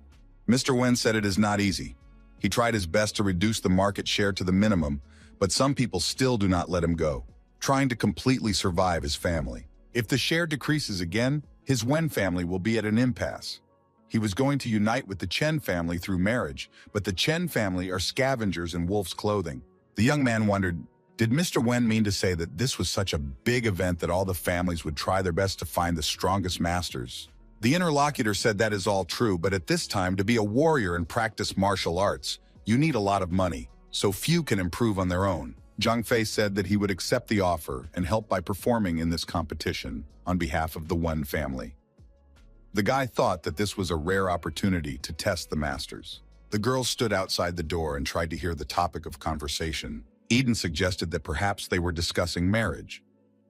Miss Xia, hearing this, thought that Zhu's marriage was imminent. Miss Xi thought, so Wenshu and Zhang Fei getting married is great, but for some reason she felt sad. The Chen family's estate, the assistant brought Mrs. Shuguang all the necessary information she requested. The woman said the little beast had disappeared for years, so he decided to become a soldier. Does he really think he can be a threat to her with his military rank? The woman scattered the papers provided to her and said that this guy is an ignorant rascal. Her family is Chen, the lord of this city. For them, getting rid of a military man is as easy as running over a cat or dog on the road. Shuguang thought that when they got rid of his mother, they must have gotten rid of the cubs as well. The servant said that he passed the woman's words to Elder Zhang. The elder said that he needed to finish his market share ownership affairs before he could attend to family matters. The woman slapped the deputy in anger and said she didn't want the beast to live even one more day. After calming down, she said she'd give him a couple more days and asked how the investigation into the disappearance of the fourth young master was going. The beat deputy said he hasn't found it yet, but he's sure it's there and will check it out right now. Shuguang immediately took out a gun and fired a shot at the assistant. She said that she had given him 3 tasks, 2 of which were done unsatisfactorily. Such trash has no value to her. At my aunt's house, my brother and sister attended a birthday party. The cake was on the table. Eden handed the boy a box and told him it was a birthday present, one that she had bought for him. She hoped he would like it. Xiaogong was overjoyed and immediately began to unseal the box. Auntie tearfully said that she wanted to cure Xiaogong and she didn't need anything else in this life. Zhang Fei said he had heard that the Alien Institute had leading experts in the study of brain diseases. Perhaps Xiaogong's disease could be cured there. Auntie said that experts of this level cost tens of millions of money. This was absolutely not for them. It would be enough if Xiaogong could grow without any problems. Zhang Fei showed Auntie the papers and said that he had a document confirming that she now owned a controlling stake in the Shanglong Group. Mr. Chan entered the room and said he had great news. Mr. Chan saw Zhang Fei and became a little calmer. He said that young Master Zhang was also here. He was surprised that this god of war was here and thought that things had gotten complicated. Auntie asked what was the good news Mr. Chan wanted to report. The man said his uncle had asked him to deliver something, papers in hand. Auntie jumped up from the table and told him not to dare even mention that name. She no longer wished to have anything to do with him. A scoundrel who leaves his wife and child and then avoids them afterward as if they were mere ghosts of the past. Mr. Chan said that he at first, like Auntie, did not want to pay attention to him, but the terms he offered Auntie should be interested. The woman inquired as to what the letter was. Mr. Chan stated that his uncle is offering compensation of $500,000 money in return for the opportunity to mediate her affairs. The man added that his uncle's conditions are very sincere. Although he cannot cure the child's illness, but he can at least provide a decent life without much worry. Auntie tore up this letter and said she would rather die than take money from this man. Mr. Chan said it was just an attempt by uncle to make amends. Doesn't Auntie need the money? Zhang Fei, smiling, said amused. Why after so many years just now he decided to make amends? Mr. Chan said that his uncle actually heard about the god of war causing trouble at Hotel Tiandu and asked him to intervene. Zhang Fei asked, does Mr. Chang really want to mediate? Zhang Fei said, if uncle pays half of the cost, they will agree. Mr. Chan wondered, are they really talking about the shares of Xianlong Group? Xianglong is the main commercial center in the city. Do they really own a stake in Xianglong? The negotiator said they probably have a drop in the bucket of all the shares, but he still needs to consult. Mr. Chan said that after all these years, his uncle still has feelings for her. Zhang Fei grabbed the negotiator by the throat and told him to stop. He pushed him through the window and broke the glass. Chang, frightened, said that he was only a messenger. Zhang Fei told the messenger to go back and told that rascal that if he came again, he would be destroyed. Zhang Fei let go of the messenger, and he fell to the ground backwards, straight down from the 2nd floor. Auntie told her nephew that he was tough. Now she's a little worried that that rascal might do something to the young man. Zhang Fei asked his aunt not to worry. Even if this scoundrel came to him, he would destroy all his dogs, but he himself would not be let off so easily. A disgruntled Mr. Chang was returning after failed negotiations. The police captain Fu Xiang was walking towards him. Mr. Chan said hello to the lovely lady and said he was from the Tiandu Hotel. The police captain Fu Xiang hit the hapless Mr. Chan right between his legs with a decisive leg kick. The girl said, how does a dog like him have the right to talk to her? Mr. Chan felt hurt again. Zhang Fei gave Auntie the documents and said that this was her key stake, and he also arranged for a specialist from the hospital to come here. Auntie was confused and said with tears in her eyes that she didn't know how to repay the young man for it. Eden told her aunt that they were family. Auntie had taken care of her all these years. It's not like she asked for anything in return. Zhang Fei thought that it was time for Auntie to take Xiaogong abroad for treatment. Going outside, our hero saw an old acquaintance in a tree. He asked what she was doing here. The police captain said a lone wildcat hot and eager arrived with a delivery all the way to the door. Zhang Fei told her to come down from the tree immediately and kicked the trunk with his foot. Fu Xiang threw herself down. She said that she found the swordmaster that the boss asked her to find. It was Lei Qiandao, the master of Lei's martial arts school. The young man repeated the name and said it was time for destruction. At the city jail, one of the inmates introduced himself and said he was Deputy Director Liu, and he was the boss from now on. The other prisoners recognized him as the boss and said they would do whatever the boss ordered. Mr. Liu pointed his finger at one prisoner who was sitting with his back to him and asked if he was deaf. How dare he ignore him? This prisoner turned around and said Mr. Liu is talking nonsense. This prisoner was Pu Xiaomu. The old man got to his feet, grabbed a chair, and hit Mr. Liu with that chair. Pu Xiaomu told the kneeling Mr. Liu that he dared not order him. A guard entered the cell and told the prisoners to stop fighting and ordered Pu Xiaomu to follow him. Elder Pu Xiaomu was given a chance to change into civilian clothes, taken out of the jail, and told that the man who paid his bail had arrived.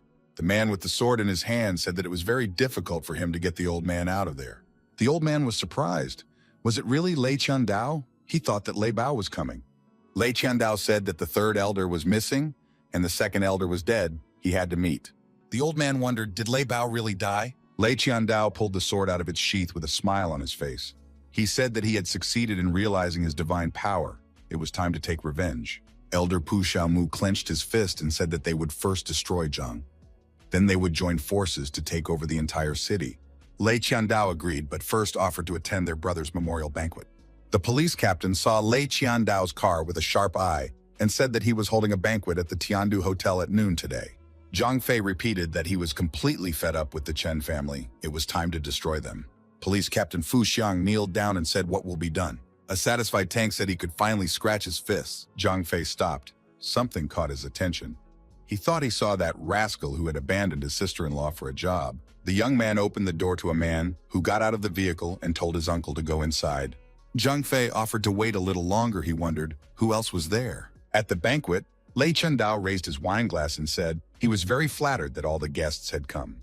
One of the guests said to Lei Qiandao, he sees that the master now has a lot of inner strength and they are all counting on him in the future. Lei Qiandao suggested that everyone should all work hard together to sweep the city under them. One of the people present, Mr. Liu, thought that Lei Bao had stolen his daughter. How dare this Lei Qiandao invite him to the banquet? Lei Qiandao approached Mr. Liu and said that he was interested in a stake in Dragon Group. Why don't they reunite at this celebration? This is a once-in-a-lifetime opportunity. Mr. Liu said they could forget about the past, but their family, martial arts masters, and he's a businessman, so it's better for everyone to go their own way. Mr. Liu said he was leaving and thought a fox was no companion for a hen. Elder Pu Xiaomu said that a long time has passed, but Mr. Liu is still popular. Mr. Liu wondered, shouldn't his interlocutor be in jail right now? The old man laughed and said, is there anything in this town that their family can't handle? Lei Qiandao told Mr. Liu to give them all his shares. He must give or die. Lei Qiandao hit Mr. Liu's chest with his hand and he flew backwards and fell to the floor. The daughter, seeing what was happening, rushed to her father.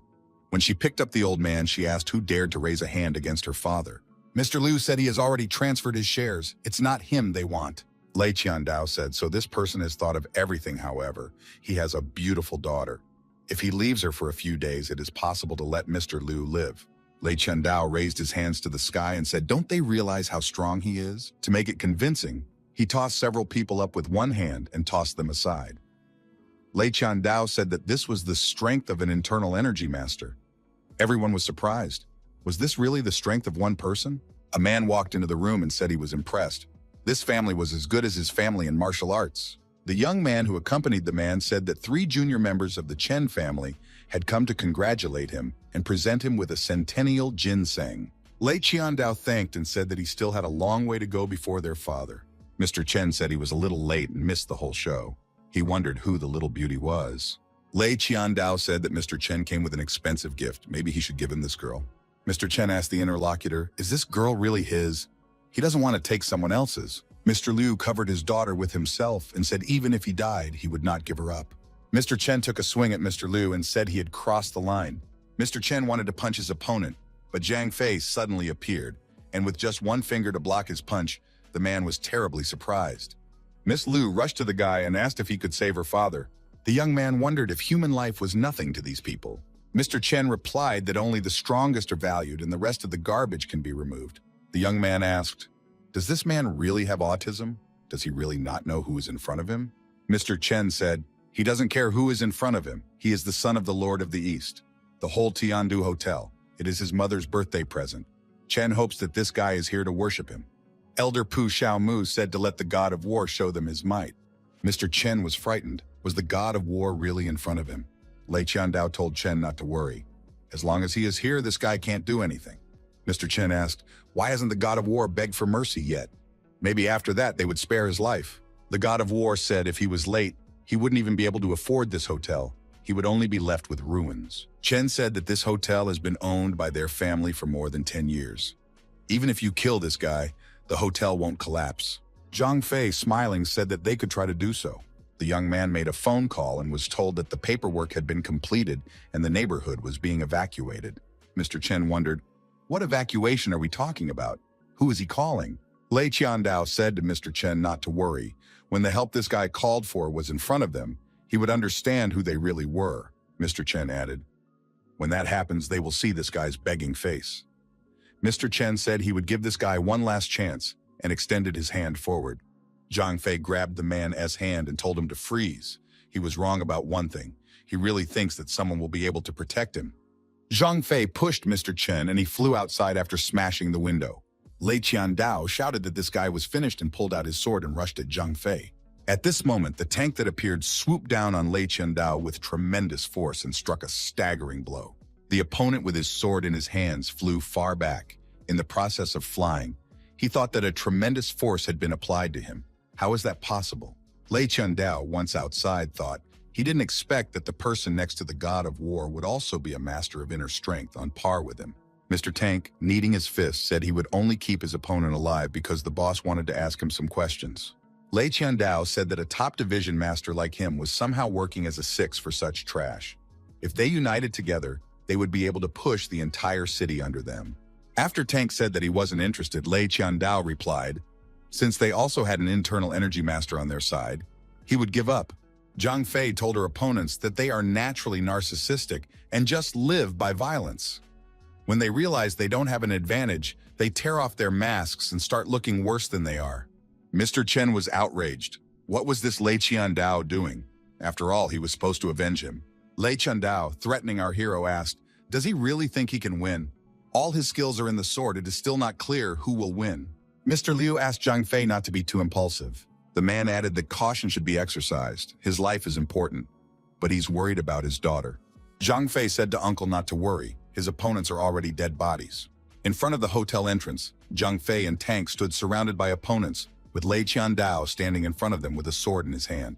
Mr. Chen asked, how strong is this guy? Chen Jr. thought that Mr. Lei was a great man. He would easily punish this arrogant upstart. Lei Qiandao thought that he would burn the strongest one first, then he would destroy the god of war as well. Zhang Fei asked his opponent if he had any wishes. How did he want to die? Lei Qiandao swung his sword and shouted that this guy dare not insult him. He wants his opponent to die while kneeling. Zhang Fei said, it seems like this guy has yet to realize who he was facing. Lei Qiandao had indeed sent our hero. Spikes began to appear from the ground, heading towards Lei Qiandao. The villain said that his opponent could control his chi well. Lei Qiandao declared that this guy couldn't defeat him and swung his sword and tried to chop the thorns. The spikes proved stronger, and his opponent's sword was shattered, the spikes embedded in the arms and legs of the stroppy foe. Lei Qiandao was in a motionless state in front of our hero. Zhang Fei asked, did the latter really want him to die on his knees? Lei Qiandao cried out in fear for the guy to spare him. Zhang Fei replied that he would do so for now. The spikes went under and the wounded opponent fell to the ground. He was bleeding. Zhang Fei looked at the old man Pu Xiaomu and said that it was now his turn. The elder thought that he shouldn't have gotten out of prison. Tank declared that this old man could not escape and dealt him a staggering blow. The elder was deactivated. Mr. Chen put his hands up in fear and said he was wrong. Zhang Fei, blazing with anger, said that Mr. Chen had lost. Everyone saw that a military helicopter began to circle over the square, and military men began to descend from the helicopter. Those watching thought the military seemed to have arrived to rescue someone.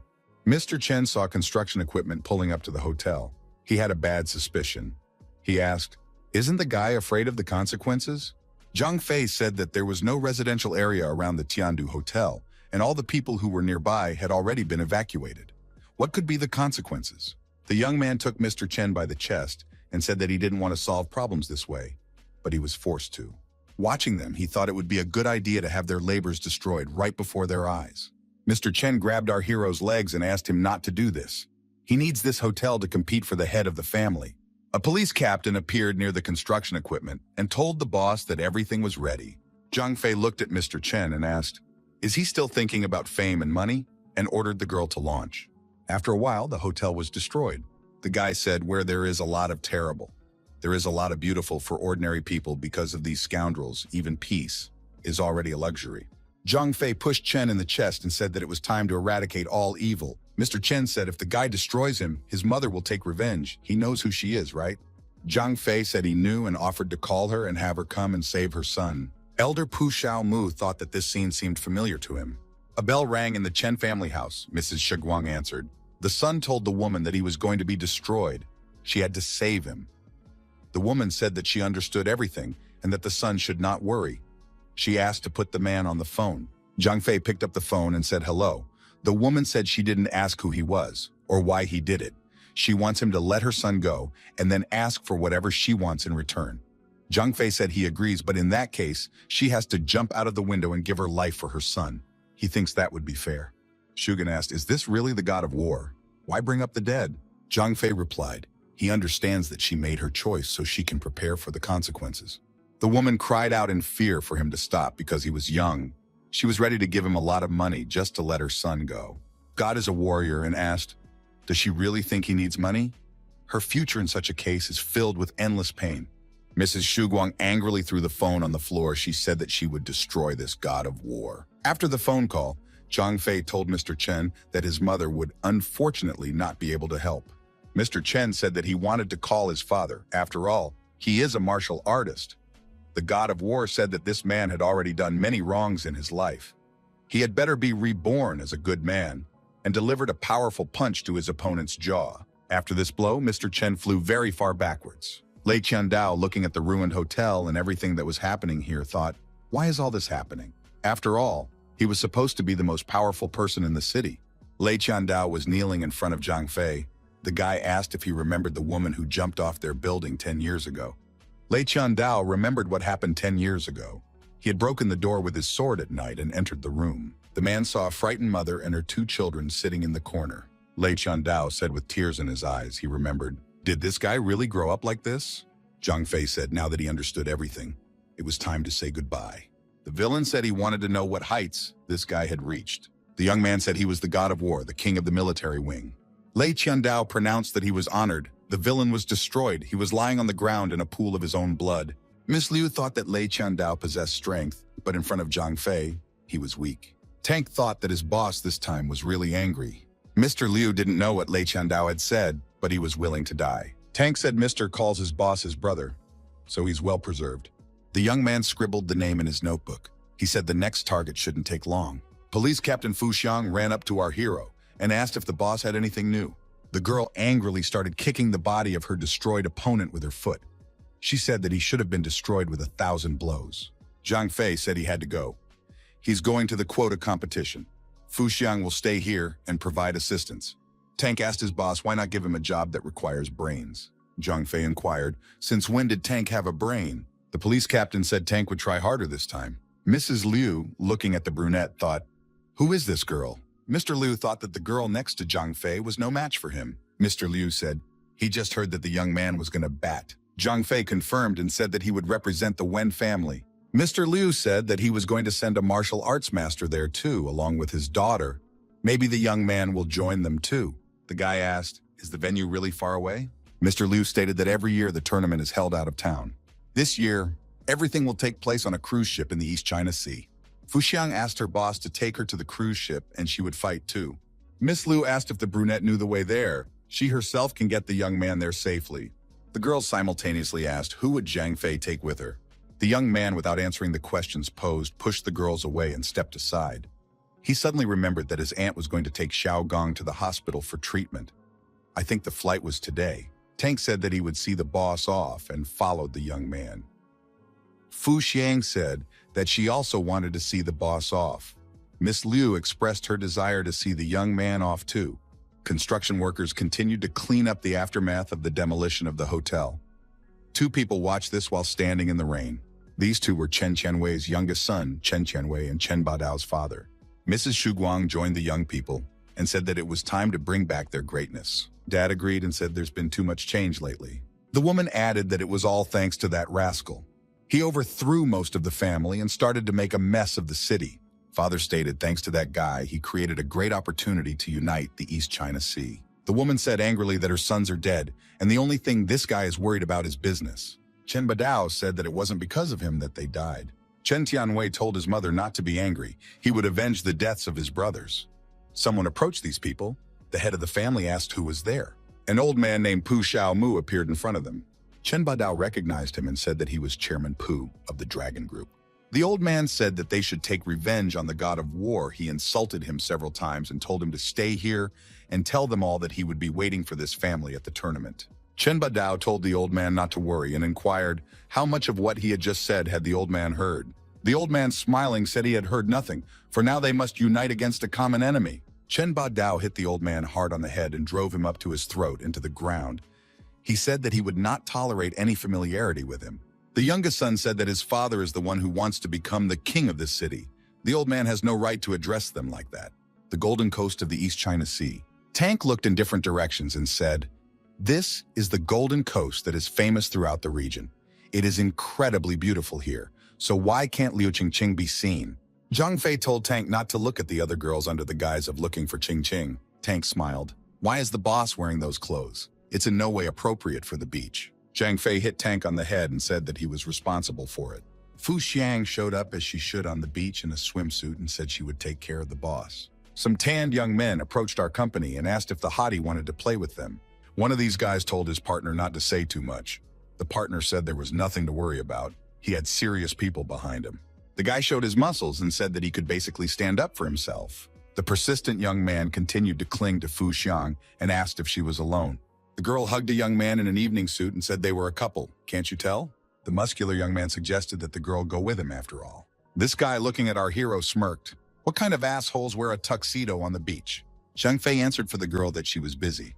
Zhang Fei added that they were just waiting for someone and assumed that this girl was up to something again. The annoying young man decided that this girl's boyfriend looked like a total jerk.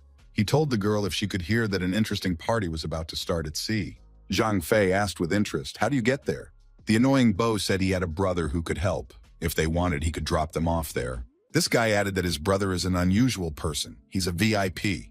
Liu Qingqing appeared on the deck of the ship and waved his hand at Zhang Fei. Zhang Fei and Fu Xiang turned around and headed towards the ship. The annoying beau was discouraged. His partner said he wasn't even a match for the guy, so we'd have to put up with it. The young man wasn't ready to accept it and said that this guy in the evening suit, a real loser, not like their dragon brother. A guy came up to these young men and asked what they were talking about behind his back again. The annoying beau said they had just missed the girl. She was heading towards the ship. Our hero saw this guy and thought that this time the Yu family sent Yu Qianlong. This is interesting. Yu Qianlong looked at Zhang Fei and thought that this guy looked familiar. Yu Qianlong said that the two were packing and preparing to hit the road with him. Everyone felt at ease and relaxed on the Diamond Princess cruise ship. Tank, while consuming the food, noted that the cooking here was quite good. The waitress told Mister to take his time. No one would take his food away from him. Fu Xiang thought that Tank looked like they had been feeding him for 3 days. He had completely forgotten about the king's mission. The serious girl wore special glasses and thought that all the work would be on her shoulders. The girl saw Liu Yishui, a rich businessman from the East China Sea, through her glasses. He was accompanied by a martial arts master named Double Crutch Li. Fu Xiang said that this person didn't fit the description, so they were ruling him out. Special Agent Fu Xiang was interested in a martial arts master who was good with lightning. The annoying man from the beach approached the girl and said it was fate to meet this beauty again and asked where her beau was. Fu Xiang tried to ignore this annoying guy. The young man kept asking if the girl could hear him. "Where is her beau?"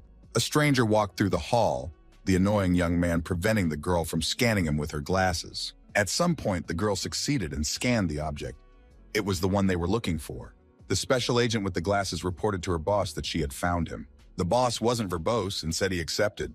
The special agent with glasses said that she could destroy this man at any time. She needed an order. The boss replied that she should take her time. She should go back and wait until it was over. The annoying beau told the girl that she would be his girlfriend. The special agent with the glasses got tired of listening to this annoying guy's harassment, and kicking him in the jaw, she deactivated him. The girl turned around, and with the words that no one needs him left, the guy remained lying on the floor. The boss, standing on the top deck of the cruise ship, thought he wasn't going to be in a hurry. The guy knew this man was definitely not going anywhere. Zhang Fei added that his men should continue to hide and not get caught. On the other side of the deck, the annoying young man rubbing his bruised jaw thought, this girl didn't dare hit him like that. He should make her regret it. Besides, he has muscles. An annoying man accidentally bumped into our hero. He realized that this guy is also on board, so he's on the money. No wonder that girl doesn't like him. This fellow turned to our hero and said his name was Liu, and inquired why the gentleman was walking alone. Perhaps he was lost. Mr. Liu motioned for Zhang Fei to escort him to the banquet hall. Zhang Fei agreed. Mr. Liu, accompanying our hero, thought that this guy didn't have long to pretend to be cool. At the entrance of the banquet hall, a security representative asked Zhang Fei for a ticket. Zhang Fei showed the ticket. The guard said it was a ship ticket. To get into the banquet hall, you need a separate invitation. Zhang Fei asked, really needing an invitation to the party? Mr. Liu asked, doesn't the guard know who is in front of him? And said that the guard should urgently call his master. The guard cursed and said he would get someone right away to take care of the current problem. Mr. Liu said that everyone at the banquet is the best of the best. It is best not to joke with them. Mr. Liu changed his intonation and told Zhang Fei to start begging him for forgiveness, and then maybe he would relent. Zhang Fei wondered if this Liu was confident in his actions. A dragon appeared in front of Zhang Fei with his men. The dragon, upon seeing our hero, changed his facial expression and reached out his hand forward and said that he didn't expect to see Zhang Fei here. Zhang Fei asked, did this guy deserve a handshake? Yu Qianlong told Zhang Fei not to listen to that guy. Mr. Liu was startled. Why would Brother Dragon bow down to this man like this? Zhang Fei turned to Mr. Liu and asked, so they have a conflict? Yu Tianlong asked in astonishment, how could this Liu be able to mess with the god of war? The young man asked with fear, did this guy really destroy Lei's martial arts school? Yu Qianlong immediately slapped the hapless assistant in the face with his hand and said that he should show respect. Zhang Fei, smiling, said that this guy couldn't possibly be his follower. At least he wouldn't have tried to steal the girl away from him then. Yu Tianlong, upon hearing this, cursed and pushed Assistant Liu with his foot. The dragon kept beating this guy, saying if he wanted to die, he shouldn't drag anyone else down with him. He ordered his men to throw this guy overboard and let him go back. The deputies grabbed the guy and carried him to the deck. He was screaming that he was wrong and apologizing. Yu Tianlong asked the god of war not to take it personally. There was dancing in the banquet hall. Dragon said that there were many young models dancing here. Dragon saw a special agent with glasses in the banquet hall and thought, is this girl here too? Zhang Fei sat down on a sofa to the side and said that the dragon could leave and leave him alone. Yu Tianlong said that he would, but he would be there for him if needed. Liu Qingqing drove her gaze around the banquet hall, definitely looking for someone. The father told his daughter that Mr. Qi is very respected, and he has extensive connections. She should spend more time with him. The man said if Qingqing likes him, he will build a bridge for them that is 100 times better than love. The girl said that she had finally found him. Qingqing walked up to Zhang Fei. Qingqing Liu introduced Zhang Fei, a participant from her team, Master Wang. Master Wang asked the young man, is it really him, the god of war? He knows where they are, doesn't he? Master Wang said it is the biggest cruise ship in the East China Sea, carrying 2,000 passengers with hot springs, a racetrack, and an open-air garden. The old man told the guy to go and take a walk. He can't keep Qingqing company. Zhang Fei raised his eyes and looked at this old man. His gaze was more eloquent than all words. Old Wang immediately wet his pants. The duel of glances ended before it even began. Master Wang grabbed his throat. The old man felt that he was in a bad state. The young man put his shoulder on his arm and asked, why is Master Wang leaving so quickly? Master Wang couldn't understand what had actually just happened. Liu Qingqing told Zhang Fei that this is Qi Xiao. He works in the entertainment industry. The young man said he didn't need an introduction. Everyone should already know him by sight. Someone caught Qi Xiao's attention. He said that he urgently needed to take a picture of this person. A young man accompanied by a girl entered the banquet hall. Many people began to pay attention to him. Liu Qingqing said that it was Xia Qinghe. He had only debuted half a year ago, but he had already become a megastar. Zhang Fei thought that this guy was accompanied by his sister's school teacher. Zhang Fei lifted up. Liu Qingqing asked, where is the young man going? The guy told the girl that he urgently needed to step away. An important matter had come up. Qi Xiao thought that this guy immediately left. This guy must have realized how incredible he was. Qi Xiao asked Qingqing if she wanted to get the megastar's autograph. They know him very well. There would be no problem. The girl replied that she didn't mind. The receptionist escorted Qi Xiao and his girlfriend to the table reserved for them. Qi Xiao showed awareness and said he heard that Mr. Zhang's business has been doing well in recent years. The administrator confirmed and said, "It seems to be true. This person is doing well." Master Xiao was approached by Qi Xiao and said that they knew each other. The megastar took a drag on his cigar and let the smoke out right into Qi Xiao's face and said that he seemed to recall and inquired, "What happened?" Qi Xiao said that the megastar fan wants to meet him. Mr. Xiao told his interlocutor that he was good for him. It turns out he could use his name for his own purposes. Mr. Xiao walked up to the girl and said he was informed that she wanted to see him. Liu Qingqing was confused and thought that she had been misunderstood. Xiao laughed and told the girl not to be shy. The elder, looking at this scene, thought that he could not allow Miss Liu to be bullied. Master approached Mr. Xiao and said that it wasn't a good idea to hit on everyone. Mr. Xiao's bodyguard came out to defend Mr. Xiao and tried to strike the Liu family's master. The old man blocked the blow. The bodyguard asked, "Is there really any problem?" The Liu family master retreated under the onslaught of his opponent and took a few steps back. The master realized that the ghost hand elder was in front of him. The elder said he didn't think there was anyone else in the world who remembered his name. The master of the Liu family told the girl that he was breaking the contract he signed with her father. Liu Qingqing asked apprehensively, "Why did Mr. Wang think so?" Master Wang, without saying a word, began to move away from Madame Liu. Turning around, Master Wang said that it would be better for Miss Liu to reply in agreement with Master Xiao. The girl was scared and upset. She screamed that she didn't want to do that. Mr. Xiao's companion told him to forget about that girl. Looks like she's not his fan. There's been a misunderstanding. Qi Xiao was angry and wanted to hit Liu Qingqing. How dare she not appreciate his work? Before he could do what he intended, Qi Xiao was kicked in the chest. It was unexpected. The young man flew far back. Everyone present was surprised. The leg belonged to Zhang Fei. Mr. Xiao said that although this man was an animal, but he worked for him, if this guy hit Qi Xiao, then he hit him. Zhang Fei noticed if he hit Mr. Xiao, he would fall apart. Mr. Xiao's companion recognized this guy and met Zhang Fei. Zhang Fei smiled, raised his glass and said hello to the lady. Mr. Xiao thought that this girl was proud of her family, but had never been nice to anyone since she joined the company.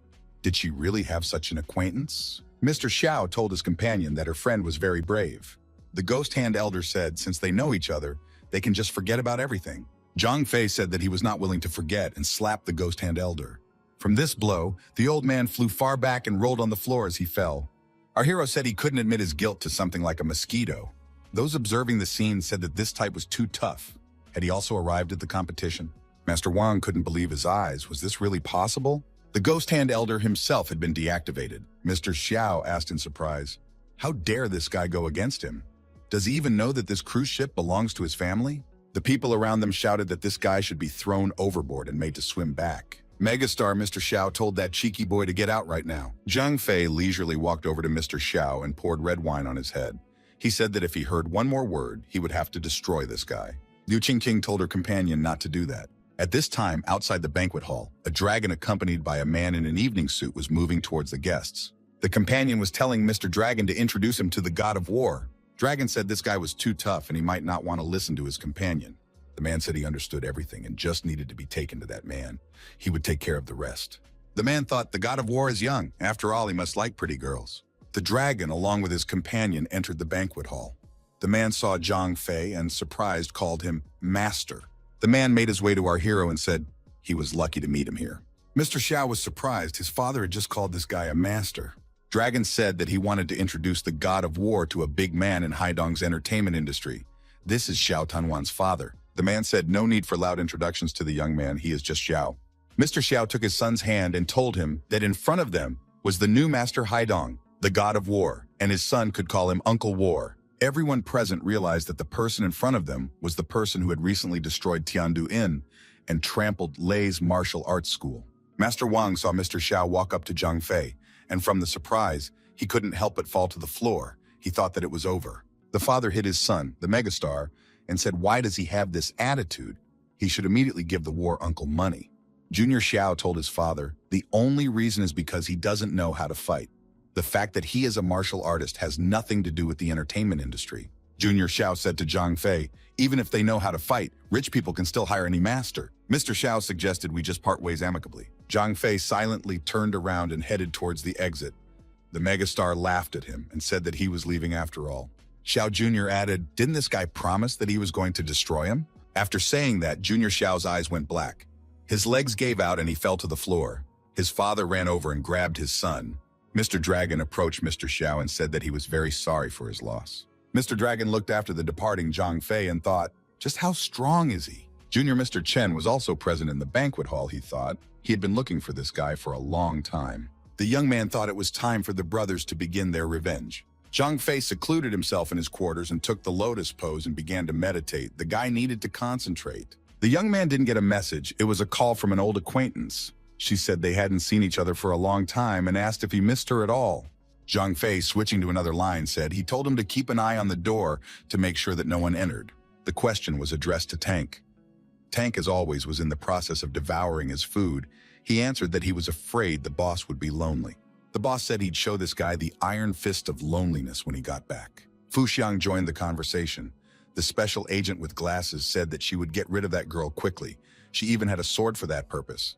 The tired boss said there was no need to do that, just that everyone should do their job. An old acquaintance entered Zhang Fei's cabin. She decided to help him in any way she could and distract him from his loneliness. The girl asked, did he really not miss her? Zhang Fei asked, what did she want from him? His eyes looked tired. The girl asked, couldn't she just come to him like that? Zhang Fei said he just do that and repeated the question, what does she want? The girl said that Mr. Xiao asked her to keep an eye on him. Zhang Fei, smiling, decided that it was surveillance. The girl added that Mr. Xiao told her to do her best to get him back. Zhang Fei looked the girl in the eyes and said, has she become his doggy? The girl took offense and said that he didn't command her. The girl said she came of her own free will. Zhang Fei took his interlocutor by the neck and headed towards the exit with her. He asked her to tell Mr. Xiao that the case was closed. The door to the cabin opened and out flew this girl. The guy said that if Xiao molested him again, he wouldn't mind destroying someone else. The girl got to her feet and said that she had a grudge against him. Zhang Fei, using the connection, heard Tank looking for someone. He inquired what was the matter. Tank said that there is an assassin around here somewhere. He is hiding well. The moment the boss opened the door, Tank felt a murderous aura. The girl stood with closed eyes in front of our hero's quarters. She couldn't understand how it happened. Why was she outside? Suddenly the door opened. She was grabbed by the arm and dragged inside. The girl, without opening her eyes, said even if he starts apologizing, it won't change anything. The young lady opened her eyes. In front of her stood Zhang Fei, who had told someone over the phone that he would be right there. The youngest son of the Chen family was moving around on the night deck. He wondered why the master was following that guy. Tank and Mr. Chen met on the deck. Tank asked, what is this boy here looking for? Mr. Chen sensed the danger. The young man swung his leg and tried to kick Tank. The kick failed. Tank asked, is this really it? Tank grabbed his opponent's leg and asked, did he really want to prove something with that? Mr. Chen took out a gas can from his pocket and sprayed the gas in Tank's face. Tank's eyes became watery and he lost his balance and fell on his back.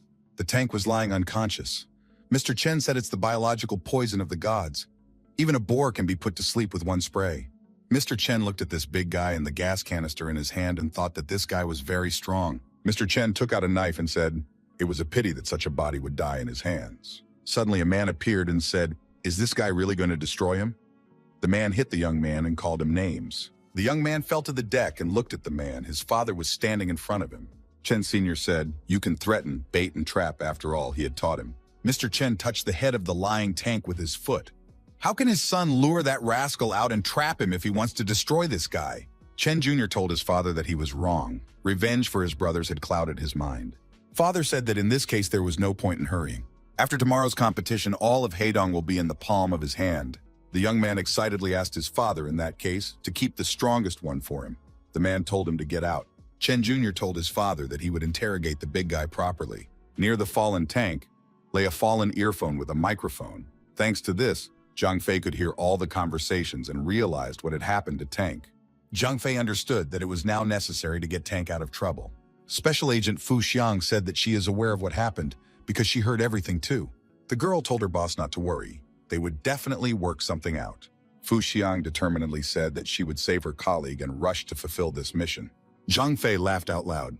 Fu Xiang, in her quarters in front of her laptop, asked what was the boss laughing at. Zhang Fei replied that he was not laughing. Before saving that guy, one must find and copy that table 30 times. On the deck of a cruise ship in the early morning while everyone was sleeping, a young man came out with a phone in his hand. he decided to make a small gift.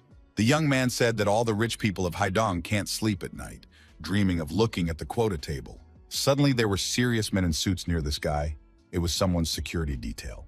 Mr. Chen happened to be nearby. He asked security to teach that guy to be polite. The young man thanked and said he was on his way out. A representative of the event organizer's company apologized to Mr. Chen. He said it was his fault. Mr. Chen's companion told him not to worry, for Mr. Chen would soon become second after the God of War. A little while later, the man announced that the tournament that would determine the leader of Haidong was declared open. Zhang Fei, while in the locker room, listened to the announcement. The representative of the Wen family will start the first match. Zhang Fei walked out of the locker room and onto the deck. There was a fighter in front of him. It was his opponent. The man pointed his finger down and said he had already arranged everything. He would be his first opponent. The audience thought, doesn't this guy realize how powerful the God of War is? He's definitely going to lose. A serious-minded fighter told the audience that his opponent wasn't even a master.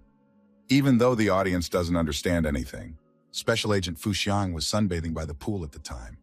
She told the boss that someone was trying to change his rival. When asked by her boss, the girl replied that she had fixed it. The girl pulled out a clipboard. With her fingers, she changed the target. She knew her job for sure. Fu Xiang once again confirmed that everything was fixed. A sniper rifle was set up in an inconspicuous place. A shot rang out. The bullet, breaking the glass, pierced the chest of a young man. This man, bleeding, fell down. The host announced that Mr. Zhang was the winner in the first match. Our hero's opponent, hearing this information, was very surprised. The announcer announced that the fight had begun, and the competitors began to converge. The opponent accelerated and tried to kick Zhang Fei with his foot, but our hero easily dodged this kick. His foot flew past. Zhang Fei asked his opponent, so does that mean he is fighting for the Zhou family of Haidong? The guy said he originally had a different opponent. The guy said that even if the plans changed, he would still destroy Zhang Fei. The God of War said as he held back for a very long time. The young man blocked his opponent's arm. God of War said he was waiting for all the information on this guy to come out. The opponent asked who was in front of him. Zhang Fei stated that this guy had destroyed that person. Zhang Fei found himself behind his opponent and grabbed him by the neck. He asked, didn't he remember anything? The opponent was scared and said that he would never die at the hands of this guy. However, he had no choice. Zhang Fei squeezed his opponent's neck even harder and blood came out of his mouth. The opponent lashed out and tried to kick our hero. The God of War grabbed his opponent's leg and told him not to even think about a quick death. After a strong but short-lived counterattack, Zhang Fei was victorious. The opponent fell. The announcer announced that Sun Xinyu of 7 Zhou had fallen before the God of War for 3 rounds. Zhang Fei stepped on the losing opponent's foot. Sun Xinyu screamed in pain and told this guy to destroy him. Zhang Fei replied that this was not going to happen. He would wait for this rascal to be cured. The support group of the losing warrior ran out onto the deck. Zhang Fei said his family showed up. A frightened warrior sitting on the bench said it was not a man but the devil. The host once again announced the winner. It was the God of War, the representatives of the Wen family. The announcer thanked our hero for such a colorful match. The second match will be canceled because Wang Wushi, who represented the Dragon Group, withdrew from the competition. Liu Qingqing mentally apologized to her father. She said that it was all her own fault. Zhang Fei stopped the presenter and said that he was their representative. One of the elders said that it must be a joke. How can one martial artist fight for 2 families? Zhang Fei asked why it was impossible since he was the major shareholder of the Dragon Group. The host said it was true. The God of War owns an absolute controlling stake in the Dragon Group. The youngest son of the Chen family looked at his father. Mr. Chen, smiling, said, why not, if this guy is willing? The presenter said that it is impossible to say no to a shareholder who is fighting for his company. The audience was pleased and said the match went on. The host announced after another fight that Monk Qigong was the winner of the second match. The monk bowed and said that he saluted the God of War. Zhang Fei was surprised. He didn't expect to meet a monk here. The monk said he has been into Kung Fu since childhood. He just wanted to meet the best in the world. Monk got ready and went on the attack. He swung around to deliver a staggering blow. Zhang Fei has always dodged the attacking strike. The monk flew forward. Monk thought his opponent was very fast. The bald fighter swung again to deliver his next blow. Zhang Fei blocked his opponent's attack and grabbed his hand and asked, is this really it? The God of War twisted the monk's arm and he cried out in pain. He hadn't expected this. The guy let go of the monk's arm and the monk, losing his balance, flew backwards. The monk thought that his opponent was incredibly strong. Zhang Fei said that with such strength, this monk was no match for him. The boss of the family that hired Monk shouted that he couldn't lose. Monk realized that he had to keep fighting and decided that it wasn't time to give up yet. The monk jumped up and tried to kick his opponent. He used an aggressive kung fu technique. Zhang Fei once again dodged his opponent's attack. Time after time, the monk's blows failed to reach their target. The monk was terribly nervous and realized his ineffectiveness. The host said that as expected from the god of war. The monk from the Panlong temple could not win a single round. The man was upset. He said he didn't expect his family to lose in the first match. Zhang Fei swung and struck the monk. This blow came straight at his chest. The monk kneeled down. He admitted his defeat. Zhang Fei told the host to announce the result. The announcer said that monk can still continue the fight. A few moments later, however, the monk fell face down. He lay there without moving. The host said, since the monk from the Qian family can no longer fight, the war god from the Liu family is the winner. The host said that thanks to the god of war, the match was spectacular. Mr. Zhang Fei was incredibly strong. Zhang Fei said he thought the match was mediocre. The opponent lost too quickly. Special Agent Fu Xiang said that the master was on top of his game. The girl raved about her boss. Zhang Fei asked Fu Xiang if his employee had woken up. The girl said not yet. He was still continuing to sleep. Liu Qingqing ran up to Zhang Fei and hugged him and thanked him. The girl pressed herself against the young man's chest and didn't want to let him go. Zhang Fei didn't move and didn't want to interrupt this event. Zhang Fei told Qin Xin that there were too many people here. If she just threw herself into his arms like this, it might create a lot of questions. The girl, feeling uncomfortable, pulled away from the young man and took a few steps back. Liu Qingqing apologized and offered to pretend that nothing happened. Blushing, she turned around and ran away. Fu Xiang approached the young man and said that she wanted to be his lover. The girl said, she is sure that the young man will be loved by countless women who will run after him. Too bad she is not among them. Zhang Fei asked what was on his subordinate's mind. The girl said that she wanted a hug too. The host announced the next pairing, Mr. Chen from the Chen family versus Mr. Ghost Hand from the Xiao family. The viewers said that this Xiao family has had no luck at all lately. Master Ghost Hand, frustrated, thought, why is this particular opponent now? Mr. Ghost Hand bowed to his opponent and said he conceded defeat. The audience was surprised. How could he give up without a fight? He's a famous master. What is this Master Ghost Hand doing? He probably realizes that he is no match for the Chen family, so he decided to admit defeat right away so as not to be embarrassed. Master Ghost Hand approached his boss, Mr. Xiao, with a desire to explain everything. Mr. Xiao said it was fine and he understood everything. Mr. Xiao said that they were just unlucky. How could they face Mr. Chen in their first match? The youngest son of the Chen family congratulated his father on his victory. He poured his father a glass of wine and said that he didn't even have to fight. The father replied that there was nothing to celebrate. This old man was too weak, so he acted wisely and admitted his defeat. Chen Jr. agreed with his father. The host announced the end of the first round and added that the second round would begin immediately. The first match pits the god of war from the Wen family against Mr. Tyrone from the Tai family. Master Tyrone thought it was hard to get through to the second round, and then he was immediately given an opponent, this demon. The audience laughed and asked if this Mr. Tyrone could even fight. He wouldn't last long in the arena. The host announced the start of the first match of the second round. Zhang Fei asked his opponent if he was afraid of him. His opponent said that he was not afraid at all, but there was no confidence in his voice. Mr. Tyrone saw Zhang Fei emitting his powerful, aggressive energy. The young man was leisurely approaching his opponent. Mr. Tyrone, frightened, shouted that there was a demon in front of him. Zhang Fei swung and landed just one punch on his opponent, after which his opponent was carried away on a stretcher, and that was the end of the fight. The host announced that God of War would come out again in the next match of the second round, but for the Liu family. The host added that his next opponent would be Mr. Zhao Yuan, representing the Zhao family. The audience said that the God of War had no choice but to represent both families. It was a very interesting situation. The Zhao family representative approached our hero and asked the guy, "Don't destroy him immediately." The Zhao family member tried to attack his opponent. Zhang Fei blocked his opponent's attack and threw the young man far back. Zhao flew backwards and landed on his feet. He declared that this god of war was quite strong. However, all of his attacks on Zhang Fei failed. The guy thought that he should find a way to destroy the god of war in one blow. Tired of this worthless fight, Zhang Fei declared that he would end it. Our hero responded to another attack by Zhao Yuan with a counterattack. It hit his opponent in the chest. The young man, coughing up blood, flew backwards again. The surprised announcer looked at the motionless young man lying in the arena. Zhang Fei said, "Don't worry, he didn't destroy him but only deactivated him, and the winner can already be announced." The tournament host said that the God of War representing the Liu family won the second match of the second round. Mr. Chen, who was watching the fight from his quarters, looking at the TV screen, said it was very funny. He assumed he was destined to meet this young man in the finals. The next battle was won by the God of War.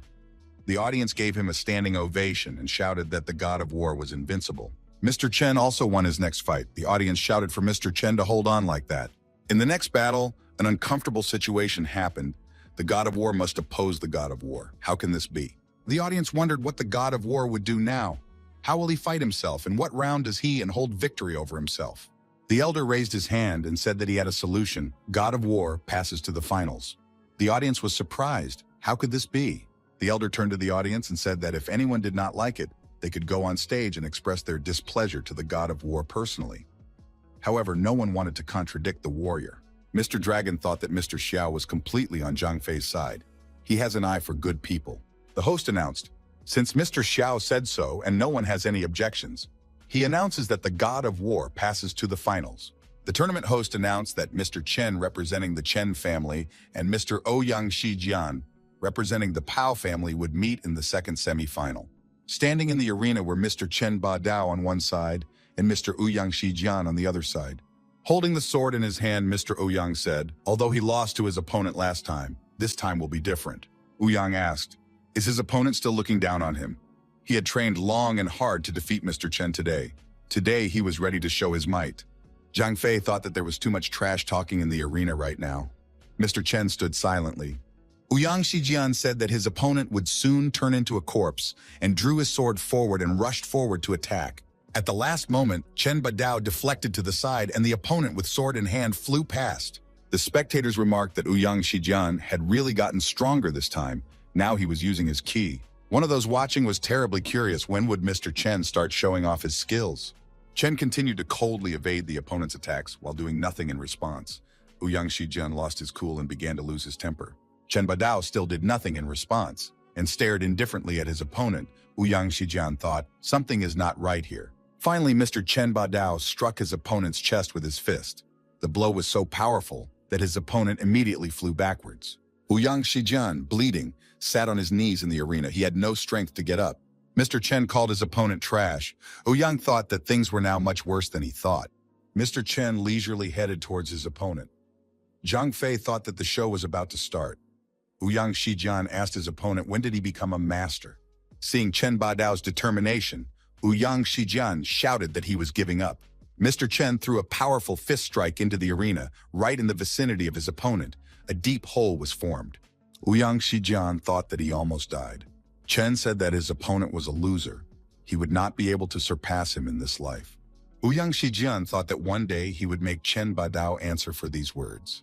The host announced that this match was won by the Chen family. Mr. Chen will have a final battle with the God of War. The spectators shouted excitedly that the finalist would get Haidong's market share. The winner of this fight beckoned Zhang Fei's hand and said that he was ready to meet. Zhang Fei thought it was finally time for the finals. At this time, Special Agent Fu Xiang had an interlocutor ask how could this happen. Tank couldn't understand how this boy from the Chen family was able to knock him out. The girl, smiling, told Tank that when she came in, that guy was tearing his clothes off. If it hadn't been for her, it was scary to imagine how it would have ended.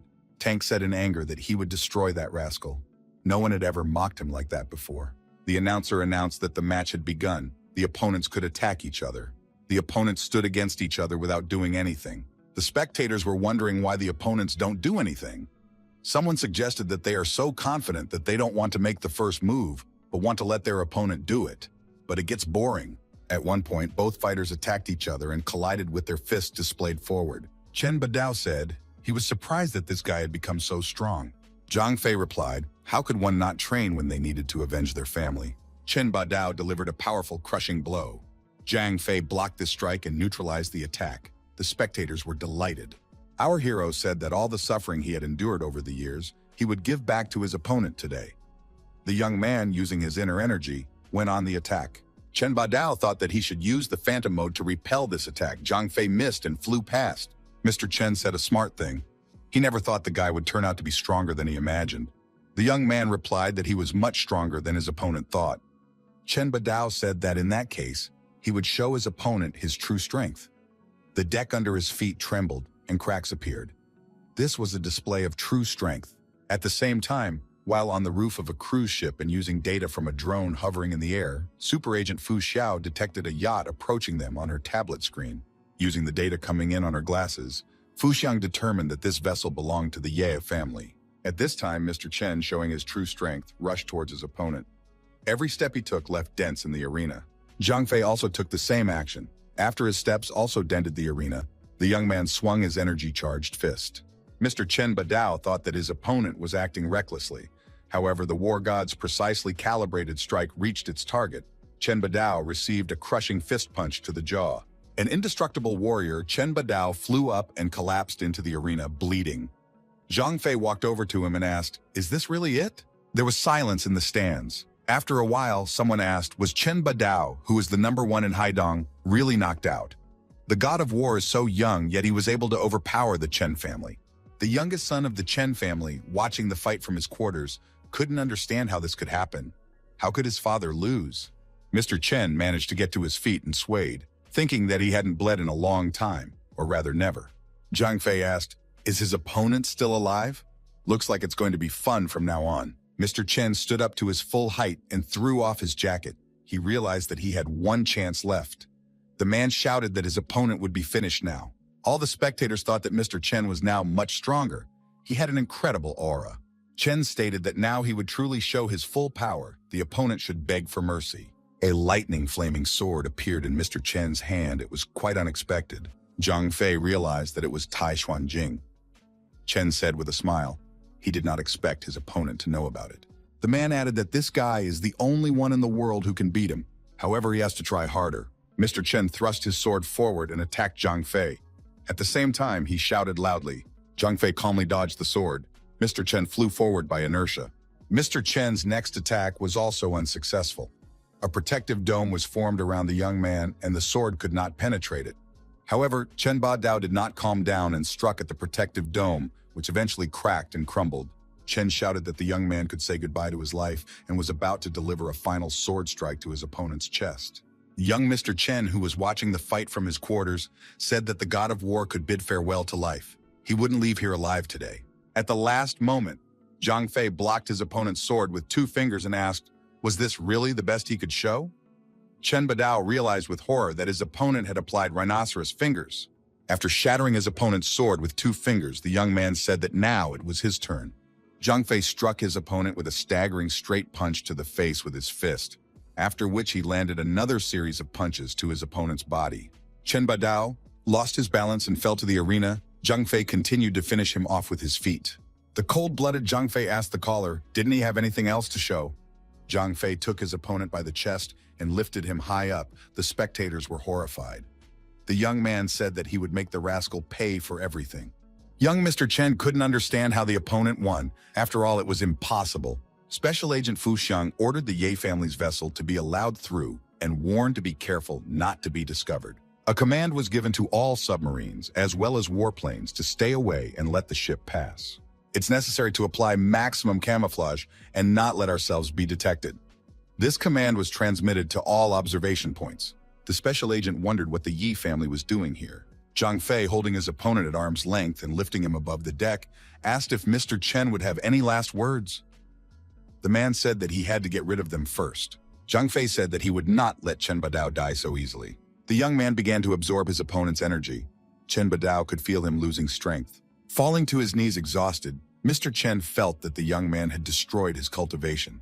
Zhang Fei said he was going to make the Chen family experience what he had experienced in his time. Zhang Fei said that Chen Badao's time had expired. The man was unable to stay on his feet and fell into the arena. The youngest son of the Chen family ran out into the arena and put his father's head in his lap. He said, "You have to hold on for a while." The young man thought that he should avenge his father. The elder thought that his Zhou family had come to an end. The host of the competition thought, is Chen Badao defeated? This guy had defeated the second king of Haidong. Zhang Fei said that the presenter had not yet announced the winner. The presenter took the young man's hand and said that he congratulated the Wen family, the Liu family, for successfully obtaining the right to Haidong wealth. Liu Qingqing mentally thanked the young man. Fu Xiang went to her boss and said that the Ye family appeared. Zhang Fei was surprised by this information. The girl said she alerted the guards to let them through. The Liu family thanked the god of war with all their hearts for the help he had given them. The young man said he had to go and left. Zhang Fei, together with Fu Xiang on the upper deck, were watching the ship standing nearby. The young man thought that this person was here quickly. Master Ye saw who was greeting him and thought that Chen Badao had lost to this kid. Master Ye effortlessly jumped from his ship to the neighboring ship and said that he congratulated the young man on his victory. After landing, the master asked if the young man knew who he was. Zhang Fei indifferently said that he had no idea. The guest said his name was Ye Fengli. He was from the Ye family. Ye Fengli smugly said that this time Haidong's wealth quota would be taken by his family. Zhang Fei said with a smile, "Is it too much for this guy to want?" The opponent said, "He is only here to inform the young man, not to discuss it with him. Everything has already been decided." Ye Fengli told the young man, if he was able to defeat Chen Badao, then he must have some ability. Ye Fengli added that he's a person who appreciates talented people. That's why he came with a good word and not a sword. The young man objected. His family wants to steal Haidong's wealth, and he calls it a good word. Zhang Fei said that he thought it was a great impudence. Ye Fengli asked, did the guy really choose to die? Zhang Fei said, if the opponent wants to take away wealth, he should try to take it away. Our hero added, if old man Ye Fengli came here today, he would definitely get a kick in the head. The man asked angrily, how did that scumbag get me to insult his grandfather like that? After these words, Ye Fengli attacked our hero. The young man evaded the attack and counterattacked his opponent. For a while they fought while on the helipad of the cruise ship. The boy realized that his opponent was using the ancient martial art of the three-armed fist. He knew what to counter it. Ye Fengli was confident that he could overpower his opponent if he fought at his best. However, he was the one who thought it was too wasteful and decided to take an ace out of his sleeve. Ye Fengli took out a token from behind his sinus and showed it to his opponent. He said that this boy was strong, but the person behind Haidong's quota was not from his family, but the king of the martial wing. Zhang Fei and Fu Xiang thought, how is such a thing possible? It was certainly something no one expected. Ye Fengli added, he is sure that the young man knows who he is talking about. Does he really want to become his enemy? Zhang Fei thought, why is it in the hands of the Ye family? Zhang Fei replied that he did not want to become that person's enemy, and added that Haidong's quota now belonged to the Ye family. Ye Fengli returned to his ship in the same way. The incident was over. Fu Xiang asked the boss, does he really want to go out for bigger fish? The girl asked if she should find out what kind of imposter was being covered up by the Ye family. Zhang Fei agreed and told her to look into it. Zhang Fei asked her interlocutor, what did she think? Is there a rat inside the Iron Riders? Special Agent Fu Xiang indignantly said that there was no such thing. Zhang Fei added, if it wasn't rats, then there was only one option. Someone had eliminated a senior member of the Iron Riders and taken the badge. Zhang Fei suggested the girl to find out who this imposter really was. Mr. Chen Badao was in his quarters in an exhausted state. He was breathing heavily. The youngest son said his father had completely and utterly lost his qi. Mr. Chen mumbled that he was the great Chen. He could not lose. The son said, we must admit that the father now has no chance to become the second king. The young man turned to his father and took him by the throat. He said the family is huge. If the family wants to become the strongest, it can never be done by one man. Chen Badao looked at his son in horror and asked, what's he going to do? The young man said that the Chen family needed support, and of course it needed a new leader. A hand began to squeeze his throat. The guy added that the Chen family didn't need the weak Chen Badao now. The man whispered that Qianwei couldn't do it. The Chen family wouldn't survive without him. The young man said that it is ridiculous. The Chen family does not need a disabled person. The Chen family needs a capable and strong person. Chen Qianwei said that he had been taught this since he was a child. The father realized that his son was not joking.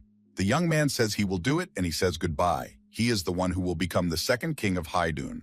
When the elder was finished, the young man heard someone appear behind his back. It was Ye Fengli. The man said he hoped the boy wouldn't let him down. Chen Tianwei looked back and said that he would not fail. Ye Fengli helped him regain the right to Haidong's wealth. From now on, the Chen family would be under Ye Fengli's command.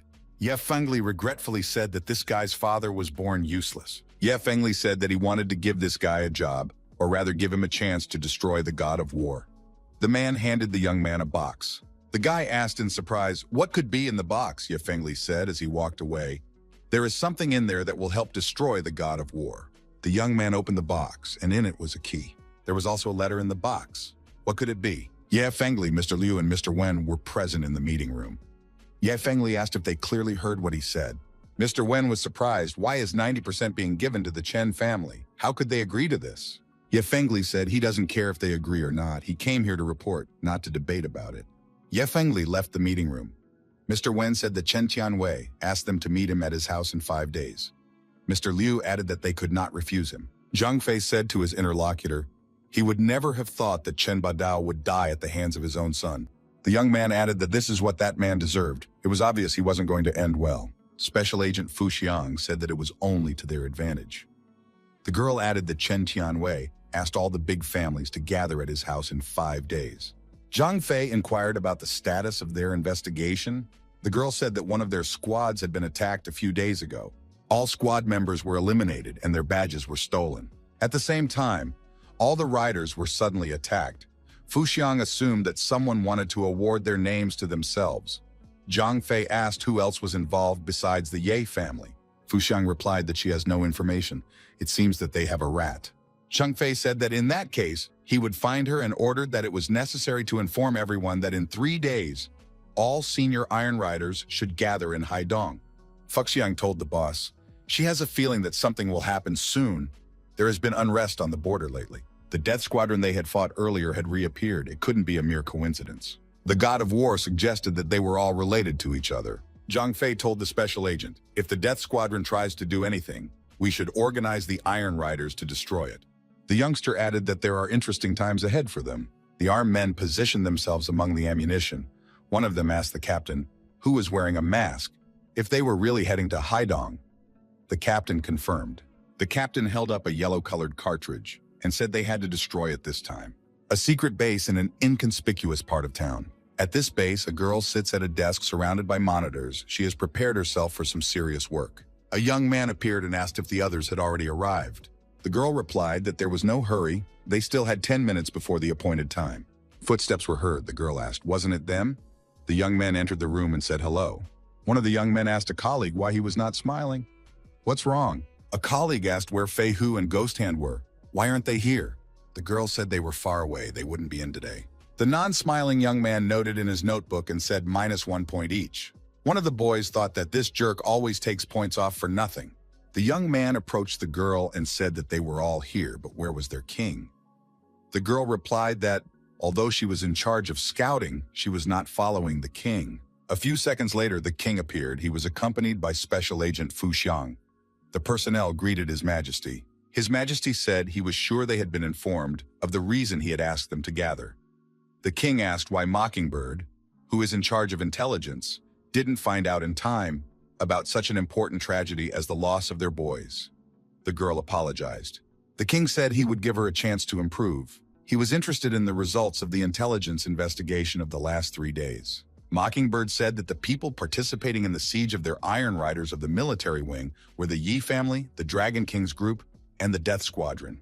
Zhang Fei thought he didn't expect the Dragon King group to be involved in this. It is one of the most powerful groups in the country. Why would it team up with the Ye family and the Death Squadron? Could it be possible that someone is behind them? Mockingbird said she's still investigating it, but she'll have results soon. The girl said that she found a rat. This is Chen Guang, the captain of the 3rd Unit of the 9th Brigade. One of the young men present said that he had already taken care of him. He decided to test his new medicine on him. The king said that the divine doctor is as extraordinary as ever. A colleague asked, in that case, what should they do next? Zhang Fei stated, if the enemies want to play, then let's play with them together. After holding this meeting, the king said he was withdrawing and wished everyone good luck. The personnel thanked His Highness. Fu Xiang remained in this team. The unsmiling co-worker told Mockingbird to keep a close eye on all of the Yi family's movements in Haidong. The king also wanted that as soon as the men entered Haidong, all the military wings were immediately informed. The others shall, in accordance with their duties, work closely with the Mockingbird. Special Agent Fu Xiang told His Majesty that if death comes to Haidong, she personally wants to deal with it. The girl added that she lost last time, but this time she is much stronger. The boss agreed and said let it be, and added that the tank should go with them. If there is danger, one should run away at the first opportunity. The unsmiling young man said that he grades Fu Xiang as S, but his grade for death, SS. Even if she teams up with Tank, the two of them won't be able to handle it. The king said that the butler was right. They had gotten much stronger in the past few years, but the opponent wasn't standing still either. Zhang Fei said for them to be very careful and added that it was an order. Mockingbird said that the big Haidong families were heading to the Chen family. Chang Fei said that in that case, he would go and join the fun. When the boss once again left, the butler said they all hadn't seen each other in a while and said he was in for a treat tonight. Butler picked up his phone and decided to order food. He said they were about to eat and talk. At a dinner party at the Chen family's house, the host invited the Dragon King to have tea. The Dragon King said that he had come here on a secret visit. The man asked, "Chen Tianwei must know what he is here for?" The young man said that of course he knows. The Dragon King said that the Death Squadron would be arriving in Haidong today and they should be helped. It should go well. The man added, if everything worked out, he, as the representative of the Dragon King's group, would train the young man to become the second king of Haidong. Chen Tianwei declared that he would not let the Dragon King down. The Dragon King said that today was the day of Haidong's wealth distribution. Chen Tianwei said that he would leave the Dragon King and withdrew. The man said angrily that it was time for the warlord to step aside as the so-called king of the combat wing. Mr. Chen Tianwei walked into the meeting room and said how good it was that everyone was gathered. Chen Tianwei said, as he announced the following distribution of Haidong's wealth. 90% of the wealth will go to the Chen family. 5% of the wealth will go to the Zhou family. The rest will be divided equally among the rest of the community. Is there anyone here who disagrees? Everyone remained silent, but they thought that the Chen family had already bored everyone. Zhang Fei was traveling alone in the city. He noticed that someone was following him. The young man thought that this was already interesting. Zhang Fei turned the corner, followed by the two young men who rushed into the back alley there. The young men realized that they had lost Zhang Fei. Suddenly, Zhang Fei appeared behind the pursuers and asked why they were following him. The young men also threw themselves on their knees and said that they saluted the winged war king. The young men told His Majesty that they did not intend to pursue him. They wanted to join his crew and asked him to receive them. Zhang Fei inquired who they were. They said that they were the righteous children of the Dragon King. The young man said that this was not the place to negotiate and suggested that the Heavenly King go elsewhere. Zhang Fei thought that it looked like he wouldn't be able to get to the Chen family today. Zhang Fei agreed to change his dislocation. The young people came to a protected place. Zhang Fei said that they could tell everything now. One of these people tore off his clothes and showed his wounded body. Zhang Fei asked why he was doing all this. The young man said he just wanted to show the god of war what human experimentation looked like. At the age of 7, he was taken by the Dragon King and subjected to endless torment. Originally, there were 20 of them, but as of today, only the 2 of them remain. The young man added that in this competition behind the Chen family was the Ye family, and it was just the Dragon King. The guy took out his smartphone and said that behind the Dragon King's desire to control all of Haidong was human experimentation. The young man handed the smartphone to his interlocutor and said that some of the information about the human experiments was here and could be consulted. Zhang Fei looked at the contents of the smartphone and loudly cursed. The young man, ending their conversation, said that they had decided to join the god of war because they could not live in eternal suffering. Zhang Fei stared at these young men. One of them said that they were not sent by the Dragon King. Zhang Fei replied that he agreed from now on these 2 would serve him. The 2 men knelt down again and told His Highness that they were very grateful. Zhang Fei told them to stand up and tell him the purpose of the experiment. The young men said that the experiment has been developed for almost 20 years. The essence is to use technology and some poison discs to enhance the human body. It is a way to push the body to its maximum limits. This Dragon King's army would be scattered all over the country and even overseas. The youths added that people were also sent to Haidong City to use Haidong as a new base for human experimentation and to gradually scale up. Some time ago, a large orphanage was established in Haidong, which is a secret base for experiments. One of the young men added that experimentation should start at an early age. The young man added, so an orphan is the best choice for experimentation. Zhang Fei asked that these young men show him the place where the shelter was located. Zhang Fei noticed how these guys looked at each other confusedly. He asked, what is the matter? The young men said that this place was very well guarded. Zhang Fei asked, what are they afraid of? Are they really afraid that the Dragon King would find out that they had joined him? The young man said they had nothing to fear. As long as they were under His Majesty's wing, they were in no danger. Zhang Fei said, in that case, they are now directly going to where this orphanage is located. After a while, the entire company was at the destination point. Zhang Fei asked, what's here? The young people told us that there are permanent live-in staff. This staff, all martial artists who had mastered the internal energy. Zhang Fei was stopped by a guard at the entrance and told that this was a closed orphanage. No outsiders were allowed to enter. Zhang Fei ignored the guard's warning and decided to proceed inside. The guard grabbed the War King's shoulder and asked if he didn't understand him. The guard sensed that the martial artist in front of him. The guard remembered that the captain had ordered that no one should be allowed in. However, these three looked like they came here for a reason. A stranger appeared in front of the young man. He asked what was going on here. The guard approached this stranger and called him captain. He reported to the captain that there was a master in front of them and he could be dangerous. The young man said hello and introduced himself. He said his name was Kent and he was the head of the local security. The organization was a closed children's home to keep the children safe. The captain added that no one is allowed in here. The young men turned and left. The guard and the captain looked at them. The guard asked the captain if they had been exposed. The captain replied that they were on special alert today. Zhang Fei said that they would visit this organization tonight and asked the companions if they had been there before. As darkness fell, the captain strolled around the perimeter and told the guard that these men would be here soon. Zhang Fei and his companions were indeed not far away. The night guards investigating the perimeter did not notice anything unusual. The young men were not located. The brothers sneaked up on the guards and deactivated them. The passage was clear.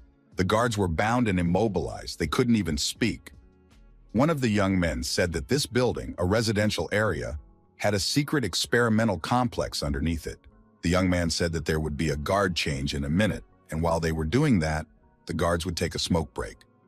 At that point, there would be a blind spot, and they could quickly enter the building through a side window. Everything went according to the script.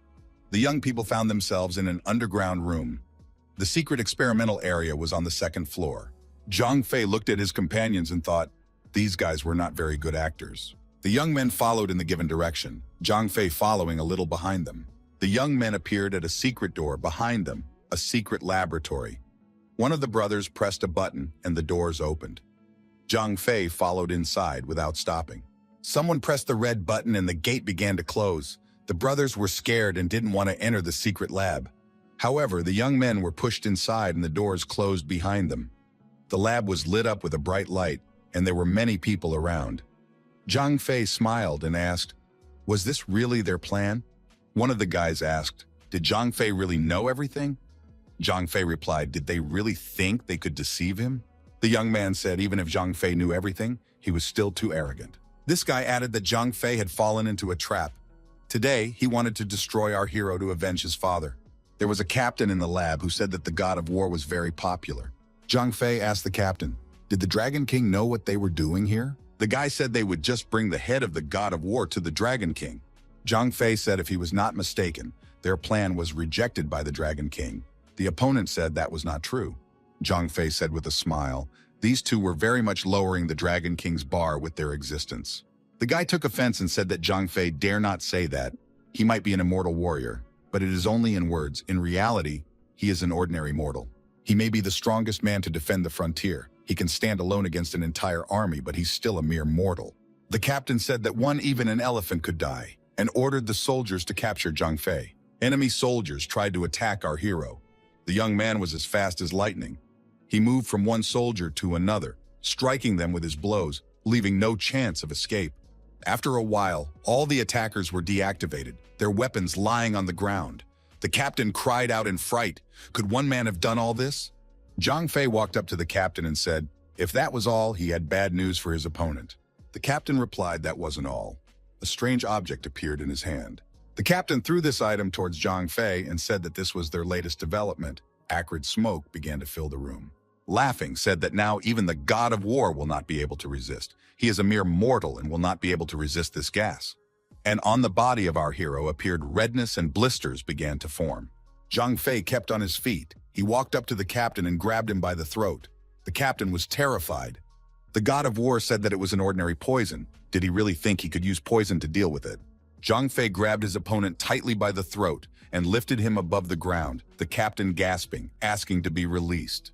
Zhang Fei threw his opponent to the floor and said that he was not going to destroy him. He wanted to ask him something. Zhang Fei told his opponent that he had a conversation. They need to move aside where there is no gas. The captain was fine with it. Taking the elevator to a safe floor, Zhang Fei asked his opponent, this shelter must have been designed to lure him here. The god of war added, where is the real lab in that case? He also wondered where the Dragon King was now. The captain asked if the god of war could promise not to destroy him if he told the whole truth. The god of war said that if this guy didn't tell, he would destroy him for sure. And if he did, he might have a chance to survive. and added that he gave his honorable word of honor. He said that the real laboratory is not in Haidun. These two who brought the god of war here, they are responsible for setting up a stronghold in Haidong. The captain became nervous and said he was forced. His family had been poisoned by the Dragon King. If he didn't follow his orders, his whole family would die. The captain kneels down and says everything he says is the plain truth. He was forced to do it. Zhang Fei asked his interlocutor if he was familiar with the Death Squadron. The captain replied that he didn't know them. Zhang Fei said that he wanted to give this guy a chance, but instead he is digging his own grave. The young man, frightened, said that he was a member of the Death Squad. Zhang Fei assumed that this guy must be a new member. The captain confirmed this assumption. Zhang Fei said he needs their head to go to Haidong. Is it possible to realize this? The captain said it's not hard to do. The god of war handed the smartphone to the interlocutor and said that all the information was here and there was a task for him. If he did well, it would be possible to let him live. Zhang Fei said in the ear of the captain. It was now up to him whether to live or die. It would be his choice. The captain stated that he would do everything. Zhang Fei, leaving the room, said that he would wait for good news. In the ransacked room, the young men began to come to their senses. One of the brothers saying it was a failure. The captain replied that it was a failure, but it was also a success. The captain said that their poison gas did not incapacitate the god of war, but made him panic and leave. Captain Kent told the young man to take him to the Dragon King immediately. The young man wondered, does Kent really want to leave the Dragon King? Kent said that of course he didn't want to leave the Dragon King. Upon meeting him, the Dragon King slapped Captain Kent and said that he had told him many times not to act rashly. Kent apologized to the Dragon King and said he would not act rashly again. The man remarked that they had hit the mark after all. This time, they had poisoned him with a biochemical gas. It is certain that the god of war will not recover for months to come. Captain Kent said he also put a bug on Zhang Fei. That way, they can track his every move, and if they strike now, they can destroy him in one fell swoop. The young man told his father that this was indeed a great opportunity. The Dragon King said those boys never realized who was in front of them. I suspect this is all part of his plan. The now Dragon King grabbed the captain by the throat and asked how could he betray him. The captain was startled, gasping, and said that he had never betrayed the Dragon King. The Dragon King was not merciful. He destroyed Captain Kent and asked his sons if they knew why Ken was destroyed. The Dragon King said that he knows the god of war well, so he can't make any mistakes. So things must go his way, and he wants to make sure they are loyal. The man gave each of the young men swords and said he wanted to look at them. Each of the young men plunged his sword into his leg as a sign of his devotion. The Dragon King said he wanted to see their loyalty, and they must remember from now on to take no action without his permission. Special Agent Fu Xiang said that they should call for reinforcements. There were 9 people present from the Death Squad, including Death. Tank at this time, listening to his interlocutor, continued to eat his food. He decided that one thing did not interfere with another.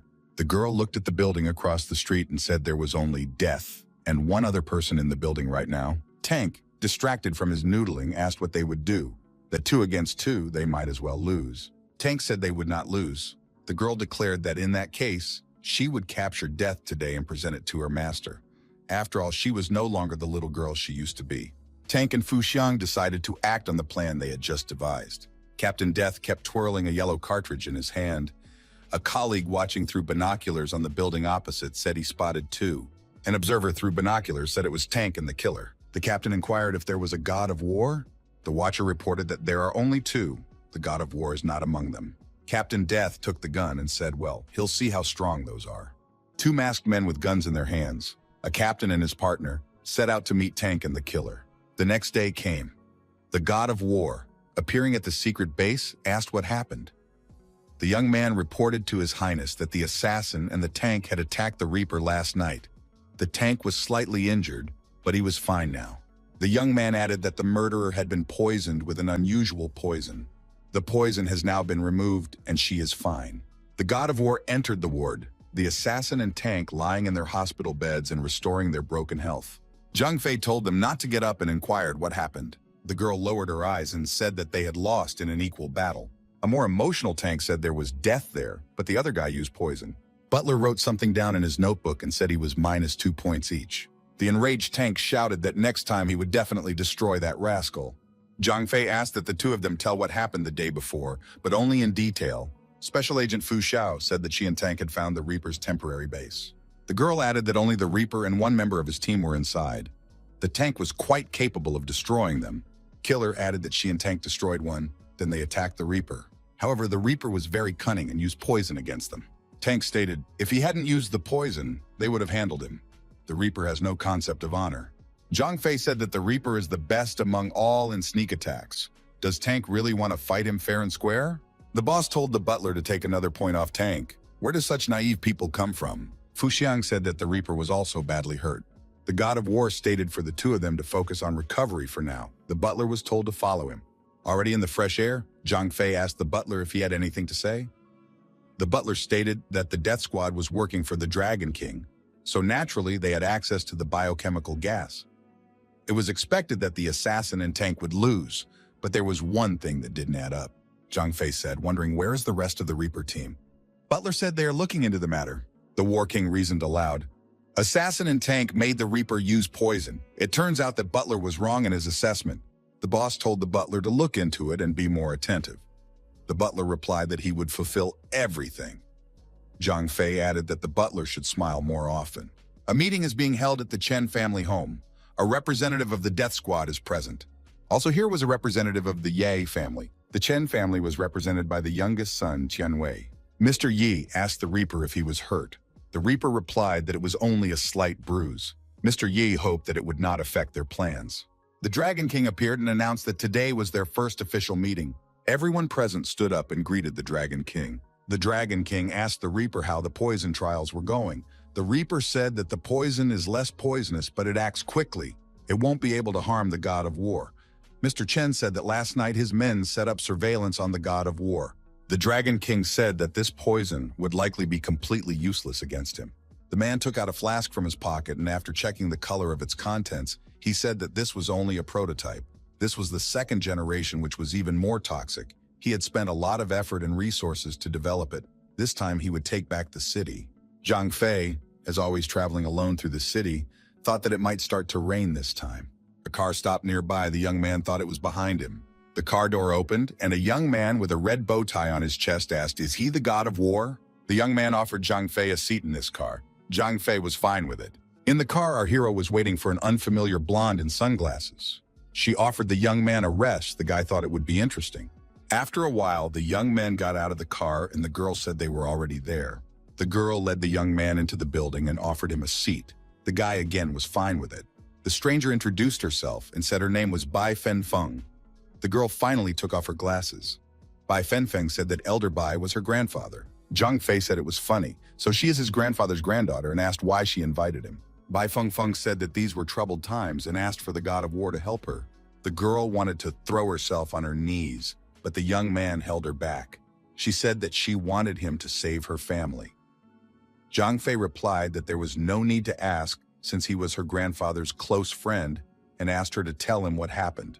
Feng Feng asked if Zhang Fei knows her brother Park Mohua. Zhang Fei, recalling something, said he seemed to have met him once and asked, "What did this guy do?"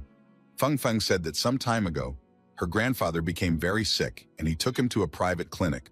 From that day, the family began a series of big problems. First, Fenfen found out that his men had organized a casino. They had grown very big, and moreover, they had set up a secret laboratory. The girl said that she doesn't know the details of the experiments, since sometimes she can't even meet her grandfather. Luckily, Grandpa had said once that she could go to Zhang Fei, and that no one in the Bai family knew about him except her. Fenfeng said she came here to ask the guy for help. Zhang Fei said that the car they were traveling in was bugged and wiretapped. The girl once again asked the God of War to help her keep her family together. Zhang Fei said she asked him for help, but she does not trust him. The girl motioned for the assistant, who was standing outside the office behind the door, to remove herself. Zhang Fei said to the interlocutor, she worries too much because of the turmoil in the family, but it is quite normal. He will do her a favor because of his respect for her grandfather. Fenfen thanked the God of War. He said that he can't leave the city yet. There's a guy who's doing really bad things and he has to deal with him personally. Bai Fenfen asked who was the person in question. That person must be very powerful. Zhang Fei said that this person is really hard to deal with, and he suspects that this person is also involved with the Bai family. Bai Fenfeng asked, could it be about the Dragon King? Zhang Fei replied, it seems like she is right. The Dragon King is currently in the city. Fenfen said that when her grandfather recovered, The Dragon King came to see them, and it seems they had a fight. After her grandfather was put under house arrest, she conducted a secret investigation and found out that their family was in close contact with the Dragon King. Zheng Fei thought that the Dragon King's plan is really very huge. It seems like he wants to cover more than just Kyoto and Haidong. We need to deal with him as soon as possible. Bai Fengfeng said it turns out the Dragon King knew that Zhang Fei was in Haidong. If he let her come, it seems like a conspiracy. God of War said the situation is getting more and more interesting. Can the man behind the door be trusted? Bai Fengfeng said that she trusted him completely. If he betrayed her already, then she would have no allies other than the God of War. Zhang Fei said he would let someone find out about it and also order that the girl be protected by someone. Fenfen thanked the God of War for this. The young man added that his men would be joining her soon. Zhang Fei added so that she would not worry about her safety. At this moment, our hero was sending an email. Zhang Fei added that he would solve all her family's problems. Bai Fengfeng, seeing the young man off, said that he was very gracious to her family and she couldn't thank him enough. In the imperial capital, a young boy tells his grandfather that today is family day. He hopes the old man will forgive his grandson for his cruelty. The Bai family has fallen into disrepair because his grandfather has become an old antique. Only by following a character like the Dragon King can their Bai family develop and rise. An assistant entered the room and told the young lord that the young lady had arrived in Haidong and was in contact with the God of War. The young man said that it was very good. Immediately we should tell this news to the Dragon King. This time they were going to make everything clean. The young man asked if everything was in place. He was told that everything was in place. Was he sure of his actions? The boy replied that he was absolutely sure. The young man ended the call and thought all that was left to do was wait. In the Bai family house, the assistant suggested the girl rest and drink some water. If she continued like this, she might pass out from overexertion. The girl thanked the deputy and said she was glad he was still by her side. The young man looked out the window and said that the God of War had already arranged protection for them. Bai Fengfeng told the assistant to get the members of the God of War team drunk and fed. The masked mercenary was hiding behind a tree. Behind another tree was his subordinate, who asked how long they had to wait. The older man replied that they had nowhere to hurry. They were waiting for the signal. Even through his mask, you could see the Reaper blush. He never thought he could get his hands on such a pretty girl. Reaper told his colleague to tell the staff to take their time. The start was only an hour away. Then they could have all the fun they wanted. After drinking the water that Bai Fengfeng's aide offered, the girl fell asleep. The deputy apologized to the sleeping hostess and said she had been very kind to him. The aide added that he can't give up on his sister who was taken hostage. The young man emailed the letter and thought that when the plan was finalized, he would commit suicide to make amends. The deputy left the house. Outside the house, the mercenaries were already waiting for him. They were ready. One of the mercenaries clapped his hands and said he was good. When they returned, he would make sure the captain put in a good word for him. The deputy told them to do their business quickly and leave. The mercenary said he could join them. This is a once-in-a-lifetime opportunity. The young man was adamantly against it. He could never do it. The guy added to get these people to do their thing faster and get the hell out of here. The masked men entered the room. The senior ordered to get to work. Bai Fengfeng continued to sleep. One of the mercenaries, looking at the girl, thought it was a great way to have some fun. Suddenly, someone extra entered the house. He said it was a good plan. They set up for him to come to Haidong, and then they wanted to humiliate her and blame it on him. The mercenaries saw that it was Zhang Fei. He was accompanied by the butler. Zhang Fei said that this plan had failed. The masked men thought they had been tricked. They needed to get out of here immediately. The masked men didn't have time to escape. They didn't stand a chance. It took Zhang Fei a few seconds to finish them all off. Zhang Fei took one of the survivors by the throat and said that he was the only one left. The masked man said although the God of War is in front of him, but they have such a good plan that even he won't be able to do anything. In the end, they will be the ones to come out victorious. Zhang Fei decided that there was nothing to talk about with these people. He struck the man's jaw with his hand. Pills fell out of his mouth. Our hero asked, did he really want to kill himself? Not so simple, and ordered the butler to take care of this man. They will still need him. Zhang Fei took the girl in his arms and carried her out of this room. The God of War, looking at Bai Fengfeng's aide, said to follow him. The young man rested. Bai Fengfeng woke up and looked at the assistant sitting in front of her. Zhang Fei was standing beside her beside them. The girl thanked her savior. Zhang Fei, pointing at the assistant, asked the girl what to do with him.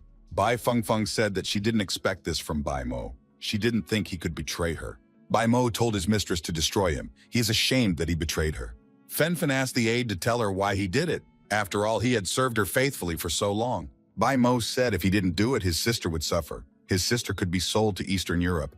She's the only thing he has left. Bai Mo tearfully asked that they save his sister. She was only 12 years old.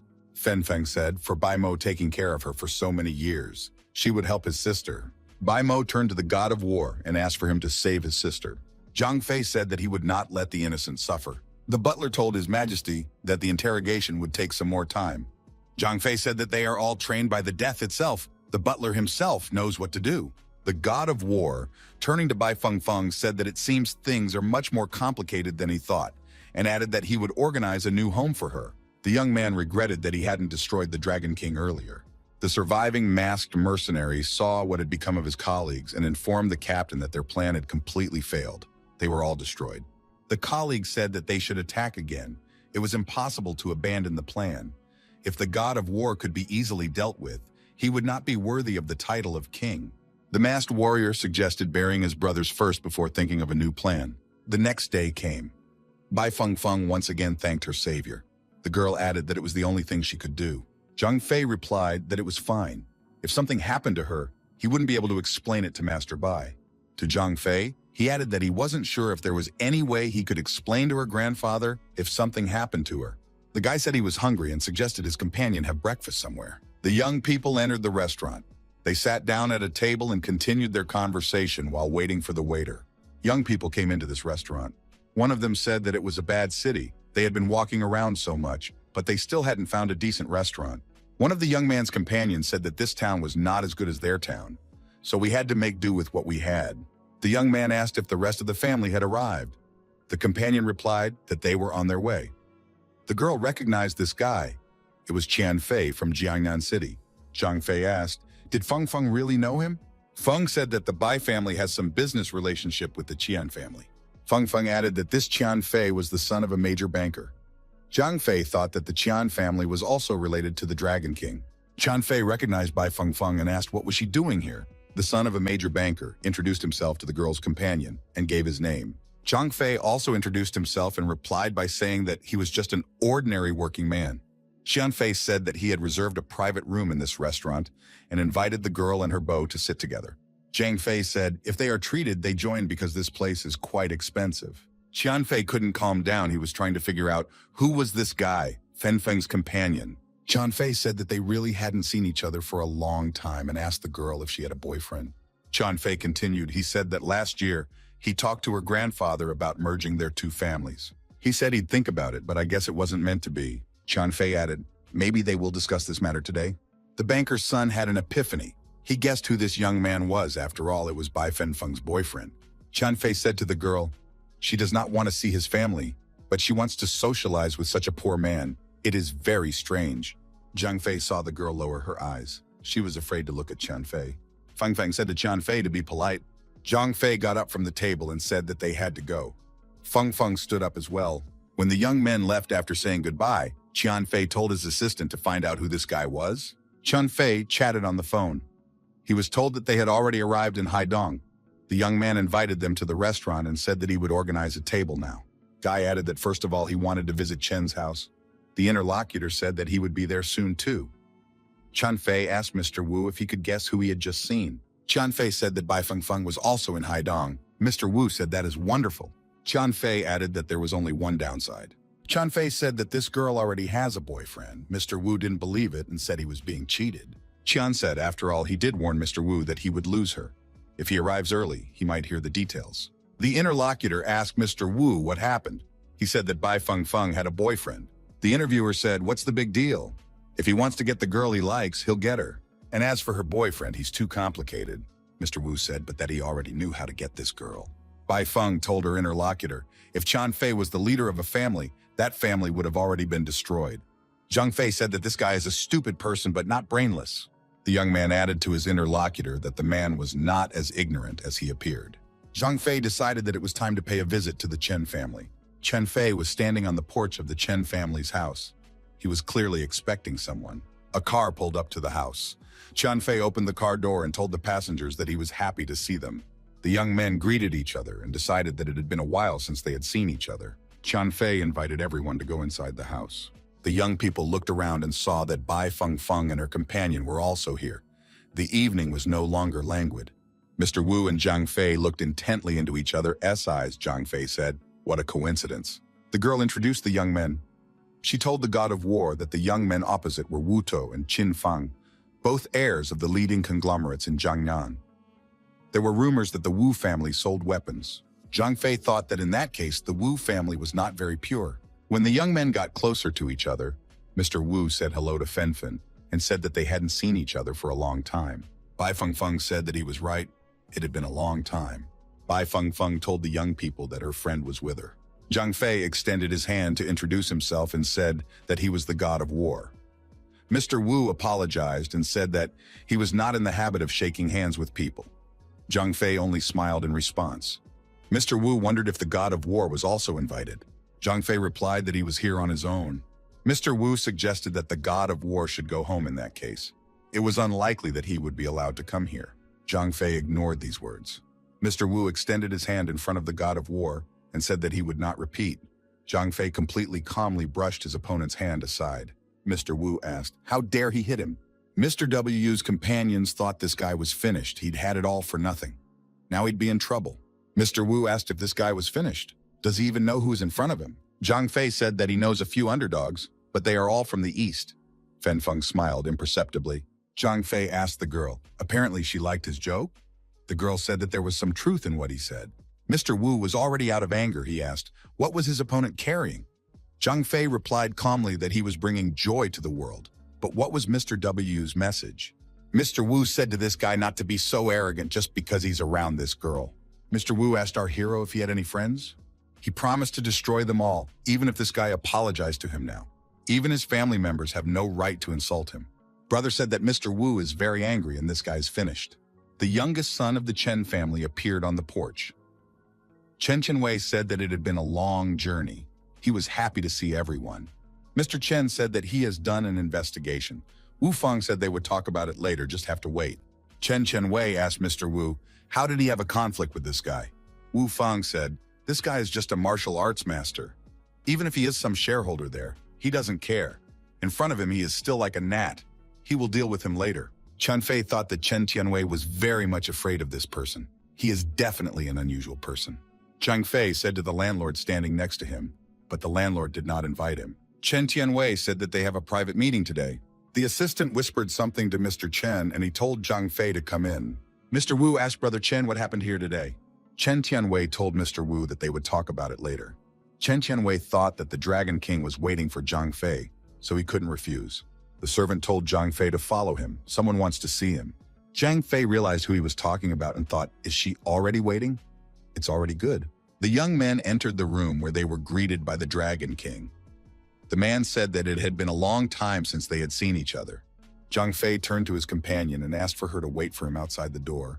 The girl walked out of the office. The Dragon King said he didn't expect the guy to move to such a small city after leaving the border.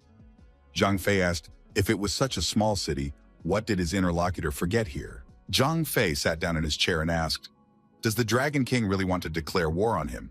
The man replied that he had planned to do it earlier, but he wanted to give it a chance. Zhang Fei said, what chance are we talking about? After all, from the Dragon King's words, he had always been an ungrateful brute. The man asked, was there nothing else he could say?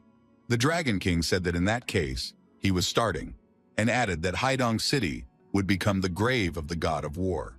The god of war asked, if he struck first, would the Dragon King be able to leave the room alive? The man said, his interlocutor still is arrogant. If he wants it, he can try it. Zhang Fei swung and tried to strike his opponent in the jaw, but the Dragon King calmly dodged the blow. In the same second, a warrior appeared in front of Zhang Fei and blocked the Dragon King. The next blow of our hero struck the warrior. Zhang Fei said, so why are they so naive? Do they really think they can stop him? The next moment, a sword was thrust into the floor in front of our hero. The Reaper appeared in the room and said that they had not seen each other for a long time. Zhang Fei, adjusting his tie, said, finally, this hero has finally shown himself. The god of war said with anger that now he would avenge his boys. Zhang Fei effectively attacked the Reaper and gave him a staggering kick to the head. The Dragon King's first defender went to attack Zhang Fei. The young man successfully dodged it. Zhang Fei blocked his opponent's arm and gave him a powerful knee strike to the chest. The opponent was deactivated for a while, his mouth bleeding. Reaper pulled out a knife and swung it, throwing it at his opponent. Zhang Fei asked in a calm voice, was this really all they could do? Zhang Fei intercepted the flying knife and sent it back to the Reaper. The knife flew past but wounded his master in the shoulder. The Reaper shrieked in surprise. The Dragon King patted and said that as expected of this guy, he could beat 2 people too. Both attackers were holding onto his shoulder, each injured. Zhang Fei said that the Dragon King is really unscrupulous. Can't he himself join in?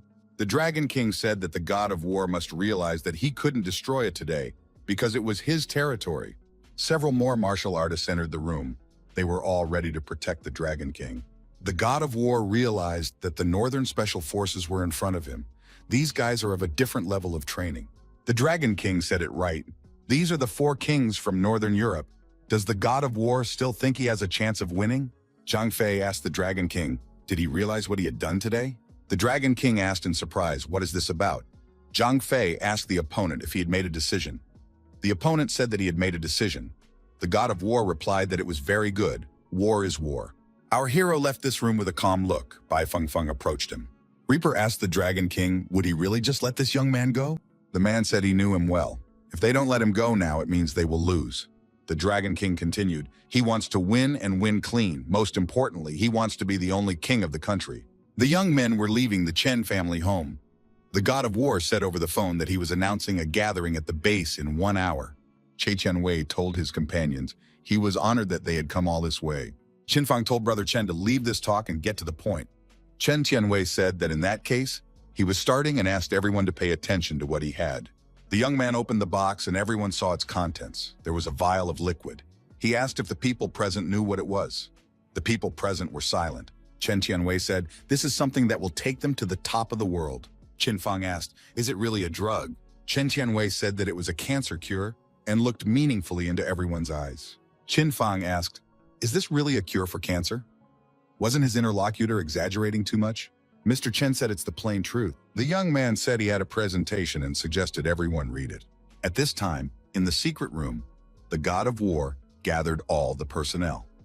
The butler asked what had happened. Zhang Fei replied that the Dragon King had officially declared war on them. Fu Xiang, nicknamed Assassin, said that it was time to take revenge on the Death Squadron. Tank, kneading his fist, said, finally they can get their revenge. The God of War told them to be quiet.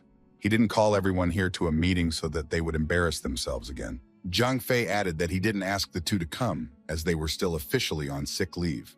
Butler said -1 point each and made a note in his notebook. The God of War asked Butler to figure out how to get rid of the Dragon King and the Death Squadron at the same time. Butler said what will be done? He thinks they should gather all their troops to be sure to destroy the opponents. Zhang Fei told the Mockingbird that she was in charge of surveillance. The girl replied, so true.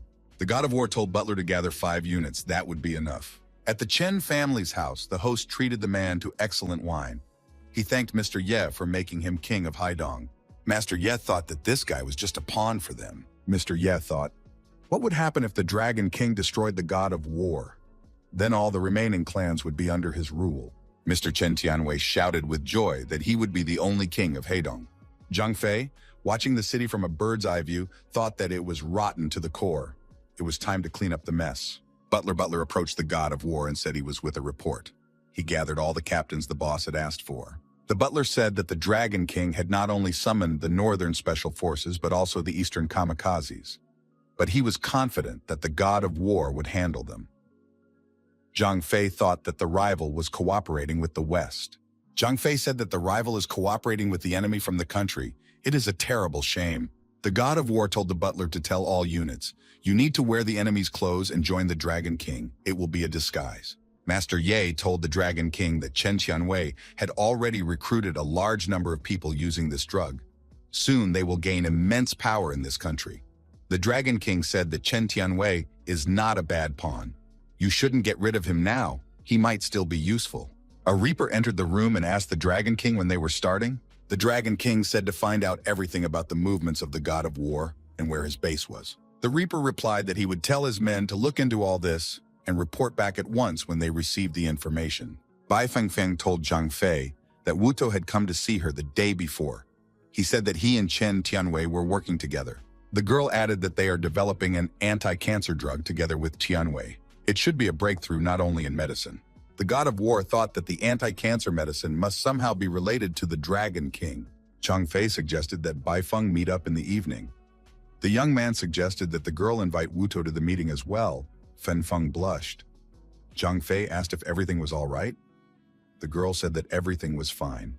Zhang Fei looked at his companion and asked if she understood what he told her. Fan Fan said she would call Wu To now and invite him to the hotel.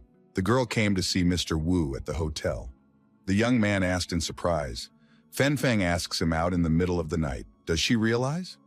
The girl said, she heard that Mr. Wu has a big project. She would like to participate. Mr. Wu agreed to continue the conversation inside and invited the girl in. The guy took Fen Fen by the hand and threw her on the bed. He offered her to marry him. In return, he said that his business would also become her business. So he proposed a marriage of convenience. Fen Feng told Mr. Wu to take his time and added that she had to excommunicate to the ladies' room. At this moment, Zhang Fei, Tank, and Fu Xiang were outside the door. The god of war said that it was time to see what kind of cancer medicine is this. Mr. Wu pondered, for what purpose could Feng have appeared here? It was possible that she was just pretending to be an innocent little angel. At that moment, the door to the hotel room opened, and the god of war walked in. Without hesitation, he kicked Mr. Wu in the chest. Mr. Wu flew back against the wall with such force that this wall cracked. He asked the god of war, how could he find him? Fen Fen appeared in front of Mr. Wu and asked him how he was feeling. The young man realized that it was all by Fen Fen's fault. He shouted that the girl had betrayed him. Chang Fei grabbed Mr. Wu by the throat and lifted him up. The god of war said that he did not want to negotiate. Either Mr. Wu answers the questions or he is finished. Scared, Mr. Wu said he would tell everything, just so he wouldn't be destroyed. The god of war said he had heard that this guy was working with the Chen family in the anti-cancer drug business. Mr. Wu confirmed. Mr. Wu added, he doesn't know why exactly they became his partners. Zhang Fei asked if Chen gave any samples. Wu Defan pointed at the box and said the samples were there. The box contained 3 flasks of liquid. The god of war told Mr. Wu Tofan not to seek to meet Bai Feng Feng again, or else he would be doomed. Wu To said he would never dare to approach her again. Removing himself, the god of war expressed his hope in the fact that Wu Tofan would not tell anyone about today's meeting. The frightened young man said he would be him like a fish and gave his honorable word. When the god of war left, Wu Tofan thought he might have just been destroyed. At the secret headquarters, Butler reported that they tested these drugs. It looks like a mind control drug. It also appears to have an effect on the body.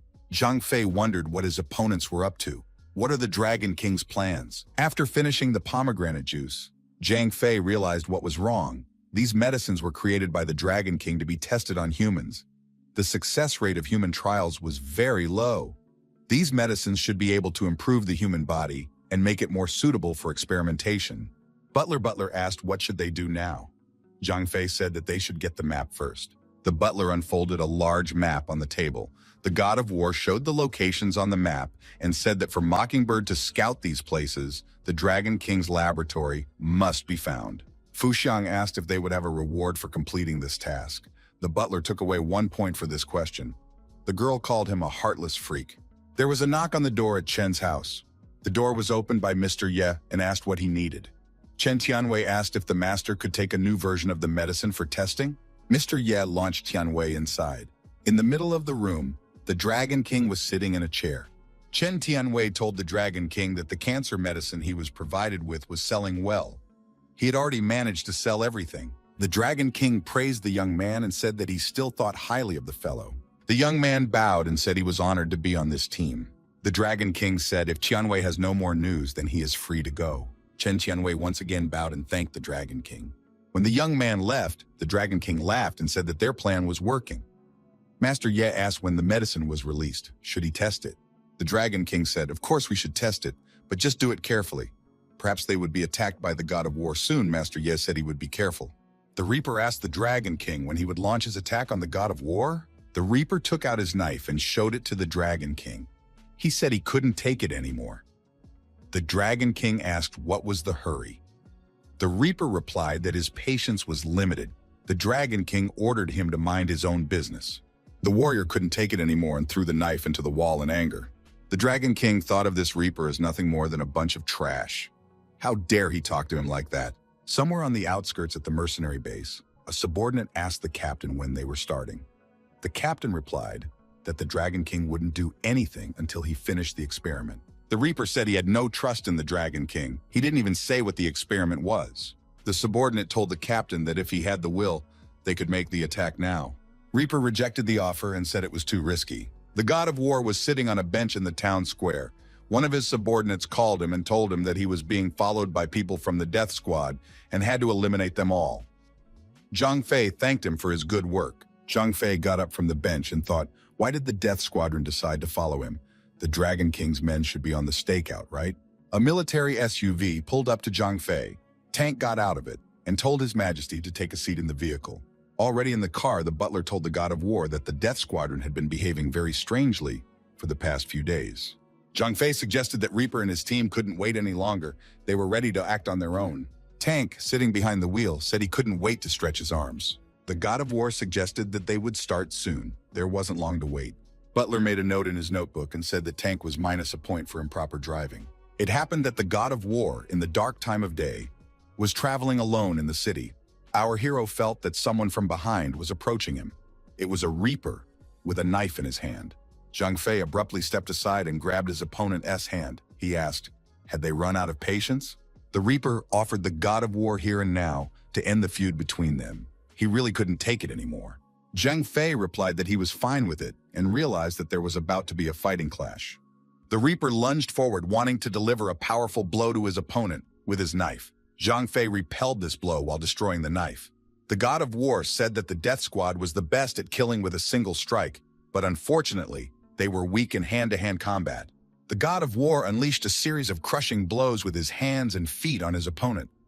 The unarmed Reaper could not resist with dignity. Realizing that he would not stand a chance in hand-to-hand combat, the Reaper drew his pistols, but the god of war knocked the pistols out of his opponent's hands. Zhang Fei grabbed the Reaper's mask and crushed it. In doing so, he threw his opponent far back. Reaper flew backwards and hit the trunk of a large tree. Wiping the blood from his face, he said that the god of war had no idea what awaited him.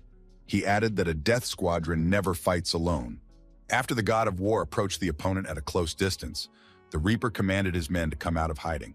After this command, nothing happened. The Reaper was at a loss to understand where his men had gone. Zhang Fei said it was for nothing that the Reaper had set up surveillance on him. His men had destroyed all the Reaper brothers. The Reaper, realizing he had nothing more to answer, laughed and said that he was now a dead man. Zhang Fei traditionally took his opponent by the throat and squeezed him. He said that now the Reaper could see for himself what death really looked like. At that moment, helicopters appeared in the sky, one of them swiftly descending into a clearing nearby. The Dragon King stepped out of the helicopter. The man was determined. He had a contingency plan in his head. Tank and Fu Xiang appeared beside our hero at the same instant. Zhang Fei said hello to the Dragon King. The god of war said that he could not believe that the Dragon King was unable to control his men. The Reaper stated that he was not the Dragon King's man. Zhang Fei stepped his foot on the Reaper's head and pressed him to the ground. The young man said for this guy to keep quiet when not asked. The Dragon King said that the people of the god of war still had remnants of poison in their bodies. He offered to give an antidote. Zhang Fei tried to understand what the Dragon King was trying to accomplish. What is his goal? Zhang Fei leaned forward the Reaper and said that he was exchanging this body for an antidote. The exchange took place and Tank took the antidote. The Reaper remained at the Dragon King's disposal. The Dragon King told our hero that they would see each other a little later. The aides dragged the Reaper's body into the helicopter. Zhang Fei replied to the Dragon King that the next time they met, he would give his opponent another gift. The helicopters flew away. Tank asked, why did the god of war trade the Reaper for the antidote? Zhang Fei replied meaningfully that Tank would soon figure it out for himself. The young man asked the Dragon King why his father had traded the antidote for the Reaper. Why do they need this stubborn fighter? In that case, their research may go to waste. The Dragon King said that his main trump card against the god of war was not poison gas. He added that it's genetics. Poison gas can't destroy it. Already in the helicopter, the pilot reported to the Dragon King that there was trouble. The Reaper had lost all his meridians and a couple of bones. The Dragon King said there was no need to make a fuss. It was necessary to take this guy to the lab. The young man asked his father what he was going to do with the Reaper. The Dragon King replied that this boy would be his experiment. The son wondered if he and his brother were not enough. Would the Reaper be suitable for the experiment? Had he not taken any drugs? The Dragon King said he had the Reaper as his best mercenary. Otherwise, why would he give the antidote for him? The young man was slapped by his father for the misunderstanding and told that his father had thought it through perfectly. The Dragon King expressed his hope that he would not let him down. At the secret base, Fu Xiang reported to the boss that the kamikaze team that the boss made them destroy last time, they had caught the big fish from that organization had been discovered. Zhang Fei inquired, "Who are we talking about?" The girl reported that it was Umakawa Hyun, a member of Kamikaze. He had come here to work with the Dragon King. Zhang Fei asked what they were going to do now. The girl replied that she was going to disguise herself as Hyun Umakawa and find out about the Dragon King's plan. The boss liked this plan and told Fu Xiang to carry it out. In the circle of friends, Chen Tianwei raised his glass and offered to drink and celebrate the sale of new medicines. The banker's son said he was glad they were accepted as partners. He has several friends who want to join the business. Chen Tianwei thought that if things worked out, this Dragon King would be the one to address him better. The banker's son said if it doesn't work out, he'll just tell his friends no. Chen Tianwei said that the young man could invite his friends with the right approach. It could increase profits. Major Umakawa, the youngest member of the Umakawa family in the realm of the gods, came to see the Dragon King. He said that he was very excited to join this team. Umakawa said he had traveled a hard way from the realm of the gods, all to work with the Dragon King. Chen Tianwei was furious, he thought. How dare this vile thing humiliate him like this? Master Yi said that the Dragon King is a bit busy, so Umakawa-san should wait for him for a while. Umakawa said to Master Ye to shut up. The Dragon King wants to work with the Umakawa family, not the other way around. How dare he ignore him now? Umakawa added, if they want to cooperate with his family, he must meet with the Dragon King first. The master must do everything as quickly as possible. Master Ye said that he would talk to the Dragon King right now to join as soon as possible. Mr. Umekawa said that everything should be done as soon as possible. Master Ye asked Chen Tianwei to take care of Mr. Umekawa. Chen Tianwei thought that he was not a dog to Mr. Ye and said aloud that he would do everything. Zhang Fei and her sister Eden were strolling through the mall and shopping. There was a group of young people ahead. They were discussing something animatedly. Among these people were Chen Tianwei and Mr. Umekawa. Umekawa said that what he heard from his interlocutor sounded good. Umekawa saw Zhang Fei walking around with his sister and thought it was the boss. Zhang Fei, seeing a group of these people, realized that here they came. Umekawa-san, or rather Fu Xiang, who was disguised as him, thought perhaps this would attract the Dragon King. Umekawa-san approached the god of war. Chen Tianwei thought that this was not a good idea. Umekawa, looking at the god of war's sister, said that he liked this girl. Eden was confused. Umekawa, turning to Chen Tianwei, told him to remember to send this girl to his room. Zhang Fei told Umekawa to keep his dirty hands to himself and push this person away. Umekawa was indignant. How dare this man touch him? Chen Tianwei thought that he didn't want to mess with anyone, yet the kamikaze was acting defiantly. Chen Tianwei walked over to Zhang Fei and said, Umekawa, this is the Dragon King's guest. Umekawa was not relieved and added that this guy was lucky to have his sister's eye on him. Umekawa pulled out a wad of money and threw it in front of the young man. He asked, I guess this is enough, the god of war said with surprise. This guy probably wants to die. Zhang Fei kicked Umekawa in the chest and he flew far back, hitting the wall. Umekawa thought that it was a very strong blow, however. He told Chen Tianwei to bring the girl over. Chen Tianwei told his men to do the job. Zhang Fei used his fighting skills to scatter Chen Tianwei's men in different directions. A frightened Chen Tianwei asked our hero, does he even know who this Umekawa is? Zhang Fei replied that he didn't care who this person was. He would destroy him if he molested his sister. Chen Tianwei said, Umekawa, this is the Dragon King's guest. Zhang Fei took Mr. Chen by the chest and said, it turns out that the Dragon King dares to molest his sister. Then we will have to destroy the Dragon King and his guest. Zhang Fei threw Mr. Chen far back. Zhang Fei added as he realized Mr. Chen did not value his life. Zhang Fei added that, in that case, we would have to destroy Mr. Chen as well. He might not worry. Zhang Fei stepped on the hand of the lying Chen. The young man cried out loudly in pain. Zhang Fei added that he was about to die a quick death. At the resulting commotion, the Dragon King and Master Ye came out.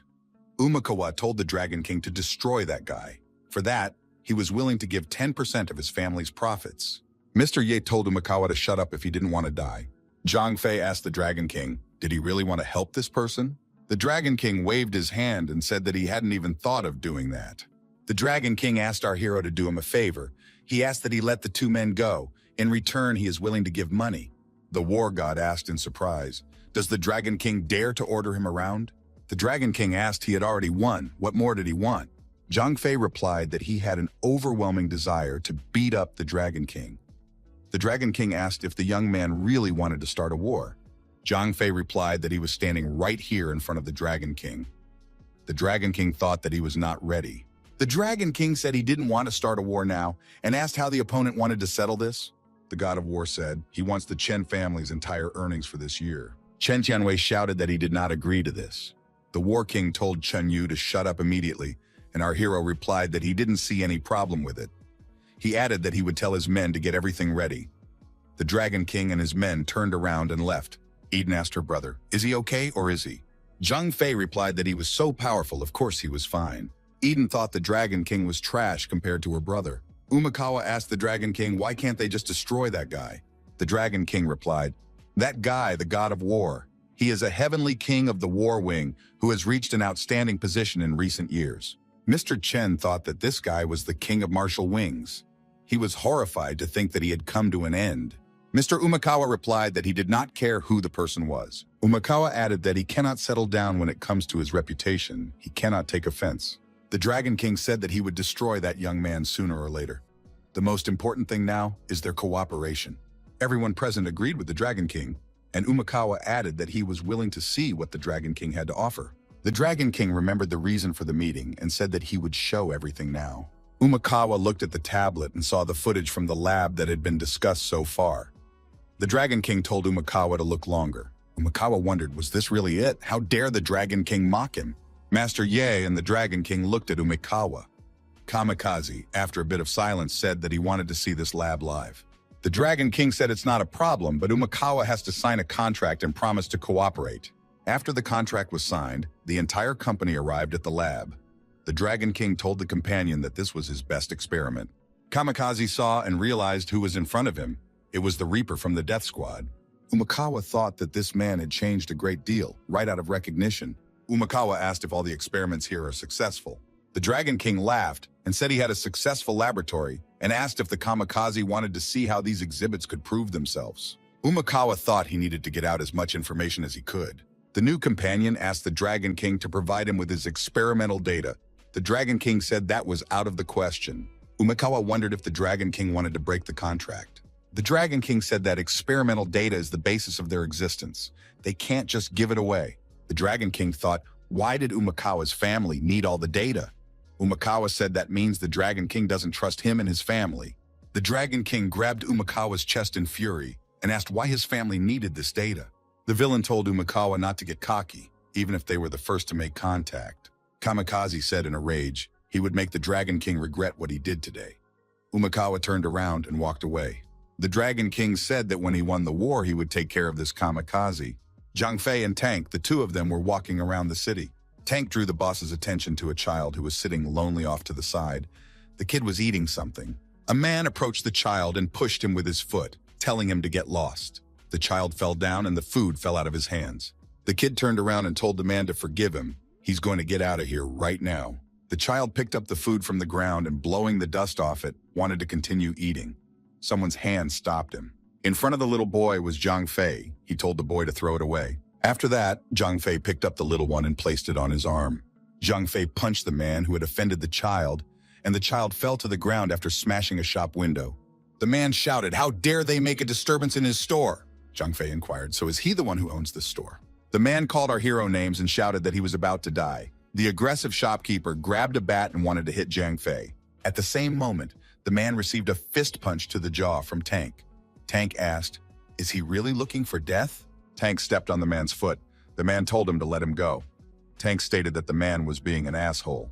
The shopkeeper asked if they knew who he was. "He is the young master of the Jew family. It is forbidden to beat him up." Tank stepped a foot on his head and said whoever he was, he should realize that there were people he couldn't insult.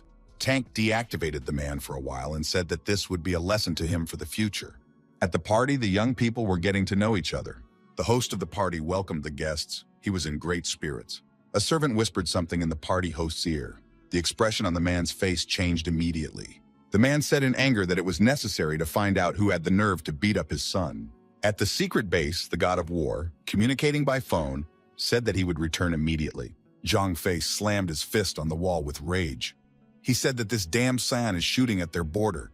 He's openly provoking them already. Tank clenched his fist and said that he should be punished immediately. Butler reported to the boss that they had found a rat. The boss replied that it was great and said he wanted to see it. Zhang Fei and Fu Xiang arrived at the interrogation room. The subordinate said hello to their boss. Looking at the traitor, the god of war asked if they had gotten any information from him. The staff said he was still silent. Zhang Fei said that he would now try to get some information out. The god of war sat down across from the traitor and told him to tell what he had been ordered to do. The traitor refused to speak.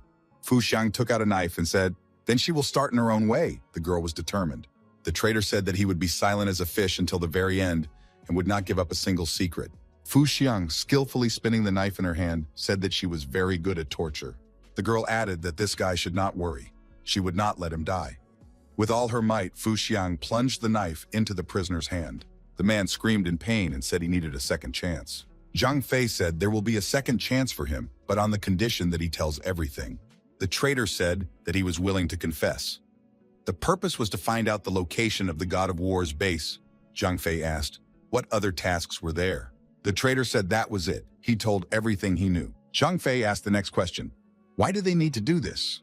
The opponent, squirming in pain, said in order to gain the influence of the Dragon King. Zhang Fei thought the Dragon King pops up again. The god of war inquired what were the terms of the deal. The traitor said their general was in charge of information. For the information they received, the Dragon King would include them in his experiment. Zhang Fei told Tang to give the traitor a fake map and deal with the border himself. Tang, excited about the assignment he received, told the boss not to worry. He will do it right. Master Yi reported to the Dragon King that their slaves had been destroyed at the border. The Dragon King inquired, what happened? Master Yez said that their border map turned out to be fake. They were ambushed as soon as they reached the border. The Dragon King said that the god of war had tried that and added that he was not interested in that topic for now. The Dragon King was playing chess and musing aloud about the possible moves on the chessboard. Fu Xiang asked the boss, what will they do with this baby? The baby looked tense. It seemed to be afraid. Zhang Fei asked if the child had a family. The little boy was silent in response. Zhang Fei told the guy that they could take him to an orphanage. After the child heard these words, he clung to Fu Xiang's hand. Zhang Fei assumed that the child had escaped from there. The young man asked the child to tell him his story and promised not to send him to the orphanage. Zhang Fei added that he is a man of his word and the child can trust him. The kid said he grew up in a Tianhai orphanage, and just a few months ago, the orphanage director sent them to the lab. The kid added that it was a hellish place. A month ago, a kind-hearted man let him go. The child added that this is why he had to ask for food outside. Zhang Fei stroked the little one on the cheek, saying not to worry. It is safe here. Zhang Fei asked if the little boy remembered where this orphanage was located. The child said the orphanage was in an abandoned factory next to the Tenkai orphanage. Zhang Fei said for someone to take care of this baby. Fu Xiang took the child's hand and they left the room. The butler said there's a message from Mirage. The Dragon King is conducting new experiments. Zhang Fei replied to that, saying that he would have to visit them today. God of War, Tank, Fu Xiang, using the data obtained from the child, reached the secret base. They were met by a guard who said that it was a closed place and that outsiders were not allowed to enter. Tank thought that if they were not allowed in the good way, then he would do the bad way. He deactivated the guard who disagreed with their actions with one hand. Our heroes got inside the secret base. They moved along a long corridor. The god of war reached a special chamber. There was a control panel in front of it, and the man who was conducting the experiment stood beside it.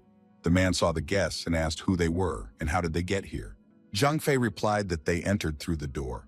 There was an open passage and anyone who wanted to come here could get in. The man warned the guests that this laboratory belonged to the Dragon King. The man warned the guests that this laboratory belonged to the Dragon King, that it was a secret and clean place, and he also asked why they had come in without shoes. The security personnel who arrived at this lab were deactivated by Tank. He left them no chance of escape. The man told the god of war, if he doesn't want trouble, he should leave this place immediately. Personally, he doesn't want any trouble with the Dragon King. Zhang Fei wondered, could the Dragon King really cause much trouble? The man realized that the situation was critical. Something had to be done. These guests were uninvited and nothing good could be expected from them. Tank and Fu Xiang were only waiting for a command to deal with this scholar. They looked at him sternly. Fu Xiang even pulled out a knife. The girl and Tank adopted fighting stances, showing that they would stop at nothing to achieve their goal. The scientist pressed a red button. The doors of the chamber opened, and our heroes saw that there was a person in the chamber in the liquid. The amount of liquid was slowly decreasing. When the cell was dry, out came this man. He was of incredible size. Zhang Fei saw this man stand up to his full height, and everyone present tensed up. The man was of incredible size, his demonic eyes sparkling. The scholar said that this man was beautiful.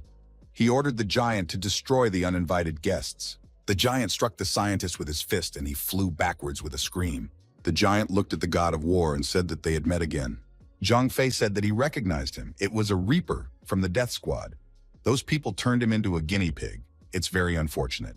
The Reaper shouted that it was all thanks to the god of war. The Reaper said that tonight he would destroy the god of war and make him feel the same pain he felt. Fu Xiang and Tank came out to defend their master. Even though there were two of them, the forces were still unequal. Reaper grabbed his opponents with both hands and threw him far back. The Reaper and the god of war stood one-on-one against each other. The Reaper shouted that he had real power. This huge man swung his fist and shouted that he would send his opponent to hell and rushed at Zhang Fei. Zhang Fei blocked the opponent's attack with his hand as always, and as always asked, "Is this really it?" Zhang Fei kicked his opponent in the chest, but his opponent was so firmly on his feet that the god of war himself flew far back. The Reaper laughed and asked if the god of war hadn't eaten. Zhang Fei replied that it was not bad. The Reaper had become much better, however. A mosquito was still a mosquito. It was not something to be afraid of. The opponents rushed at each other. Each of them released their internal energy as they moved. And when the opponents collided, there was a powerful explosion and everything was engulfed in flames. When the smoke and flames cleared, everyone saw the Reaper lying on the ground. The god of war pushed him with his foot and said that that guy was finished. Zhang Fei added that it was certainly good, but he had only warmed up. The Reaper shouted that he couldn't lose to this guy. Zhang Fei replied that nothing was impossible. The god of war struck his fist with all his might at the head of his lying opponent. The blow was so powerful that the Reaper with his head broke through the floor on which he lay. After the fight was over, Zhang Fei turned around and asked his companions if they were all right. Fu Xiang and Tank said that they were fine. The trio of our heroes followed onward, leaving only defeated opponents behind them. Fu Xiang said another car had pulled up and added that they had already dealt with the servants. Zhang Fei said that it was time for a real war. In the Chen house, the Dragon King was approached by Master Ye. The Dragon King inquired, "What happened?" Master Yi said it was over. The Dragon King asked why such panic. He asked Master Ye to explain everything. Master Yi said that their labs were all destroyed. The Dragon King realized that this news was unpleasant and pounded his fist on the table and said that the god of war was to blame for everything. The Dragon King said that this young man had been pouncing for a very long time, but now his patience had run out. The Dragon King added that he would give this guy what he wanted. The man was very angry. Master Yi asked the Dragon King, what will they do? The Dragon King ordered to find out where the god of war was now. He thought he would be the first to strike. The Dragon King added that the god of war had chosen this behavior tactic in vain. Either way, it would not end well for him. In a small back alley where there were few prying eyes, the god of war, Tank, and Fu Xiang met the Dragon King, Master Ye, and many of their minions on their way. The Dragon King said he must admit that his opponent wasn't hopeless if he could find his lab. The man added that Zhang Fei has ruined years of his work. He will make his rival pay for it in blood. The god of war said that this lab has already been destroyed. If the Dragon King can't look after his own lab, then maybe there's a point in just giving up. The Dragon King shouted in rage for the god of war to prepare for his doom. Zhang Fei said that he didn't mind fighting and see how much his opponent would be enough. The god of war threw before his opponent the body of the scientist who had been destroyed in the laboratory by the Reaper. The Dragon King thought in horror, how did this man end up in the hands of the god of war? Zhang Fei noticed that this guy had also threatened that he would die in agony, but the god of war had survived him. The god of war added that he now looked like a dead dog. Zhang Fei saw how nervous the Dragon King was and asked, is his nerves at their limit? He advised him not to worry too much because he was already old. The Dragon King said that if anyone was going to die now, it would be the god of war. Zhang Fei told his men not to attack. He wants to see what the opponent is capable of. The Dragon King swallowed the pill and transformations began to happen to him. The clothes on his body began to crack. His body grew in size, and the Dragon King looked like a Reaper. The Dragon King said that the god of war was about to die and rushed to attack him. Zhang Fei realized that the fight would be intense and adopted a fighting stance to repel the attack. The Dragon King said he recognizes that the opponent is stronger than him, but he has already developed a drug that can far surpass the skills of the god of war. The god of war replied that he is willing to see what the opponent is capable of. The opponents clashed in a fierce battle, their fists smashing into each other, creating a huge release of energy. Zhang Fei, after assessing his opponent's ability, asked if that was it. He could definitely no longer take this medicine. The Dragon King announced that this was just the beginning, and he tried to unleash all his energy power on his opponent. The god of war also unleashed his energy on his opponent. The Dragon King jumped up and from this location attempted to deliver a staggering blow to his opponent. Zhang Fei immediately realized that his opponent was using shadow clones. The young man went into a deafening defense and effectively repelled all of his opponent's attacks. The Dragon King continued to attack and shouted that the young man was about to be finished. Our hero was surprised. This attack technique was unfamiliar to him. However, gathering all the will in his fist, the God of War struck a powerful, crushing blow, piercing through the chest of the Dragon King. This blow was accompanied by a huge release of energy. The opponent flew far back. The Dragon King fell to his knees and thought, how is this possible? After all, his speed exceeds all human limits. Zhang Fei asked his opponent in surprise, had he forgotten that he was fighting against the great God of War? The young man added that his opponent would die today. The God of War traditionally took his rival by the throat, the Dragon King said. He still has allies left. If the God of War destroys him now, the allies will avenge him. Zhang Fei squeezed his opponent's throat even harder and said that, in that case, he wanted to look at his allies. When the Dragon King was finished, the God of War approached Master Yi and said that it was now his turn. Master Yi fell to his knees and asked the God of War to keep him alive. His mind was clouded. If the God of War kept him alive, he could take all his wealth. Zhang Fei replied that even if Master Yi died, he would still take this wealth within himself. Master Yi thought it was unfair and said that he would not agree to such a thing. He is forced to resist. Master Yi added that he wasn't going to just give up and prepared to attack his opponent. Zhang Fei, tired of the meaningless talk, struck a staggering blow at Master Yi's head. The young man said that this master was not very strong. Master Yi was deactivated. He was lying face down. The young man said to clean up this trash. The hooded men are having secret talks. One of them said that the God of War destroyed the Dragon King and destroyed the lab. He said long ago that the Dragon King was a waste of time. The hooded man slammed his fist on the table and said that he would personally send mercenaries to destroy the God of War. The interlocutor told him not to worry. He had all the information from the Dragon King's lab. He dared to violate their good deeds. It is simply impossible to forget. They must avenge him for what he has done.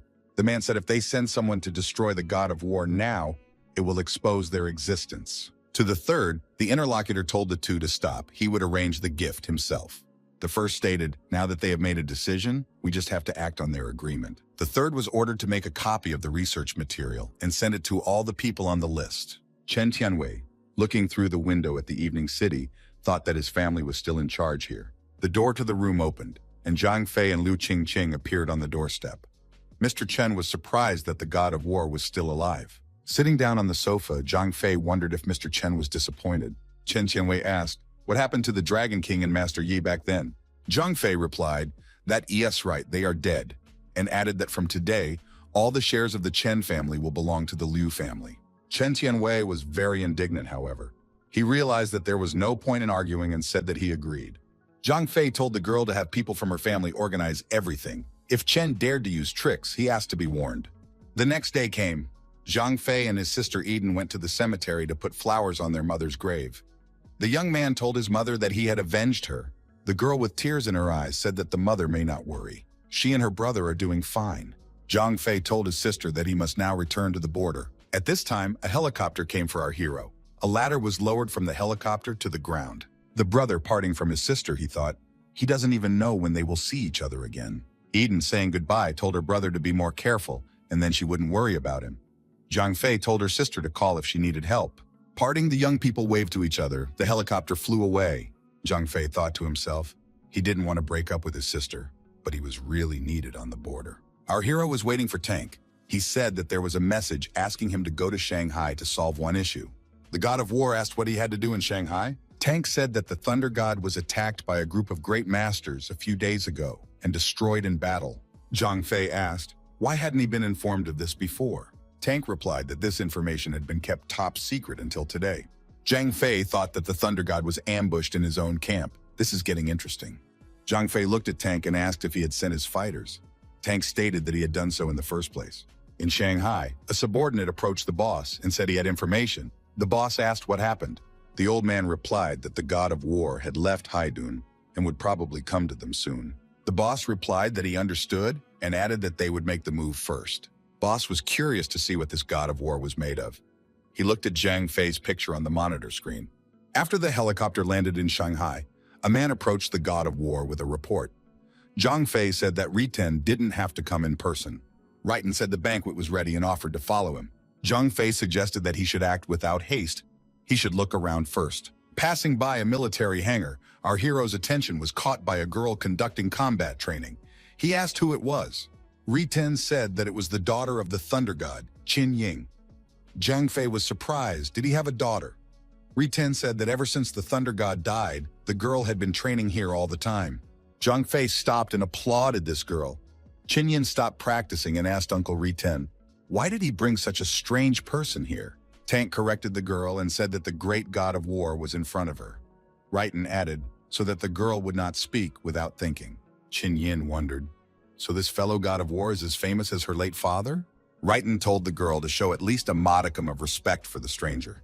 Zhang Fei wondered where did the girl get such confidence from. It was not typical for her age. Qin Yin replied that strength is the reason for everything. She wants to be very strong. The god of war said that he was willing to test her and asked her to attack. Qin Yin jumped high up and used her weapon to try to attack the god of war. The young man was ready to repel this blow. Qin Yin furiously struck her opponent with her spear. The god of war effectively dodged these attacks. Zhang Fei stopped this fight and at the end of it said, he thought the girl would be better. After this fight, Qin thought that the opponent was very strong. She didn't even feel his presence. Zhang Fei suggested that the girl drop everything and pick up a gun instead of a spear. Qin Yin told him to shut up and not tell her how to train. The girl decided to attack her opponent one more time and said she would see how he handled it. The god of war also effortlessly repelled his opponent's attack while grabbing the spear with his hand. The girl thought it was impossible. Zhang Fei said that she was too weak. The girl once again shouted for this guy to shut up. Zhang Fei pushed his opponent away and she flew high up, dropping her spear. The girl lost her stability. The spear dropped to the ground as it fell. Zhang Fei grabbed it. He asked Qin Ying, did she know why she lost? The girl asked, what was the reason? Zhang Fei said that she was too impulsive and it clouded her judgment. Zhang Fei added that she was so possessed that she had turned into a demon. If she keeps practicing like this, she won't be able to take revenge. Qin Yin cried. The girl said, if she doesn't try hard, then how will she be able to get revenge? Zhang Fei stated that he was willing to help her. Qin Yin refused to help. She said that she herself wanted to avenge her father's death. Zhang Fei said that it was very good. The girl was definitely her father's daughter. He said for her to go with him. At the military base headquarters, the god of war asked Righton if he had gotten any useful information. Righton replied that he could not find a shred of information. Qin Yin said that she found a jade pendant at the scene, but she doesn't know where it came from. The god of war examined the pendant and thought that it was the jade pendant from the scene. It had been brought to destroy the god of thunder. Who could have done this? Qin Yin thought maybe the god of war knows the origin of this jade pendant. The girl asked her interlocutor if he knew anything about this pendant. Zhang Fei shook his head negatively and said that he didn't know anything at all. The young man advised the girl to go rest. Righton wondered if the god of war had any idea who might be behind this. The young man replied that the murderer of the thunder god was of the hidden clan. At Righton's surprised exclamation, the young man confirmed that it was indeed the hidden clan and asked if the thunder god had any enemies in that organization. The interlocutor said he did not know. He had never spoken to the god of thunder on this subject. In the ancient church, the young man kneels with his companions and reports to his boss that the task has been completed. The boss replied with a tired look that the blood demon had done a good job. The young man stated that he had one more thing to report. The boss made it clear that he was listening. The guy stated, the fight was so fierce that he accidentally left his pendant at the scene. The elder immediately slapped his interlocutor hard and said he hoped it wouldn't happen again.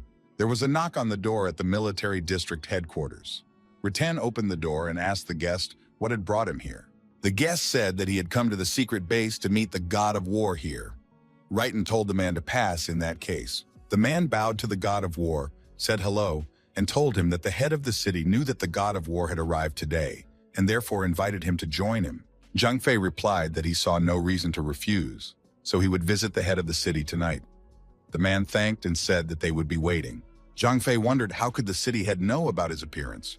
In the evening, a limousine stopped outside the hotel. The god of war, accompanied by Qin Yin, got out of the car. The young men were dressed in evening suits. Already just before the hotel, someone told our hero that he had taken a beautiful girl to accompany him. Zhang Fei looked around and saw a young man accompanied by his two companions. One of the companions said that this girl, a beauty for 100%, and he would like to meet her. Qin Ying was not used to being treated like this, and with the words, "Back off," here she had already kicked her foot into the man's jaw. The stranger said that this girl had fire and he liked her. The victim with a bruised cheek tried to snap back. The stranger said, "You can't be so rude to such a beautiful girl." The guy said he would like to introduce himself to the cute girl. His name is Liu Bojian. He is the son of the president of the Shanghai Chamber of Commerce. Qin Yin told him to get lost. Liu Bojian responded by saying that he liked the girl and reached out to her with his hand. Zhang Fei intercepted Liu Bojian's hand and said to listen to the girl. She also told him to get out. Liu Bojian screamed in pain and told this guy to let him go and warned that his father is the president of the Shanghai Chamber of Commerce. He is the top of the government. Mr. Liu warned our hero. If he touched again, he would die. Zhang Fei asked, "Is he really being threatened?" Liu Bojian once again said, if his opponent touched him, he would die a horrible death. Zhang Fei, tired of this annoying young man, pushed him against him. The young man, unable to stay on his feet, flew backwards. The people around me thought, "What is this guy doing? How could anyone do this to a respected person?" Suddenly, someone told the man ahead to get out of the way. Through the crowd, the old man had his guards clear the way. The old man saw his son sitting on the ground and rushed to him. He asked what happened. The young man told his father that he had been hit and pointed his finger at Zhang Fei. The old man told his son that it was all right. He would take care of the young man. While the guards were helping the young man up, the old man asked Zhang Fei if he realized who he had hit. The old man said that that young man was his son, so the opponent should prepare to answer for his actions. Zhang Fei asked the old man, did he really think that he was worth being afraid of? The man stated that he hadn't met such a repulsed man in a long time and turned to the old man, saying it was his turn to make an exit. The old man appeared, sipped from a jug of wine, and prepared to make his exit. At the same time, he said that 3 bottles of the best wine were due to the man for the work he was about to do. The old man said that today was a bad day for this guy and tried to punch him in the face. Zhang Fei traditionally walked away from this attack effortlessly. Zhang Fei counterattacked the old man and gave him a powerful punch. The old man immediately fell to his knees. Zhang Fei said that this old man was not even to the lowest level. How did he have the courage to attack? Zhang Fei asked the father of the injured guy, was this old man really his trump card? A man approached the town manager and said he had a problem. The man pointed his fingers at Zhang Fei and claimed that this guy had attacked his son and his men. The outraged town manager asked how dare this guy attack them. The mayor of the city looked at the troublemaker and recognized him as the god of war. He cried out loudly. The city manager turned around and hit the father of the injured young man. In addition, he called him a jerk. The man was offended and asked why he had been punished. The town manager said this guy was the guest they were expecting. The president of the Shanghai Chamber of Commerce was discouraged. He didn't know how to get out of the situation. Zhang Fei inquired, is this how one should treat an honored guest? The mayor of the city wouldn't stop. He said that this president of the Shanghai Chamber of Commerce should be beaten up properly. The man didn't know where to go. Zhang Fei wished everyone a good time and followed his companion further into the hotel. The man thought that he urgently needed a patron who could defeat this scoundrel. In the hotel, Zhang Fei, his companion Qin Yin, and the town manager were present at the table. The men were drinking pomegranate juice. The mayor of the city apologized and said it was all his fault. He was unable to organize a decent reception. Zhang Fei said in response that they were well settled here. The opponent stated that he could now explain everything to the god of war. Zhang Fei said he listened carefully. The interlocutor said that he is actually just as a decoration here. The whole city of Shanghai is owned by big families. He is really helpless. Zhang Fei stated that this is a disgusting city. He thinks it's time to clean it up. At a fight club in training, athletes beat each other up. The audience cheers and screams for their favorite to destroy their opponent. A man in the VIP area is also watching this fight. It's a person who also watches with excitement and is left satisfied with the outcome of the fight. A girl entered the room barely audibly. The man looked around and asked what Shadow was doing here. The girl asked to be called Hana's secretary. The man looked away from the fight and asked why the Shadow was here today. Khan's secretary said that something very interesting had just happened. The man, without taking the cigar out of his mouth, said he was listening to her carefully. Han's secretary said that the Liu family had just insulted the god of war. The interlocutor heard this news and laughed heartily. The man said that it was great. He was worried about how to destroy the Liu family's Chamber of Commerce, and now he was given this opportunity. The man said he would send an invitation to the god of war. We'd have to deal with him properly. Raitan's assistant entered the office of the god of war, Zhang Fei inquired. Had he found out anything? Zhang Fei noticed that the situation was more serious than he had expected. Riten said that this was the reason why the god of snow wanted to put obstacles in the way of those arrogant families. Raitan added he didn't expect them to be able to resist the god of snow. Zhang Fei speculated that all of them might be involved. Tank entered the room and told the god of war that he had a message, An invitation came from the Jin family. They are having a party in 2 days. All the families of Shanghai will be there. Tank held out the invitation card to his boss. The young man thought that they had just met Lu's family. The others were already here. Zhang Fei instructed Riten to conduct secret investigations into these families. Riten and Tank left the room. Zhang Fei was left alone in the study to plan strategic actions. The god of war thought that this should be fun. The head of the Chamber of Commerce at his home was depressed. He didn't know what to do. After all, he had offended the god of war. A son walked into the ancestor's office and asked if his father had avenged him. At the same moment, a glass flew at the young man. It was whatever the man had gotten his hands on. The old man pumped to keep the boy quiet. The young man asked in surprise, what was his father doing? The old man shouted that sooner or later this guy would send him to his grave. Did he even know who he was messing with? The young man inquired who it was. The old man replied that it was the god of war. The guy got scared and fell to his knees. How could this happen? The young man asked apprehensively. He hoped his father had resolved the matter. The son said that the god of war is a man capable of destroying even his own father. The old man said that there was nothing he could do. Another man appeared in the room and said he could help. Father and son turned around and saw that it was Mrs. Shadow. The old man inquired who the girl was. Shadow replied that they don't need to know who she is. They just need to know that the Jin family will help them. Mr. Lu logically asked why would they do that. The girl replied that they would have to sell their Shanghai Chamber of Commerce to the Jin family in return for their help. The old man refused and said there was no way he would go for it.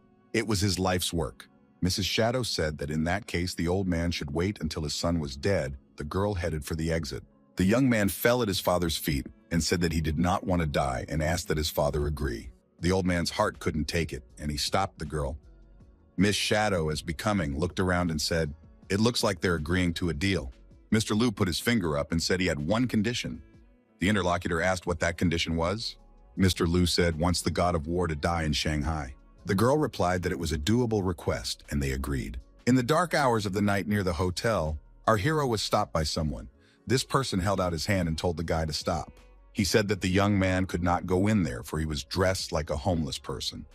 Therefore, he is not worthy to go through that door. Zhang Fei grabbed the stranger's finger and twisted it. The man screamed in pain and said that the young man could pass. The god of war released the stranger and kicked him in the chest. The man flew backwards, and his companions were coming to his aid. One of the men who came up asked how dare this guy hit his brother. A group of hooligans, using their cold weapons, tried to use force on our hero. Zhang Fei used his fighting skills to scatter the villains in different directions. At some point, Zhang Fei heard applause nearby. The person who attacked first told the chairman, who was applauding, that this kid had come to cause trouble. The chairman said that the god of war was in front of them. The gang of attackers were frightened and fell to their knees. They began to ask for forgiveness from the god of war. Zhang Fei asked the chairman, who was he? The man said that he was the head of the Jin family and he was the one who invited the god of war here. Zhang Fei said, it seems like his interlocutor is good with information. He at least knows what the god of war looks like. Mr. Jin invited his guest inside and said he was glad to hear that. In the room, there were young men sitting at a table and drinking. Zhang Fei said that this was high society. Mr. Jin said that all the families and chambers of commerce in Shanghai gathered at this banquet today. Suddenly, an assistant walked up to Mr. Jin and whispered something in his ear.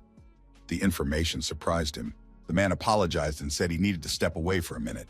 The attention of our hero was drawn to a couple. The man was courting the girl. She tried to get rid of him. The man told her that he liked Rui very much. Rui remained silent in response and stepped aside. The man asked to be given at least one chance. The girl, tired of this guy's annoying advances, told him not to go after her. She already has a boyfriend and added that he was present. A hapless suitor said he'd like to see him. He's interested in the guy who had the nerve to steal his woman. The girl turned her head around and looked at our hero. She approached the young man and sat down next to him. The girl took his hand. Rui turned to Zhang Fei and asked for the young man to help her. In the next second, the girl's admirer was already standing nearby. He asked Zhang Fei a question. The man asked our hero if he was really her boyfriend. Rui snuggled closer to the young man and said that this was the man and added for the fat man to get away from her. Fatty said he didn't care about this guy. She would only belong to him anyway. The next moment, the fat man turned to Zhang Fei and asked how dare he steal his property. He ordered the young man to leave now. The fat man added that otherwise his opponent would not get out of here alive. The man was determined. Rui asked, what is he doing? People are looking at them. The girl added that his jokes are not funny at all. The fat man told the young man, for he has no idea how powerful his family is. Zhang Fei and the fat man looked at each other in the eyes. The fat man asked if his opponent was afraid. Zhang Fei kicked his opponent's leg and he flew backwards far away. Zhang Fei finally got a word out. He said that this person barks worse than a dog. Barking nonstop, he is already annoying to everyone. The girl was horrified, for this fat man was a master and this stranger had defeated him with one blow. The fat man screamed hysterically, "How dare this rascal hit him?" Zhang Fei said that he did not touch him. The young man punched the fat man one more time and added that he just kicked in the air. Everyone present at the banquet fell silent and turned their attention to this scene. It was the first time they had ever seen such a scene. One of them asked what was going on. Another replied that some guy had just suddenly punched Fatty Kong. Zhang Fei continued to beat up Fatty Kongguo. The fatty was shouting and waving his hands, but there was nothing he could do. In the end, Zhang Fei swung around and kicked Congo in the head. Zhang Fei said that this fatty with such skills dare not pursue his woman. The fat man, tumbling, flew far back. He landed in the middle of the hall and there was laughter. Mr. Kong shouted for everyone to immediately shut up and stop laughing. However, the laughter did not stop. Kong thought to himself, "This guy is really strong. He needs reinforcements." Zhang Fei and his new companion left this room. The girl had a blush on her cheeks. In parting, Zhang Fei told the fatty to stay away from his girlfriend next time. The fatty remained silent in response. The girl told Mr. Kong if he ever bothered her again, then her boyfriend would beat that fat guy up every time he saw him. The people around them continued to laugh. A humiliated Mr. Kong shouted for them all to shut up. The girl thanked the handsome guy for his help. The guy said that now she could let him go. The girl asked why her beau was so rude. She said her name was Rui Rui and offered to get to know her better. Rui asked what the young man was doing and added that he was very strong. Zhang Fei replied to this girl that he was a soldier. The young man was extremely serious. Rui said that in that case, no wonder he's so good. The girl added that the Kong family, the leader of the underground. After all, her interlocutor can't be in trouble in the future, right? Zhang Fei replied that he couldn't be in trouble because of this. His opponent's just trash. The girl thought that this guy is just crazy, and he's also a strong and powerful man. The young man was walking away. He knew he was not going to get his way with this girl. Rui asked what his name was. Our hero turned around and looked the girl in the eye and said his name was God of War. Mr. Jin, the host of the party with a glass of wine, was looking at the night city. Mrs. Shadow told the boss that Lu's Chamber of Commerce has completed the sale, but they have a request. The girl added that Mr. Lu wants the God of War to be destroyed in Shanghai. The man laughed back and said he didn't see a problem with that. The aide approached the boss and told the gentleman that representatives of the families were waiting for him in the conference room. The host thought about it and said to invite the God of War to this meeting too. Mr. Jin's assistant approached the God of War and said that his master was inviting him to go upstairs.